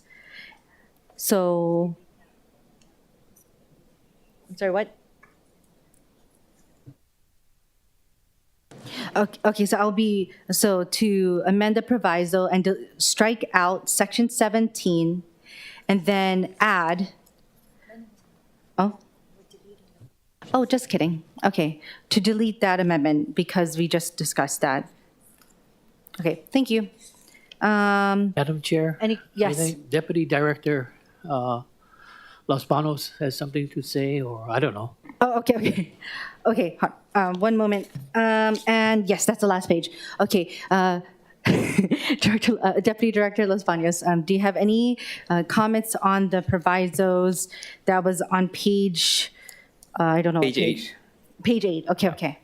Edward Los Banos, Deputy Director, Department of Community Services. Department of Community Services would like to work with the council to correct the section 15. The funding level communicated in D164 was the best information that we had at the time.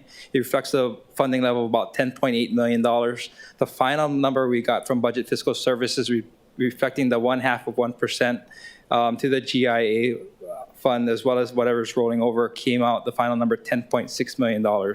So we'd like to work with council to correct that language, and we'll provide comments going into the CD2.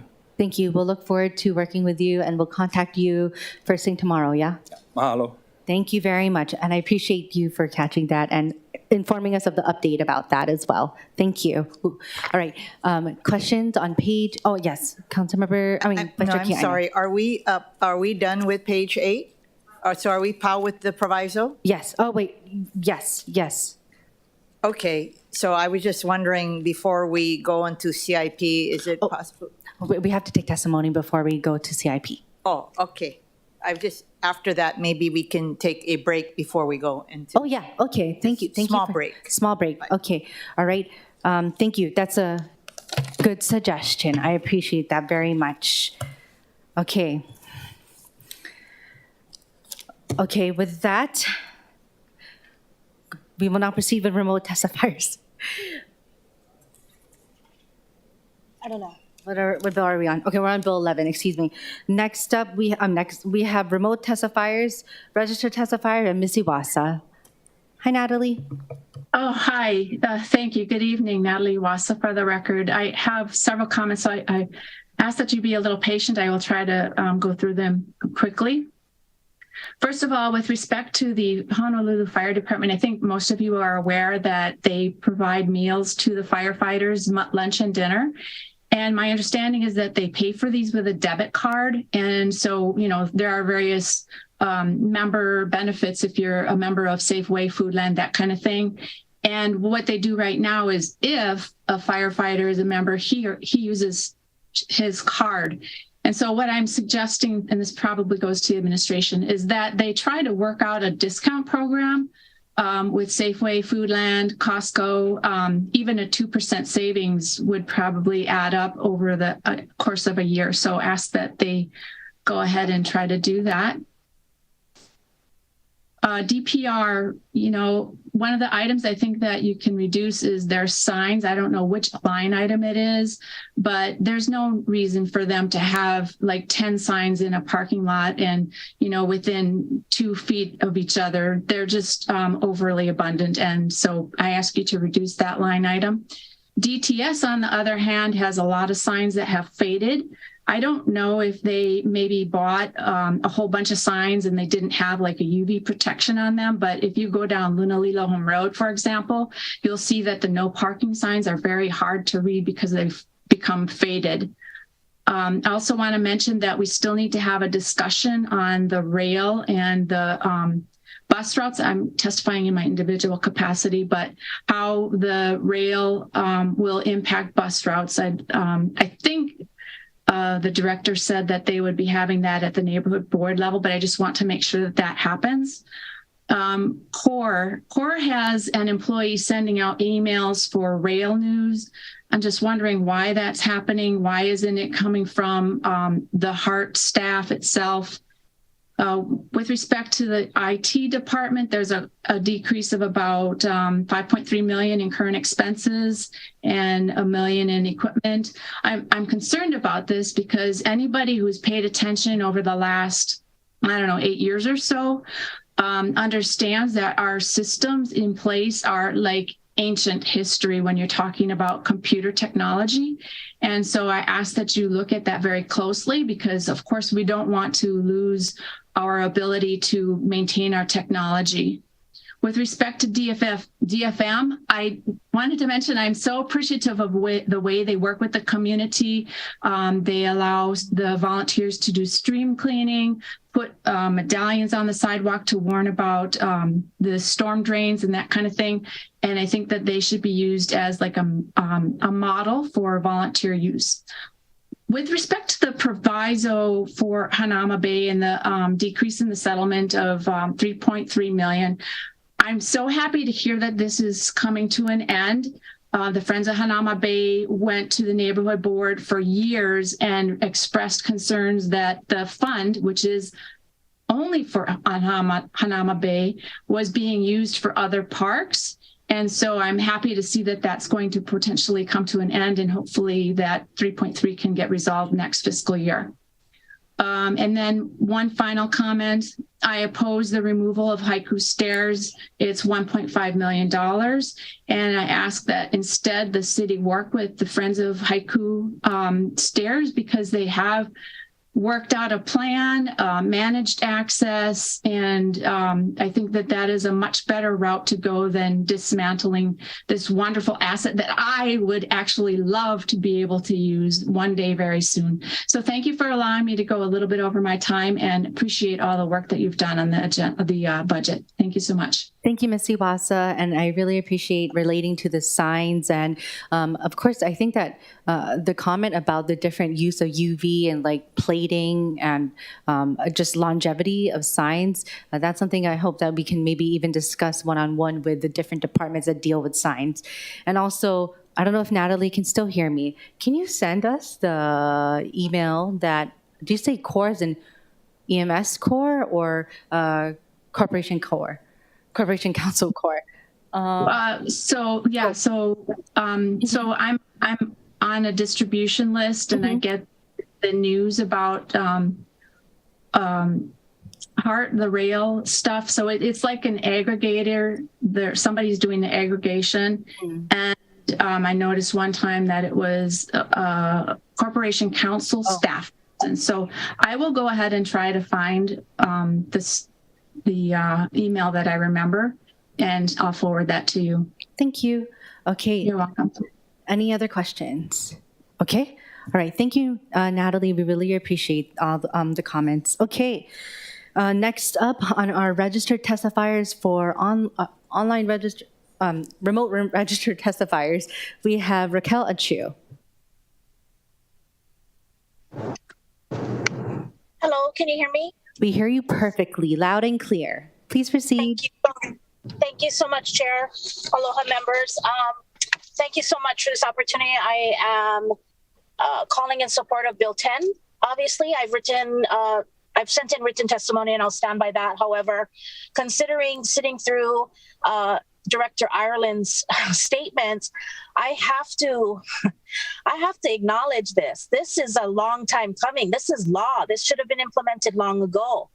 To Director Ireland's own statement last year, April 20, 2022, he stated that they needed 48 more positions to adequately staff all towers island-wide, yet asked for only 14.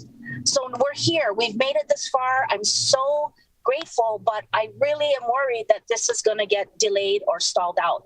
So I really do appreciate it's important to hold the department accountable for what needs to be put in place. And I really look forward to seeing this through and hopefully in the future looking at separating this department, because it's clear to me that that needs to happen. And in the meantime, maybe there's a review that needs to be made regarding the department for implementation. Thank you so much. I appreciate you guys so much, and hopefully you get out at a decent time. Aloha. Thank you. I'll try my best. Okay, thank you. Any questions for Mr. Chu? Okay, thank you very much for sticking with us. I saw you at the very beginning too. Thank you. Okay, with that, are there any other registered testifiers? I'm registered, I'm sorry. Remote testifiers. Oh, hello. Oh, can you guys hear me? Hi, may I have, are you testifying on Bill 11? Oh, yes, I'm so sorry. This is Bill Joey Cadiz, right? Hello? Yes, can you hear me correct? Good. You sound super far away, but may I first have you state your name and then also your the item that you're wishing to testify on? Yes, aloha everybody. This is Joey Cadiz on Bill 11 in regards to ocean safety. Okay, please similar proceed. to what Raquel had just, Okay, mahalo everybody for everything and being here today. I know this is a very long day for all of you. I just wanted to confirm and ensure that the 16, along with the 14 positions going to be amended, will ensure that the Dawn to Dusk program, or maybe alluded to as the extended hours program, will be processed as needed through these 30 positions. Last year in fiscal budget 2022, Dr. Ireland had asked for 48 positions, and we just wanted I know that there were positions that were approved throughout the year, but we just want to confirm that these 30 positions will confirm that the Dawn to Dusk program will be initiated for power guards, which make up majority of the department.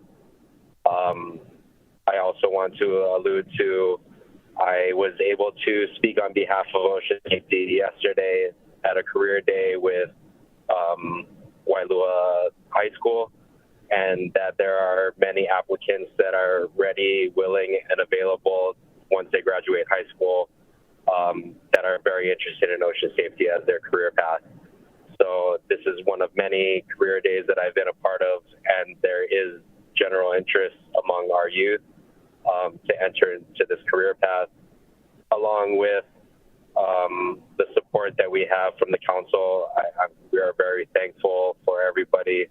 Vice Chair Wire and Councilmember Waters, thank you very much for confirming and pushing us forward. And that's it. Mahalo. Thank you so much, Mr. Cadiz. All right. Any questions for the testifier? Okay. Next, we have in-person testimony. We do not have any other in-person testimony. Oh, we do not have registered in-person testimony. Is there anyone else in person who wishes to testify? Seeing none, members, we are in discussion. Okay. The chair recommends that Bill 2023 be amended to a CD1 that incorporates the changes described during the discussion today and makes any technical and non-substantive amendments that may be necessary. Any discussion? Any objections? Reservations? The bill has been amended to a CD1. The chair then recommends that Bill 11, 2023, CD1 be reported out for second reading and scheduling of a public hearing. Any discussion? Any objections? Any reservations? Hearing none, so ordered. Now, before we move on to the next item on the agenda, Chair would like to take a 20-minute 10-minute recess, okay? Recess to, subject to order of the call. Oh, Chair, not call, Chair. Oh my gosh.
like to call the Committee on Budget back to order. I would like to also appoint Councilmember Val Okimoto to the Committee on Budget. Thank you for helping us achieve quorum. Okay, with that, we are moving to Bill 12, 2023, approving the Executive Capital Budget and Program for the fiscal year July 1, 2023 to June 30, 2024. The worksheet before us is Council Communication 91. With that, once again, I'll be going page by page and talking about the budget chair's amendments. And if you have any questions, we can do that. Okay.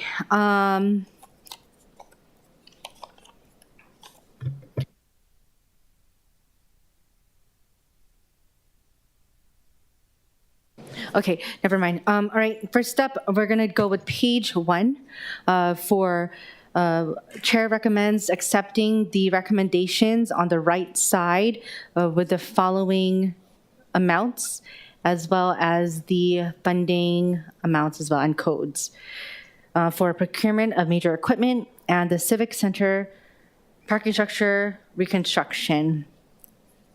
And does anyone have any questions? And I would like to refer to Councilmember Say if he wants to add anything regarding his, not on this page. Okay, got it. Thank you. Members, any questions?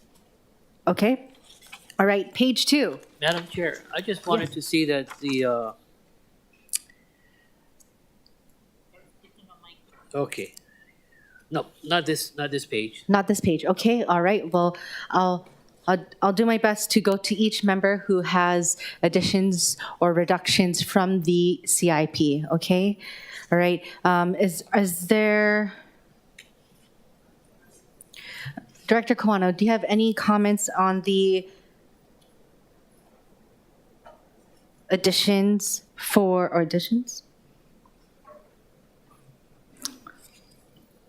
the total of $22,318,325 for the procurement of major equipment. Budget Chair, excuse me, are you on page 2? Page 1? Oh, page still 1? on page 1? Oh, yeah, still page 1.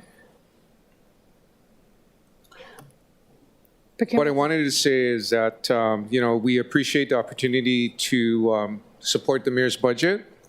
With regard to the, additions, we're going to work with, council to operationalize as much as we can based on our capacity. I wanted to inquire on the changing of funding source. Typically for equipment, we a lot of times cash fund equipment, and just want to understand why it was reversed, because the same thing happened on page 2 as well. Thank you. The changing, so as members, as you can see throughout the budget, there has been a code change for general funds to bonds.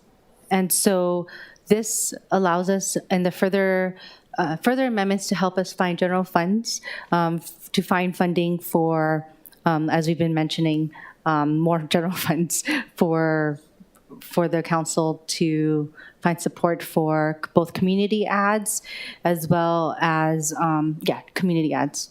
Okay, yeah, I just wanted to confirm that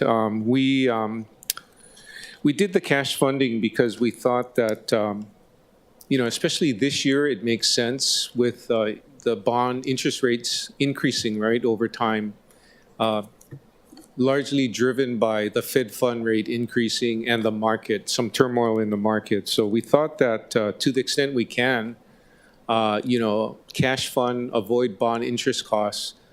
But, I understand where you're coming from. So I just want to share with you why we use cash funding. And especially for the for equipment. Okay, Yeah. understood. Chair, Okay, thank you. Do you have anything else before we move on?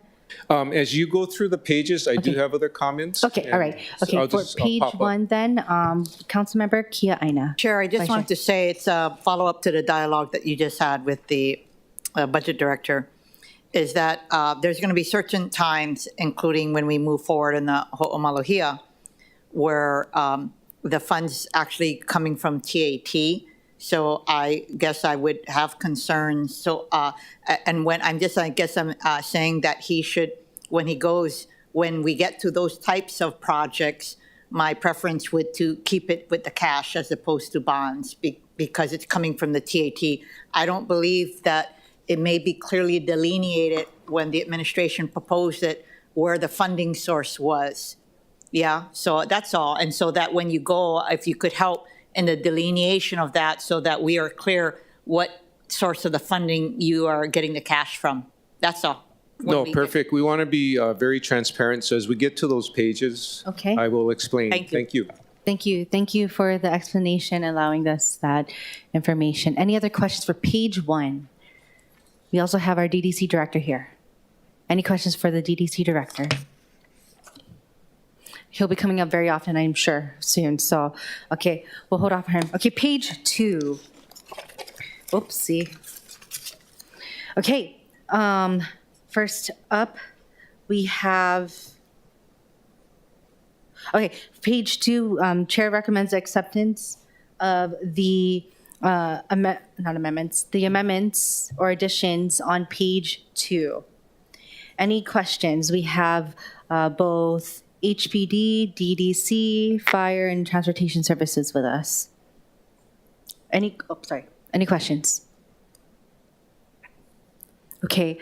I would like to call up Acting Chief Horikawa regarding the YNI police substation improvements.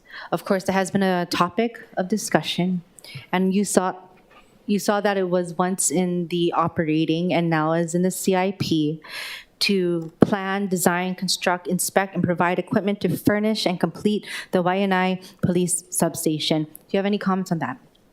Yes, we do appreciate the thought behind the money for that. Although at this time, we do feel that at this point in time, as far as the YNI station, which is the newest facility that we do have, it's not necessary at this time. So just to give you an idea of the station and its operating capability. So right now, the first floor is completed, right? It's operational, fully operational. Not quite used to its full capacity only because we don't have the live scan capability for fingerprinting. So we can't book adults at this time. But once we do have that piece of gear, we will be able to book and process all adults as well as juveniles. That being said, the station itself, it is a fairly large structure. The first floor is, again, fully operational, and it provides all the capability that we do need for police services in that area. Second floor, however, it's not complete. So in fact, there's no flooring, there's no drywall up. But at the same time, at this point in time, there's no need, which is partly a function also of our manpower issue. But so even if it was completed at this time, they wouldn't really be utilized. There's no plan to utilize the second floor at this time. So what I'm saying is that right now, the YNI station, again, first floor fully completed, operational, and that more than satisfies the need for District 8. Again, we do have Kapolei Station, which is our primary station out there. But so at this time, although we do appreciate the additional funding thought behind that, it's not, we do have other CIP priorities throughout the department in different districts. For example, our training division, main station, et cetera. So at this time, we would like to decline that apportionment for the YNI station. Okay. And is there any funding that's needed for plan and design at all? Well, again, the second floor flooring and drywall is not up, so there would be an element of that the requirement in the future. But again, at this time, we don't see the priority for the money to be spent at that station at this time. Okay, members, any questions regarding these items on page 2? Councilmember Okimoto, I know you visited it there. Okay, all right. Well, the council member of the district is not here right now, so I may recommend this to remain in, and then if I could request for your administration and even, I don't know who in your department relates to plan and design at all, but to work with the council member of the district and then see if there's any, maybe if we can remove this in the CD2. Of course, I'll be happy to work with you on Please, that. yes, thank you. Okay, members, any questions for page 2? Okay, moving forward. Page 3. Chair recommends to accept the amendments on page 3. Council members say you have flood control improvement in various locations and also rock slide, potential inspections and mitigative improvements. And I do note that you did mention some of the discussions that you had with residents in Palolo, yeah? Yes. So would you like to add some Yes, comments? basically, the flood control improvement at the various locations deals with our streams, the Manoa, Makiki, and Palolo ecosystem. And I just put the money in just in case that there is a major natural disaster. That's it. Thank you very much. We would like to call Director Millis. I'm sure that there's a lot of calls for such measures regarding flood control improvements and rock slide and rock fall mitigation. Are there any, will this assist your department and further other departments to provide mitigative efforts? Good evening, Chair Cordero. So for us, any additional funding put into the projects that have been planned would put a kind of additional strain on our already very tight resources and capacity. Thank you. Okay, thank you. Members, any questions on page 3? Thank you. Okay, Council members say. Okay. For Director Millis, I'm so sorry. Director Millis. The other point about why this is put into the budget was because of the U.S. Corps of Engineers, Alawai watershed. If you don't want it, I'll make the request later on. But this is part of the watershed area that we're talking about. So it's okay if you guys don't want. No, I appreciate the funding put in for this very important project that we're working closely with the Corps on. I think for where we are in the study right now, it doesn't appear that the city's portion is necessary in this upcoming fiscal year. Okay. Thank you. If there's, Director Millis, if there's no city portion or how we keep saying there's skin in the game for certain projects, does it show skin in the game to the Army Corps of Engineers that we utilize, that we have funding ready and available for the watershed project? So right now we're working towards wrapping up the planning portion of the study. And so it's a very long process to get to the point that we initiate design and would need to put forward some city funding. A similar project that's further along is the Wailele Stream. And so that project, we actually are putting in funding because the city has an obligation to commit our portion to initiate the design of that project. So that one's a little bit further along, and so we need the money, whereas the Alawai Flood Control Project isn't quite there yet. Okay, thank you. Members, any other questions? Okay, thank you. All right, any other questions on page 3? Okay, moving forward. Page 4, Chair recommends the language changes on page 4. Councilmember Say, would you like to add your points regarding the language change recommended on page 4? Yes, I just wanted to have a match with the state. Thank you. Thank you very much.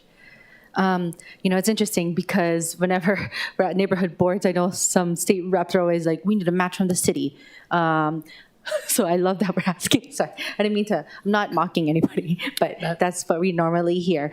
Okay, Madam Chair, the reason why I did this was because, the administration did talk about infrastructure for Halava.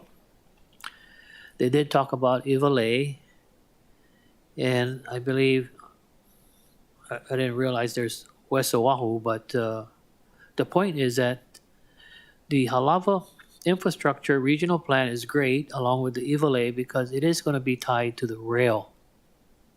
And my point is that the beneficiaries also will be the state of Hawaii. So if they could match us in regards to the Halava property later on.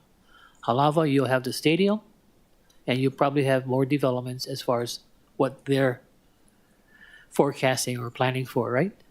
So that's the only reason why I did what I did. But later on, you can decide how much money you want to put in if they're going to match us. But if it doesn't match us, the money's not released. Okay, understood. No, thank you. Thank you for that. Once again, I'm accepting the amendments on page 4. Any questions? Okay, Director Kawano, please provide comments on the language change as well as the different, especially the language change, but different amendments on page 4. For page 4, Yes. we have, we're asking for a deferral of the affordable housing infrastructure regional planning projects for Halava, Ivalay, and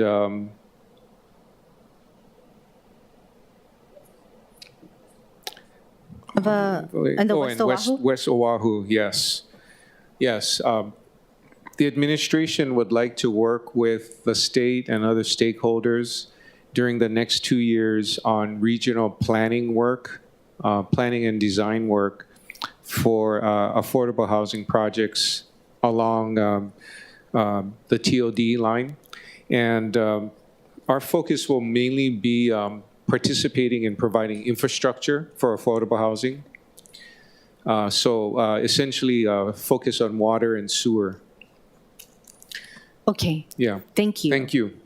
So defer, meaning strike out the project on the capital improvement?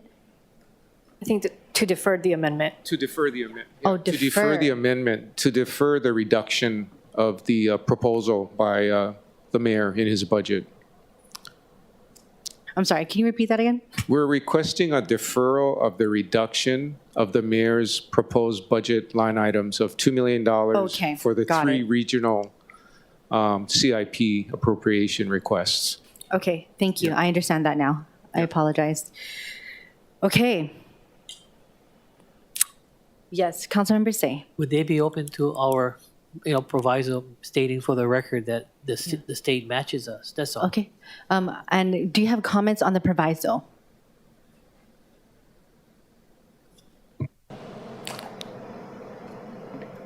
Director Kawano, is basically funds to be released upon securing matching funding from the state of Hawaii.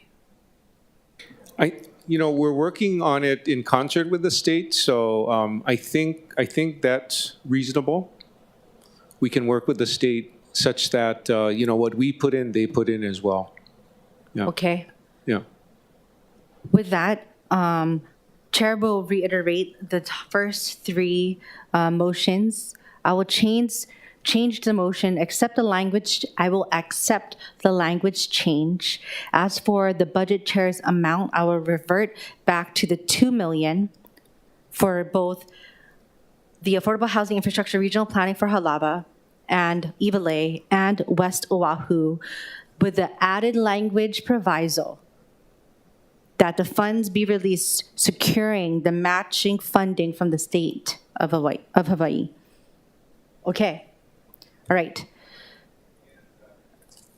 Can I, when we get to page 10, when we talk about Halemaluhia, the park improvement there and the tie-in to the TAT, can I cover, I'd like to cover about 11 other projects that the mayor proposes to fund with TAT cash proceeds. Okay, when we get there. Okay, Yeah, when thank you. we get there. Yeah. Okay, thank you. All right.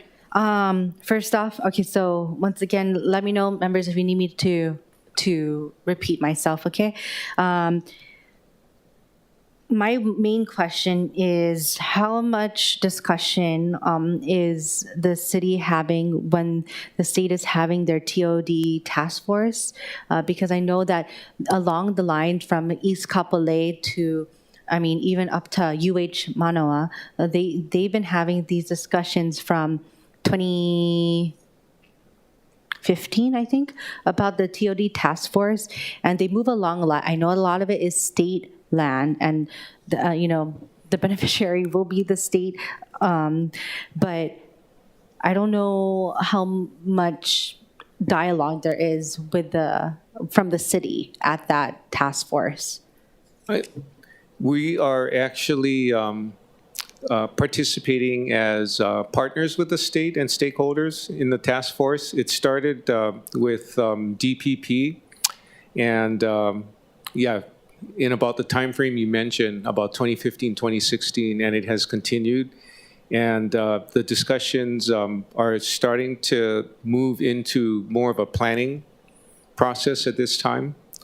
And, you're right, most of the real estate is going to be on state land, Bishop Estate land, and a few other private stakeholders.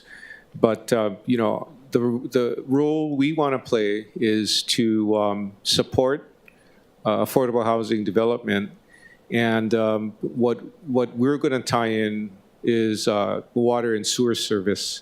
So we're looking at partially using some of our general improvement funds to start. But as we get into construction, we'll be using, the sewer fund source of funding, and the Board of Water Supplies source of funding as well. Okay, Yeah. Thank you. I do want to bring up some discussions, or like as a staffer, I remember attending when DPP and I don't know which other stakeholders in the Ivalai area started talking about infrastructure, and that did die down. And then what ramped up was projects proposed by, probably going to be wrong, HHFDC in the Ivalai area. And so I just want to make sure, like, once again, that the city remains in the conversation for a lot of those projects that are coming up, because when they started doing the charrettes and workshops, of course, there were persons who were participating that were kind of like, oh, we had these meetings before regarding the infrastructure, sewer, water capacity, all of that. And we were talking about HPHA projects, and then all of a sudden, maybe a year or two of no discussion, and then the HHFDC project came into play. So once again, I just a point of wanting to keep our city agencies in the loop, where the city as a whole is in the loop, where we're not being taken off guard or taken for granted, basically. Okay, thank you. Thank you very much. Okay.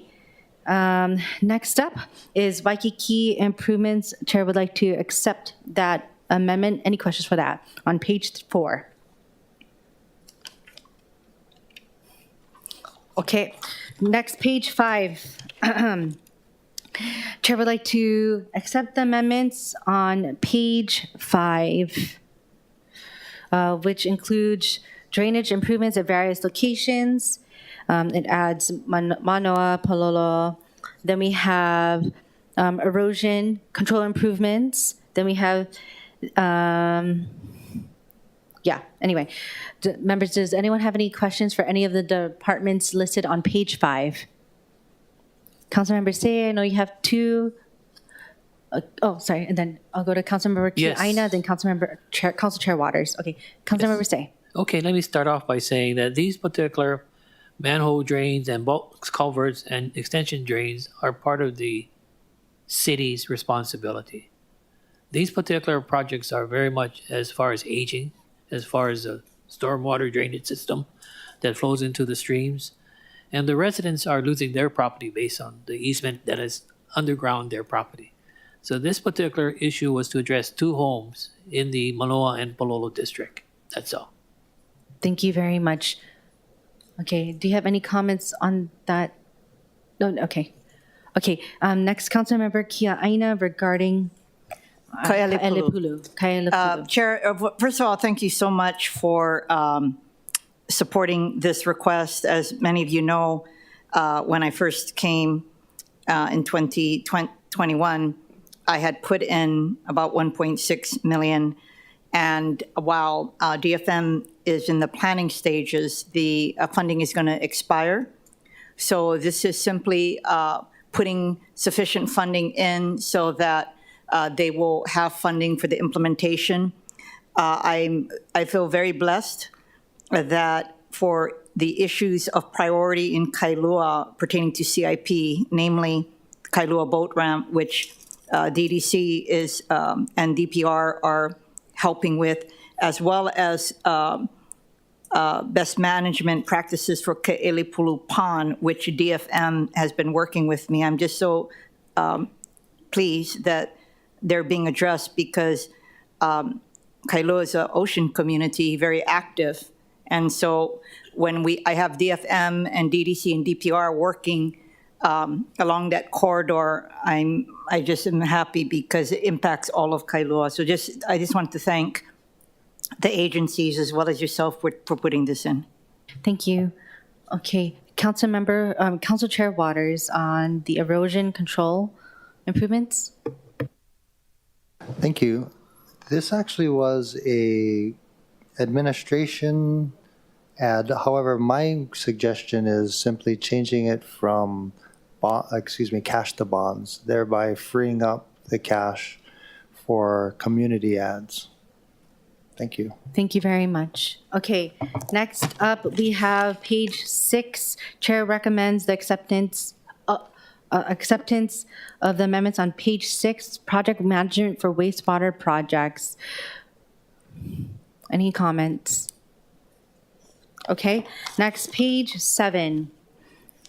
We have community services and land management relating to the Affordable Housing Strategic Development Program. Chair recommends the acceptance of the amendments on page 7 and page 8. Page 7 and page 8.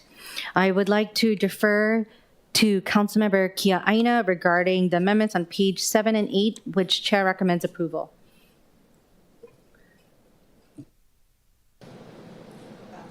Thank you, Chair. For me, this was in response to the administration's proposal for $100 million in overall funding for affordable housing, and I just felt, since we talk about it a lot, that we need to carve out of that proposed funding stream a set amount of funding for addressing affordable housing, not just for our homeless, but also for homeless service facilities. I think all the dialogues we hear about is that at the end of the day, services can only go so far. We need to have housing available at all levels of the income stream, including for our homeless community, and that was the justification for seeking to have a portion of that funding specifically dedicated for homeless. Because I feel that there are a lot of other funding streams, the Affordable Housing Fund and other funding streams, 201H process, the Bill 7 process to spur development by private developers to increase our affordable housing units. And I just feel that we need to endeavor to do a better job at helping our homeless community. That was the justification for this carve-out. Thank you very much. With us, we have from the administration, both DCS, DLM, and BFS. May I ask all three to provide comments, or Director Kawano?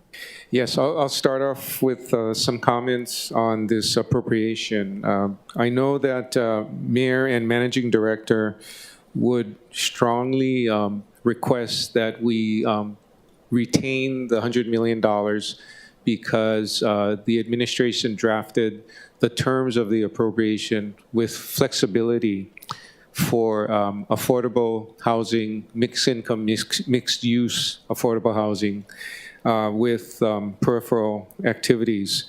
As such, we are open to adding Vice Chair's requests for homelessness CIP appropriations as adds, and we would work with her to operationalize those appropriations. So the request is we retain the $100 million respectfully. Thank you.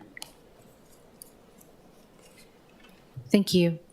Okay, Councilmember Kia Aina. I guess, Chair, it all depends. If of course, that's ideal as well, but if I'm unable to get the ads, then I guess I would like it to come out of the 100 million. And so that was the whole rationale behind me identifying that. So, of course, I leave it to you to determine whether or not we can accommodate both requests, but I've been prudent in trying to find offsets for any of my budget ads, and that was where it's not an offset, but I'm basically saying this X amount should be for that, because unless someone from the Department of Community Services could tell me otherwise, I don't know. I just see a lot of projects coming through the zoning committee to deal with, not with the construction of housing for our homeless community. And so I'm concerned because by us not contributing to that objective, then the continuing of homeless services is going to be there, but also it impacts quality of life very often for those who are going to the beach parks or on the sidewalks in very many communities. So it's just part of an overall strategy. That was the only reason for that. So again, I'm not opposed to an additional, but again, if we cannot get the additional, then I would recommend that it come out of the 100 million. Okay, thank you. Okay, with us we have DLM Director Scott Hayashi. Good evening, Budget Chair Cordero, council members. I just want to echo what Director Kawano said. Administration would really want to keep the 100 million CIP intact. As far as DLM, we're going forward. We're going to aggressively pursue various acquisitions. We have several identified already. I think we mentioned that in our budget presentations. These are large, complex, significant acquisitions, potentially 30 million plus. So the 100 million could be used up fairly, quickly over the next 2 years. So, if possible, we definitely want to keep that intact, recognizing Councilmember Kiaina's,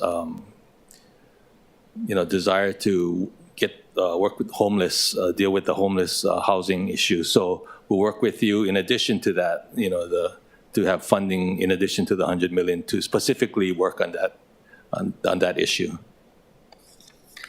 Thank you. Would the city administration, Director Hayashi, sorry, would the city administration be open to further amendments to the proviso relating to affordable housing to ensure that a certain amount be utilized for homeless services and affordable housing for homeless? For DLM, I think we'd be willing to look at it. I don't know if anyone else wants to.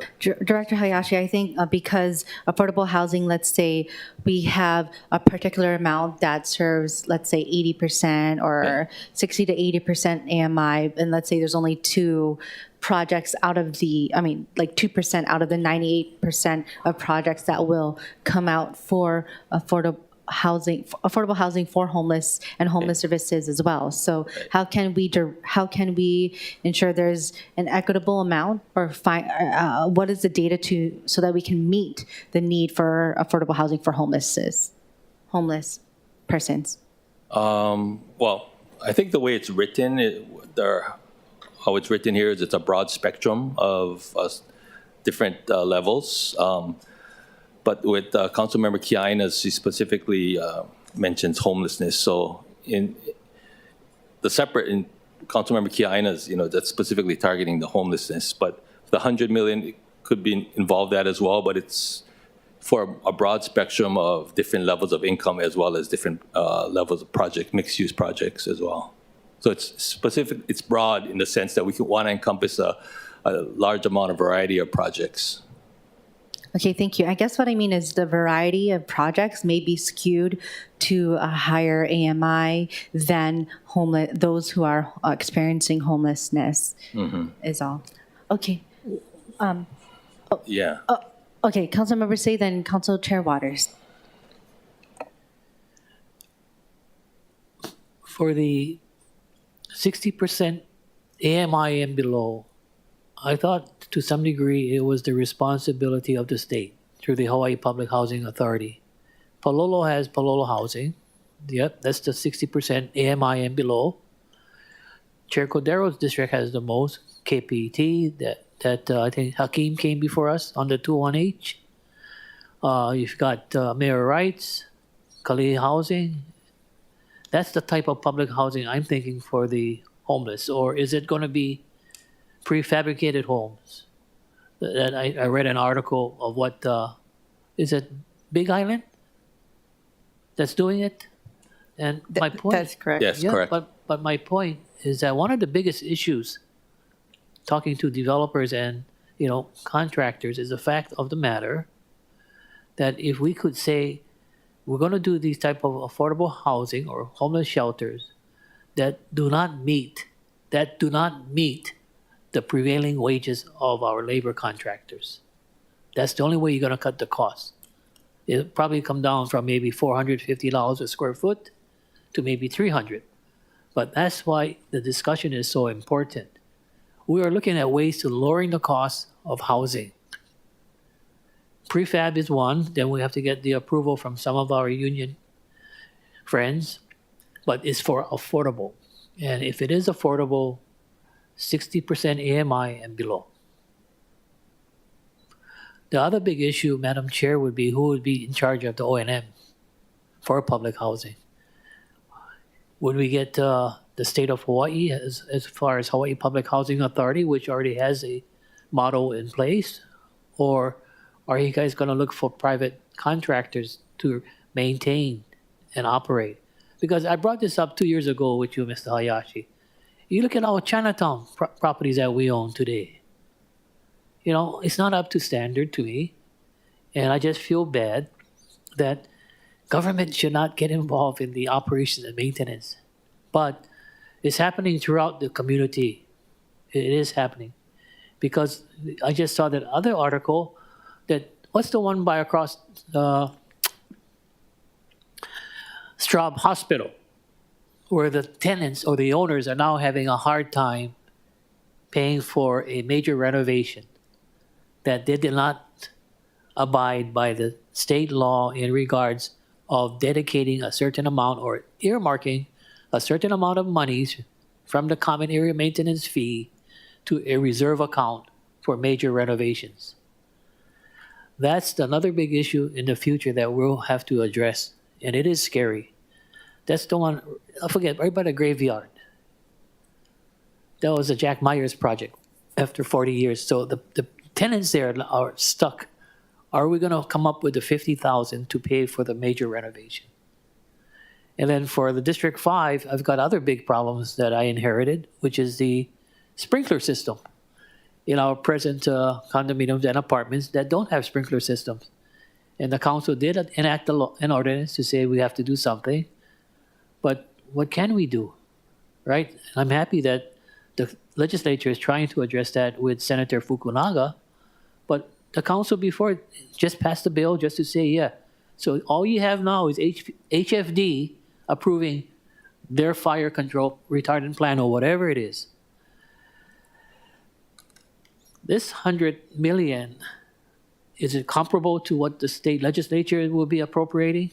Any ideas for the two of you in communicating with your counterparts? It's only fair that the two levels of government talk about this. That's why earlier we made the provision about having the state match. Put your money where your mouth is. But 100 million is not that much today when you think about it. If a particular unit is $350 to $400 a square foot. And that's why people have said to me that it should be asking for some concessions from the labor union trades, that it should not be prevailing wages, but only for affordable housing. And I would go one step further to say this. If everyone on the council wants to help the homeless, for homeless shelters only, below prevailing wages.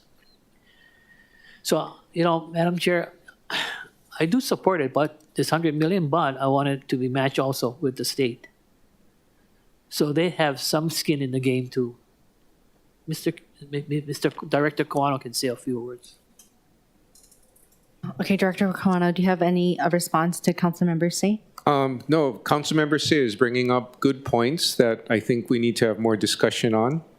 I just wanted to share that, we are also working on legislation, working with, the state representatives, the legislatures, to also loosen up the city's capability to actually lease, any land that we have or property that we have to developers, so the city it doesn't have to put all of its resources into the development. We can work with a developer such that the developer can lease and do the construction and operation and management of the facility. So we're working on that too. And yeah, absolutely. We understand that $100 million doesn't go very far, but we're asking for it to help spur development of affordable housing, along with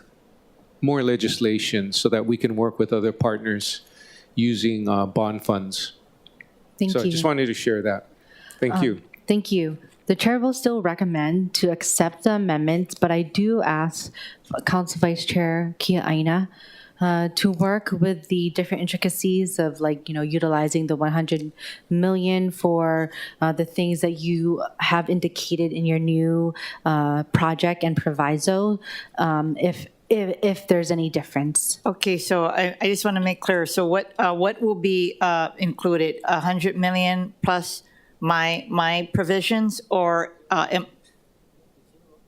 So accepting the amendment to zero out affordable housing, and then I'm just accepting your amendments, and I want you to, I would like. Okay, ask- and maybe for the second, Yes. the CD2? Yes, for the Because CD2. my intent is not to, I'm not opposed to their project, their Understood. proposal. And so how about I work on a CD2 in concert with the administration? Absolutely. Okay, Council Chair Waters. So I have a question. So a few minutes ago, the Director of Design and Construction, in turning down Councilmember Say's community ad, said that they don't have the capacity to do it. And now Director Kawano's come up and said that they're going to accommodate $35 million over and above what they have in their budget. So I'm just concerned that you are maybe pitting one council member against another by saying this council member's ad is okay, but this council member ad is not because we don't have the capacity to do it.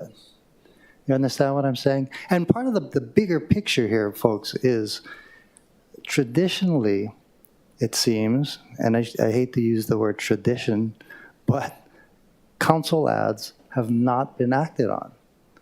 So for you to say, yeah, okay, we're going to act on this 35 million, is that just lip service or what? Do you have the capacity to do it or not? Well, I think as I mentioned earlier, we feel that we have to work with council members to make things happen. I do understand that traditionally, the ads weren't worked on. That's why I brought up the fact that we want to work on legislation with the state to allow counties in general to loosen up the control, the site control issue when bond funds are used. Because if we have projects that benefit the public, like affordable housing, we want to be able to lease property to developers, private developers, and have them construct and operate so that we're not straining our capacity. In that way, we should have perhaps capacity to run other projects. The administration's preference would be to keep the 100 million and to work with Councilmember Kiaina's ads for homeless.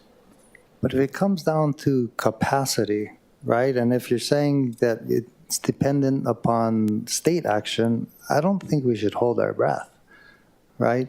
I mean, that's why we've asked members to find savings in order to add on what we're now calling community ads, right? So what assurance are we going to get that if we include administration ads, that you'll also take seriously community ads? There's no guarantee in anything, to be totally honest, but we can tell you that we're committed to work with Councilmember Kiaina on her ads, and yeah, the capacity issue has always been out there, but we're working hard as well to hire to address capacity. And with regard to affordable housing in particular, we're working to change the laws that we have to abide by so that we can work with other parties. Because if we don't do that, you're right. I mean, if the city had to do all of the development and all of the O&M, it'd be really tough. Hey, I'm just curious. I mean, if we're talking about administration priorities and community priorities, how much bonds are we going to float? I think we talked about that last year. I think, let me ask you that. How much in bonds did we float last year? I thought it was like 400 million. No, last year, the amount we floated in July of 2022 and actually sold in August was about $100 million.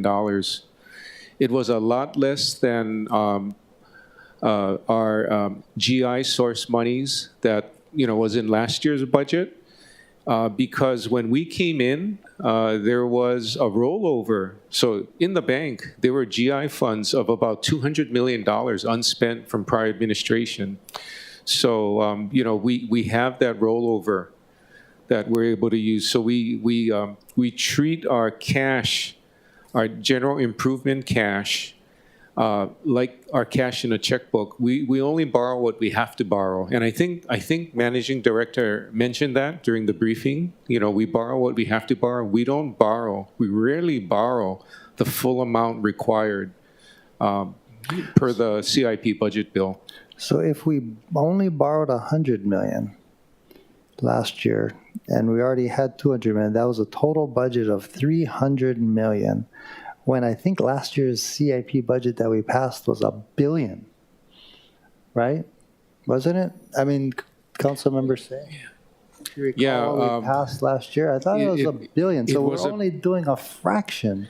You have to look. You have to break it down. So the $1 billion budget last year included, I think, more than $500 million of sewer-funded projects for consent decree. So yeah, breaking it down, it was $1 billion, but the sources of funding related to GI and highway is a smaller fraction of that total amount. Okay, and I'm just using the quick math. So half of the billion, and it was over $1 billion, by the way, but let's just say it's $1 billion. How about $1 billion one? $1 billion one. Yeah. So 500, half of that was for sewer funds.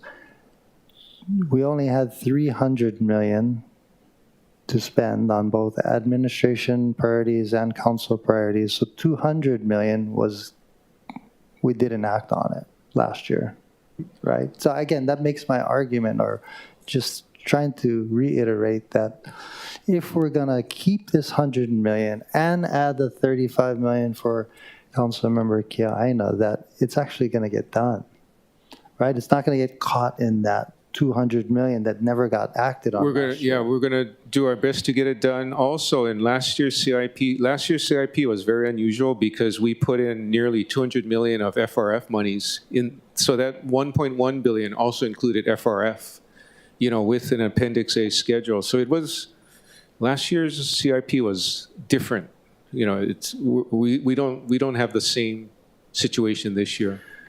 So I'm skipping a little ahead then. On page 8, all these community ads, Alawai Community Park, Asing Community Park, Halaeva Park, Hauula Park, Herbert Pilila'au Park. You're good, then. We're going to get this done. Is that what you're telling me? We're gonna do our best. I can't guarantee you. Well, if we want to free up capacity, we take out the 100 million, put in all these parks. Okay, all right. Thank you. Okay, thank you. So we can discuss that. I'll go to those pages and then we can discuss that. Okay, so POW with 7 and 8.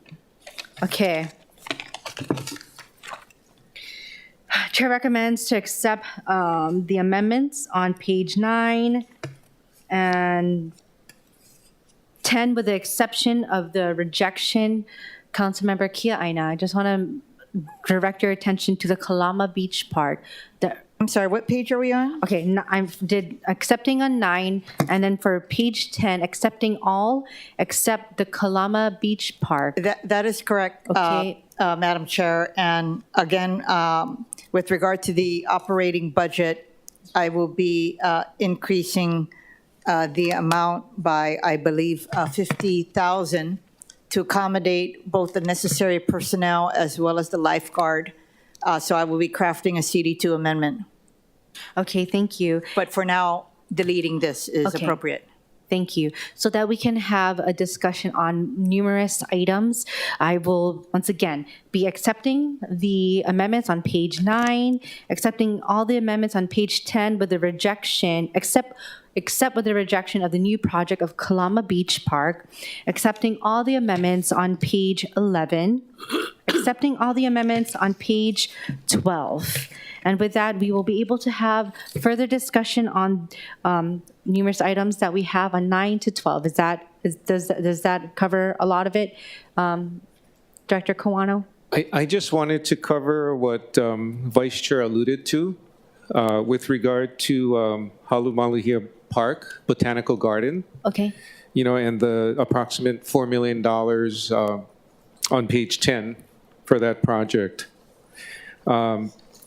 It's one of about a dozen projects that we've identified to distinctly use the TAT funds for preservation and safety on the island. And we strongly recommend that we use cash. The cash source of funding has been reverted to GI, which I understand is what we typically do. But what we're suggesting is that from pages 3 through 12, there are projects that relate to safety and preservation with regard to the tourism industry. And what I'm saying is that every year, theoretically, we set aside funding from TAT. It's that 8.34% we're supposed to set aside for preservation, safety. So I'm saying that, we plan ahead for the next couple of years to, allocate some of the cash to pay for those projects. Yeah, and it starts from page 3. So it's the ocean safety projects for safety, on the shoreline, where that tourists venture and enjoy when they come here.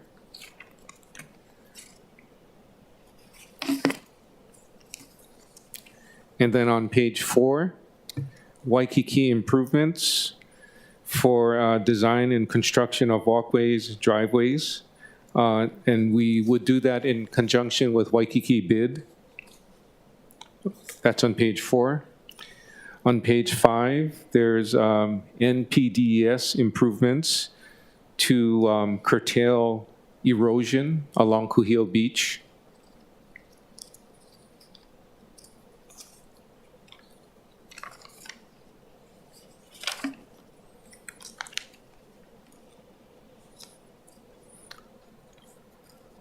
On page 10, there's Ho'omaluhia Botanical Garden, and under that, Kailua Beach Park boat ramp.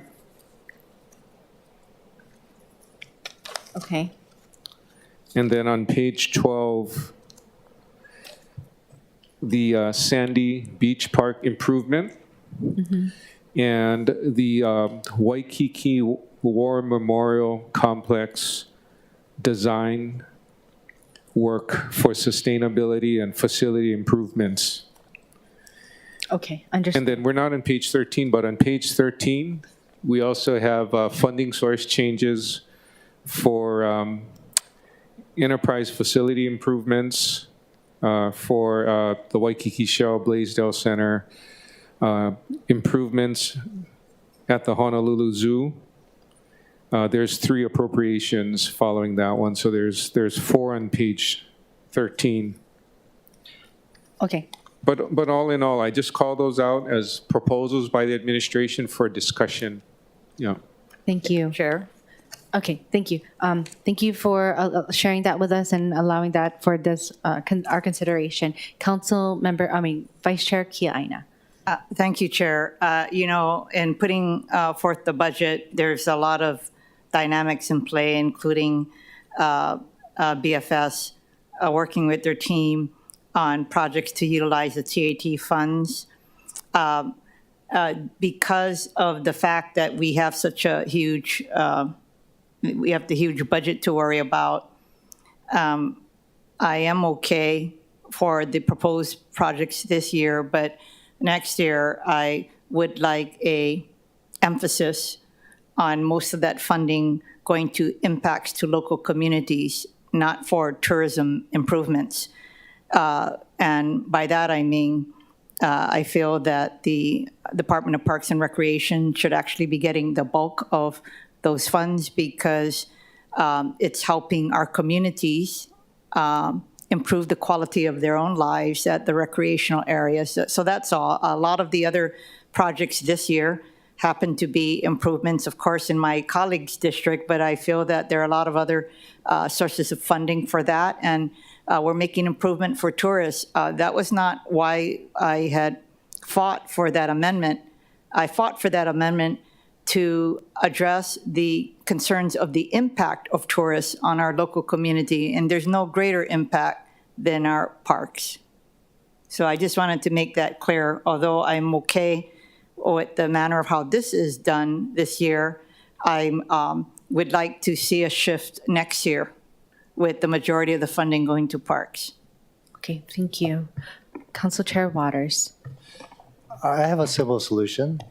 What if we put all the all the community ads using cash and all the administrative ads using bonds? That's what I tried to do with my amendments here. I mean, this is more for director. Oh, okay. I guess he's saying don't do it, right? Okay, sorry. Okay, Director Kawano, the question. Yeah, I'm saying don't do it because, we're trying to comply with the ordinance, that section requiring that we set aside funding for preservation and safety as it has to do with tourism. So I hear you out. We have a proposal before you. We have shared why we did it, and I thought Vice Chair Kiaina's comments were good, well taken by us, and going forward, we'll work with Vice Chair to look for projects, distinct projects that improve lives of people that live on the island with a tie into tourism. Yeah. Thank you. Any further questions? Okay. Councilmember Say. I think, Mr. Kawano, you forgot to mention to the council our problem also with debt service. I just wanted to say you should have shared with the council one of our major problems also is debt service. The more we float, the more the debt will be. And that's where it's eating into the pie chart that we had the presentation of our expense side. For me, I didn't care where the TAT went. I just wanted it to go to the general fund. And from there, as a former budget chair. That way, you guys have the flexibility. Now, they took the flexibility away from the council by earmarking it all for tourism. That's the kind of discussion we had last year that we all forgot about. That's why he can't even float 600 million like the state, maybe 200 at the most.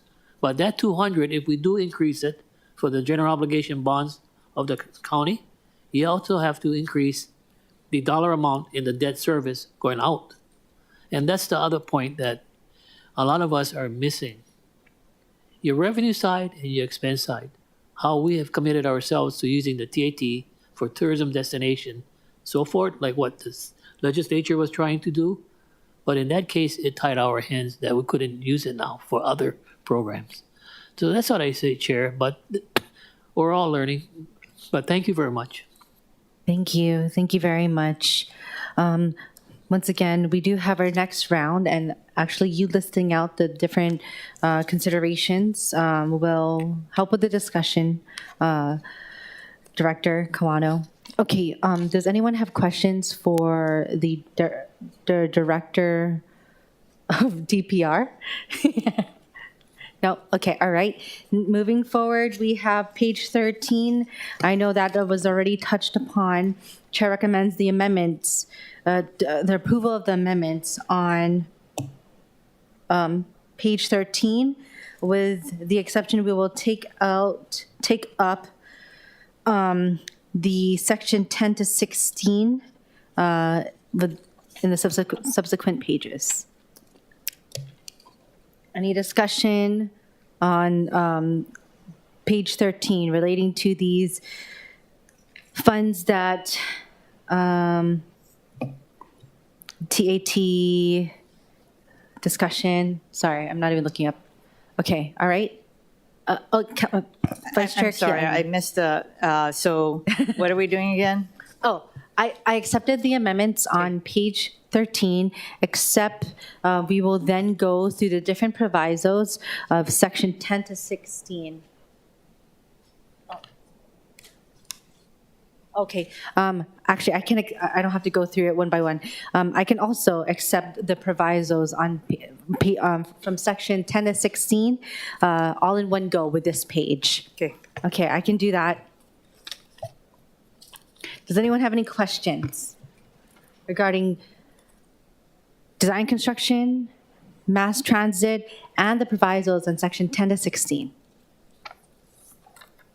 And also, once again, if you see anything, have any further discussions, we have our CD2s. Okay? All right. With that, that concludes our capital improvement project budget. Okay. Next, oh, hello. Sorry.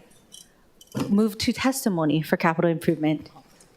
Yeah. I had a question. Should I you wait have a till question? after? Yeah. To yourself, with regard to when we can have the modification, how long do you think it will take to modify all of our the approvals today so that we could strategize on the CD2? Would it take like 2 weeks? That's a great question. For OCS to be able to modify any changes so that we have a working document as we draft for CD2? The CD1, you mean? I think it needs to be available before the council meeting, but I think that's within, I don't know when the next council meeting is. Hang on.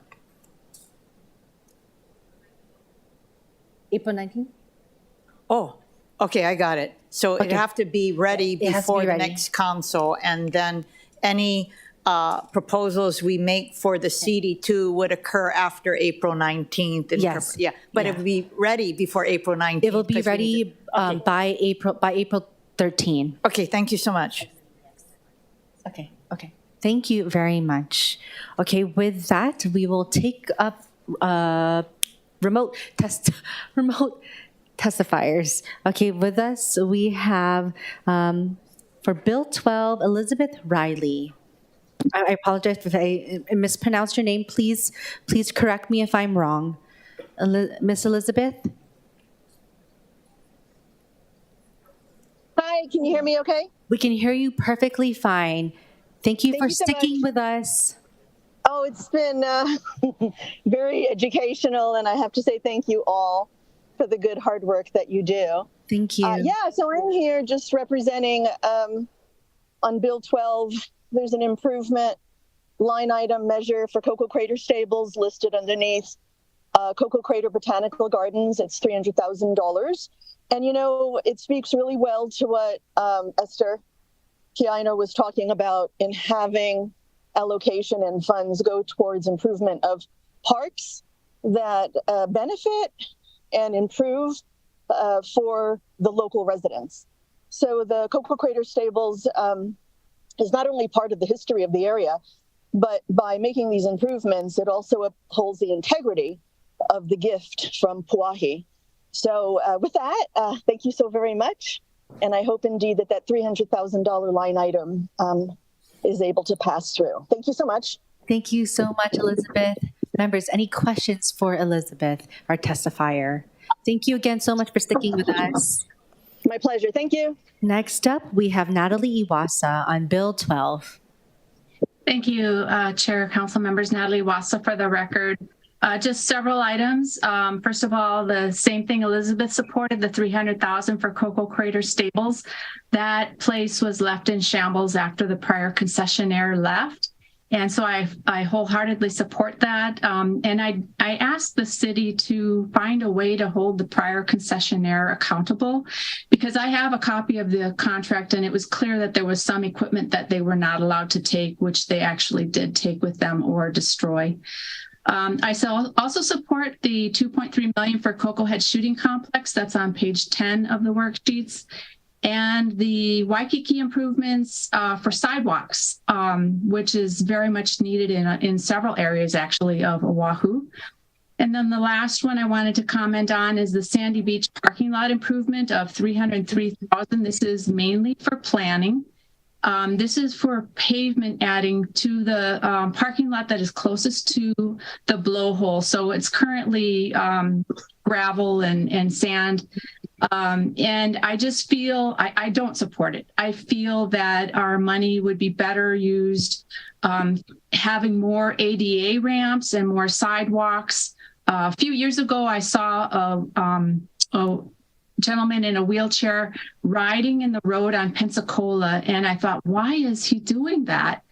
And the reason was that there was no ramp at Pensacola and Kuhio. Now, I don't know if one has been put in there, but I ask that the money be used for that type of thing rather than paving the parking lot at Sandy Beach. And Chair, if I may, since it's so late, may I just make one comment on Bill 10? That's the legislative budget. Okay. Hold on one moment. I can take up testimony in the beginning of Bill 10, but I need to finish testimony for this one, and then we can move on to Bill 10 after. Can you just hold on for just a moment, yeah? All right, sure, thank you. Okay, thank you. Are there any other remote testifiers who wish to testify? Okay, next, there are no in-person registered speakers. Is there anyone else who wishes to testify? Okay, seeing none, members, we are in discussion. I know there's a lot of discussion that needs to happen in between now and then our next budget CD2 amendments, which will be April 28 for discussion. But of course, we will be able to hear during public hearing further discussion when these bills go out for public hearing. Okay, any discussion on Bill 12, excuse me? Bill 12, Bill 12. Discussion. No? Okay, all right. The chair recommends that Bill 12, 2023 be amended to a CD1 that incorporates the changes described during the discussion today and makes any technical and non-substantive amendments that may be necessary. Any discussion? Any objections? Okay. Any reservations? The bill has been amended to a CD1. The chair then recommends that Bill 12, 2023 CD1 be reported out for second reading and scheduling of a public hearing. Any discussion? Any objections? Hearing none. Any reservations? Oops. Hearing none, so ordered. Excuse me, sorry, my brain is moving a lot faster than I can speak. Okay.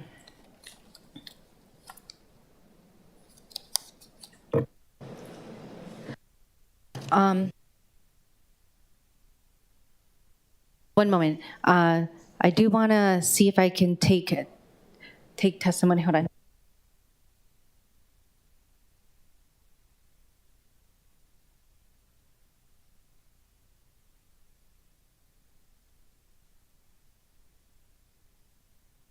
Okay, members.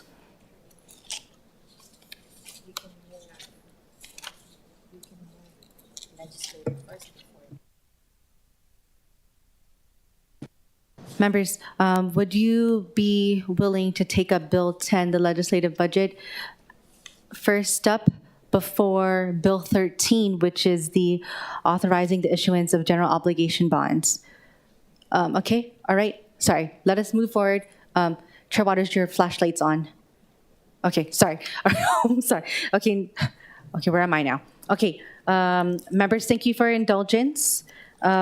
We will be taking up item number 8 first before Bill's, I don't even know what bill, 17, I believe. Bill 13, I mean, excuse me, wow. Let me slow down. We will be taking Bill 10, 2023, approving the legislative budget for the fiscal year July 1, 2023 to June 30, 2024. Now, first up, we will proceed with remote testifiers. Okay, Ms. Iwasa. Hello. Thank you so much for allowing me to testify. I know it's been a long day for you, and I really appreciate this indulgence. I just have one comment. I'm sure you have all seen the commentaries about the proposed salary increases. And I know that in the budget, I was told that there's a current 4% increase. I would say even 6% is reasonable, but 60% is not reasonable. And so my understanding is that there's still one salary commission meeting.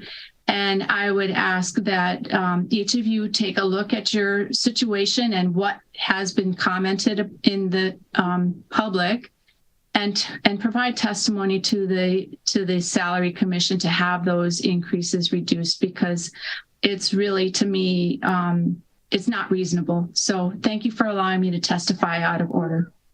Thank you very much, Ms. Iwasa. Any questions for the testifier?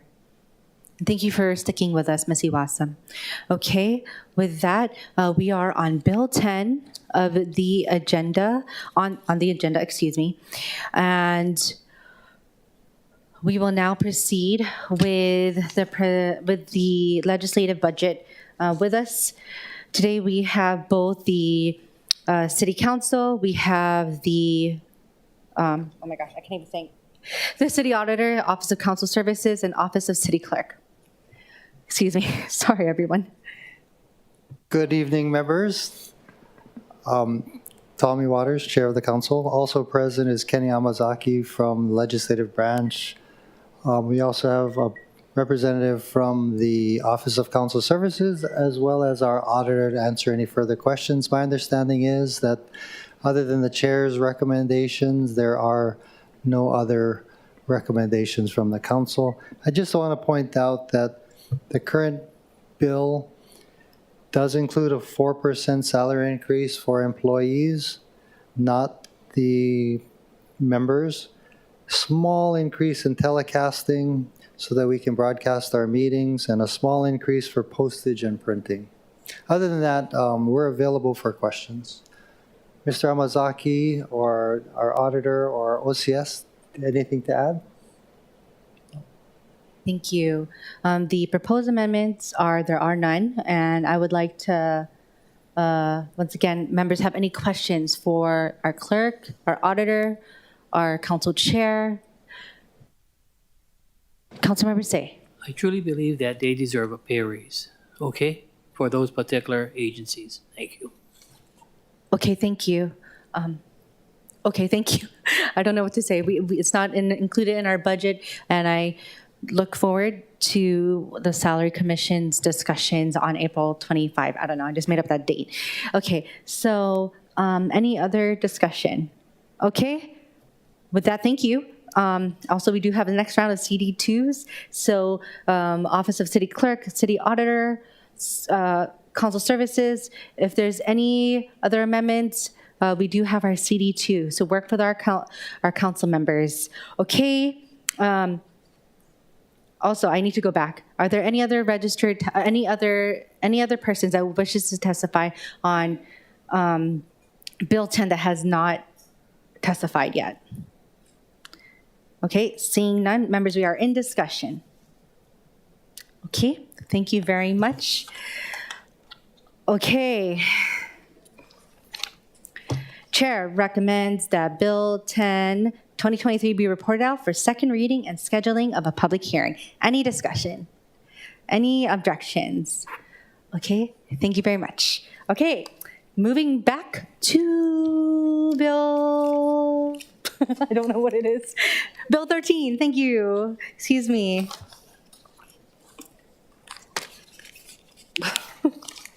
Okay, thank you everyone for your patience. Okay, Bill 13, 2023. This bill authorizes the issuance and sale of general obligation bonds and bond anticipation notes of the City and County of Honolulu in a maximum principal amount equal to the aggregate of the amounts appropriated in the capital budget ordinance of said City and County for the fiscal year ending June 30, 2024, and specified in said ordinance to be financed from the proceeds of the sale of such bonds and to be expended from the General Improvement Bond Fund, the Highway Improvement Bond Fund, Solid Waste Improvement Bond Fund, and the Housing Development Special Fund. With us from the City Administration, we have Director Kawano from the Budget and Fiscal Services. Madam Chair, I'd like to request that Chair Waters be delegated my voting authority for you to meet quorum, because I'm going to have to leave. Okay, thank you. Hold on, sorry, Director Kawano. Chair would like to appoint Council Chair Waters to the Committee on Budget. I forgot what committee we're in. Okay. Thank you. Okay, be safe. Yeah, be safe, yeah. People be nuts. Okay. Oops. Thank you. All right, members. 1, 2. Okay, yeah, I'm okay. All right. Director Kawano. Good evening, Budget Chair, Council Chair, Council members. Andy Kawano, Director of Budget and Fiscal Services. Here to answer questions on Bill 13, 2023. Members, are there any questions relating to Bill 13, 2023? Councilmember Say. Madam Chair, would you want me to ask a lot of questions so we can go up till 9 o'clock? It is up to you. I am allowed. I've been. Staff is saying no questions, Mr. Kawano. Thank you. Okay, thank you. Thank you. Members, sorry. Members, any questions? Nope. Okay, all right. Director Kawano, do you have anything to add? No, we support the bill and look forward to the bill passing with your approval. Okay, thank you very much. We will now proceed with remote testifiers. Oh, I don't even know. Hang on. Okay, there being no registered testifiers, is there anyone else remotely who wishes to testify? Okay, moving on to in-person testifiers, there are none, but is there anyone else who wishes to testify? Okay, thank you very much. Okay, members, we are in discussion on Bill 13. Okay, thank you. The chair recommends that Bill 13, 2023 be reported out for second reading and scheduling of a public hearing. Any discussion? Any objections, reservations? Hearing none, so ordered.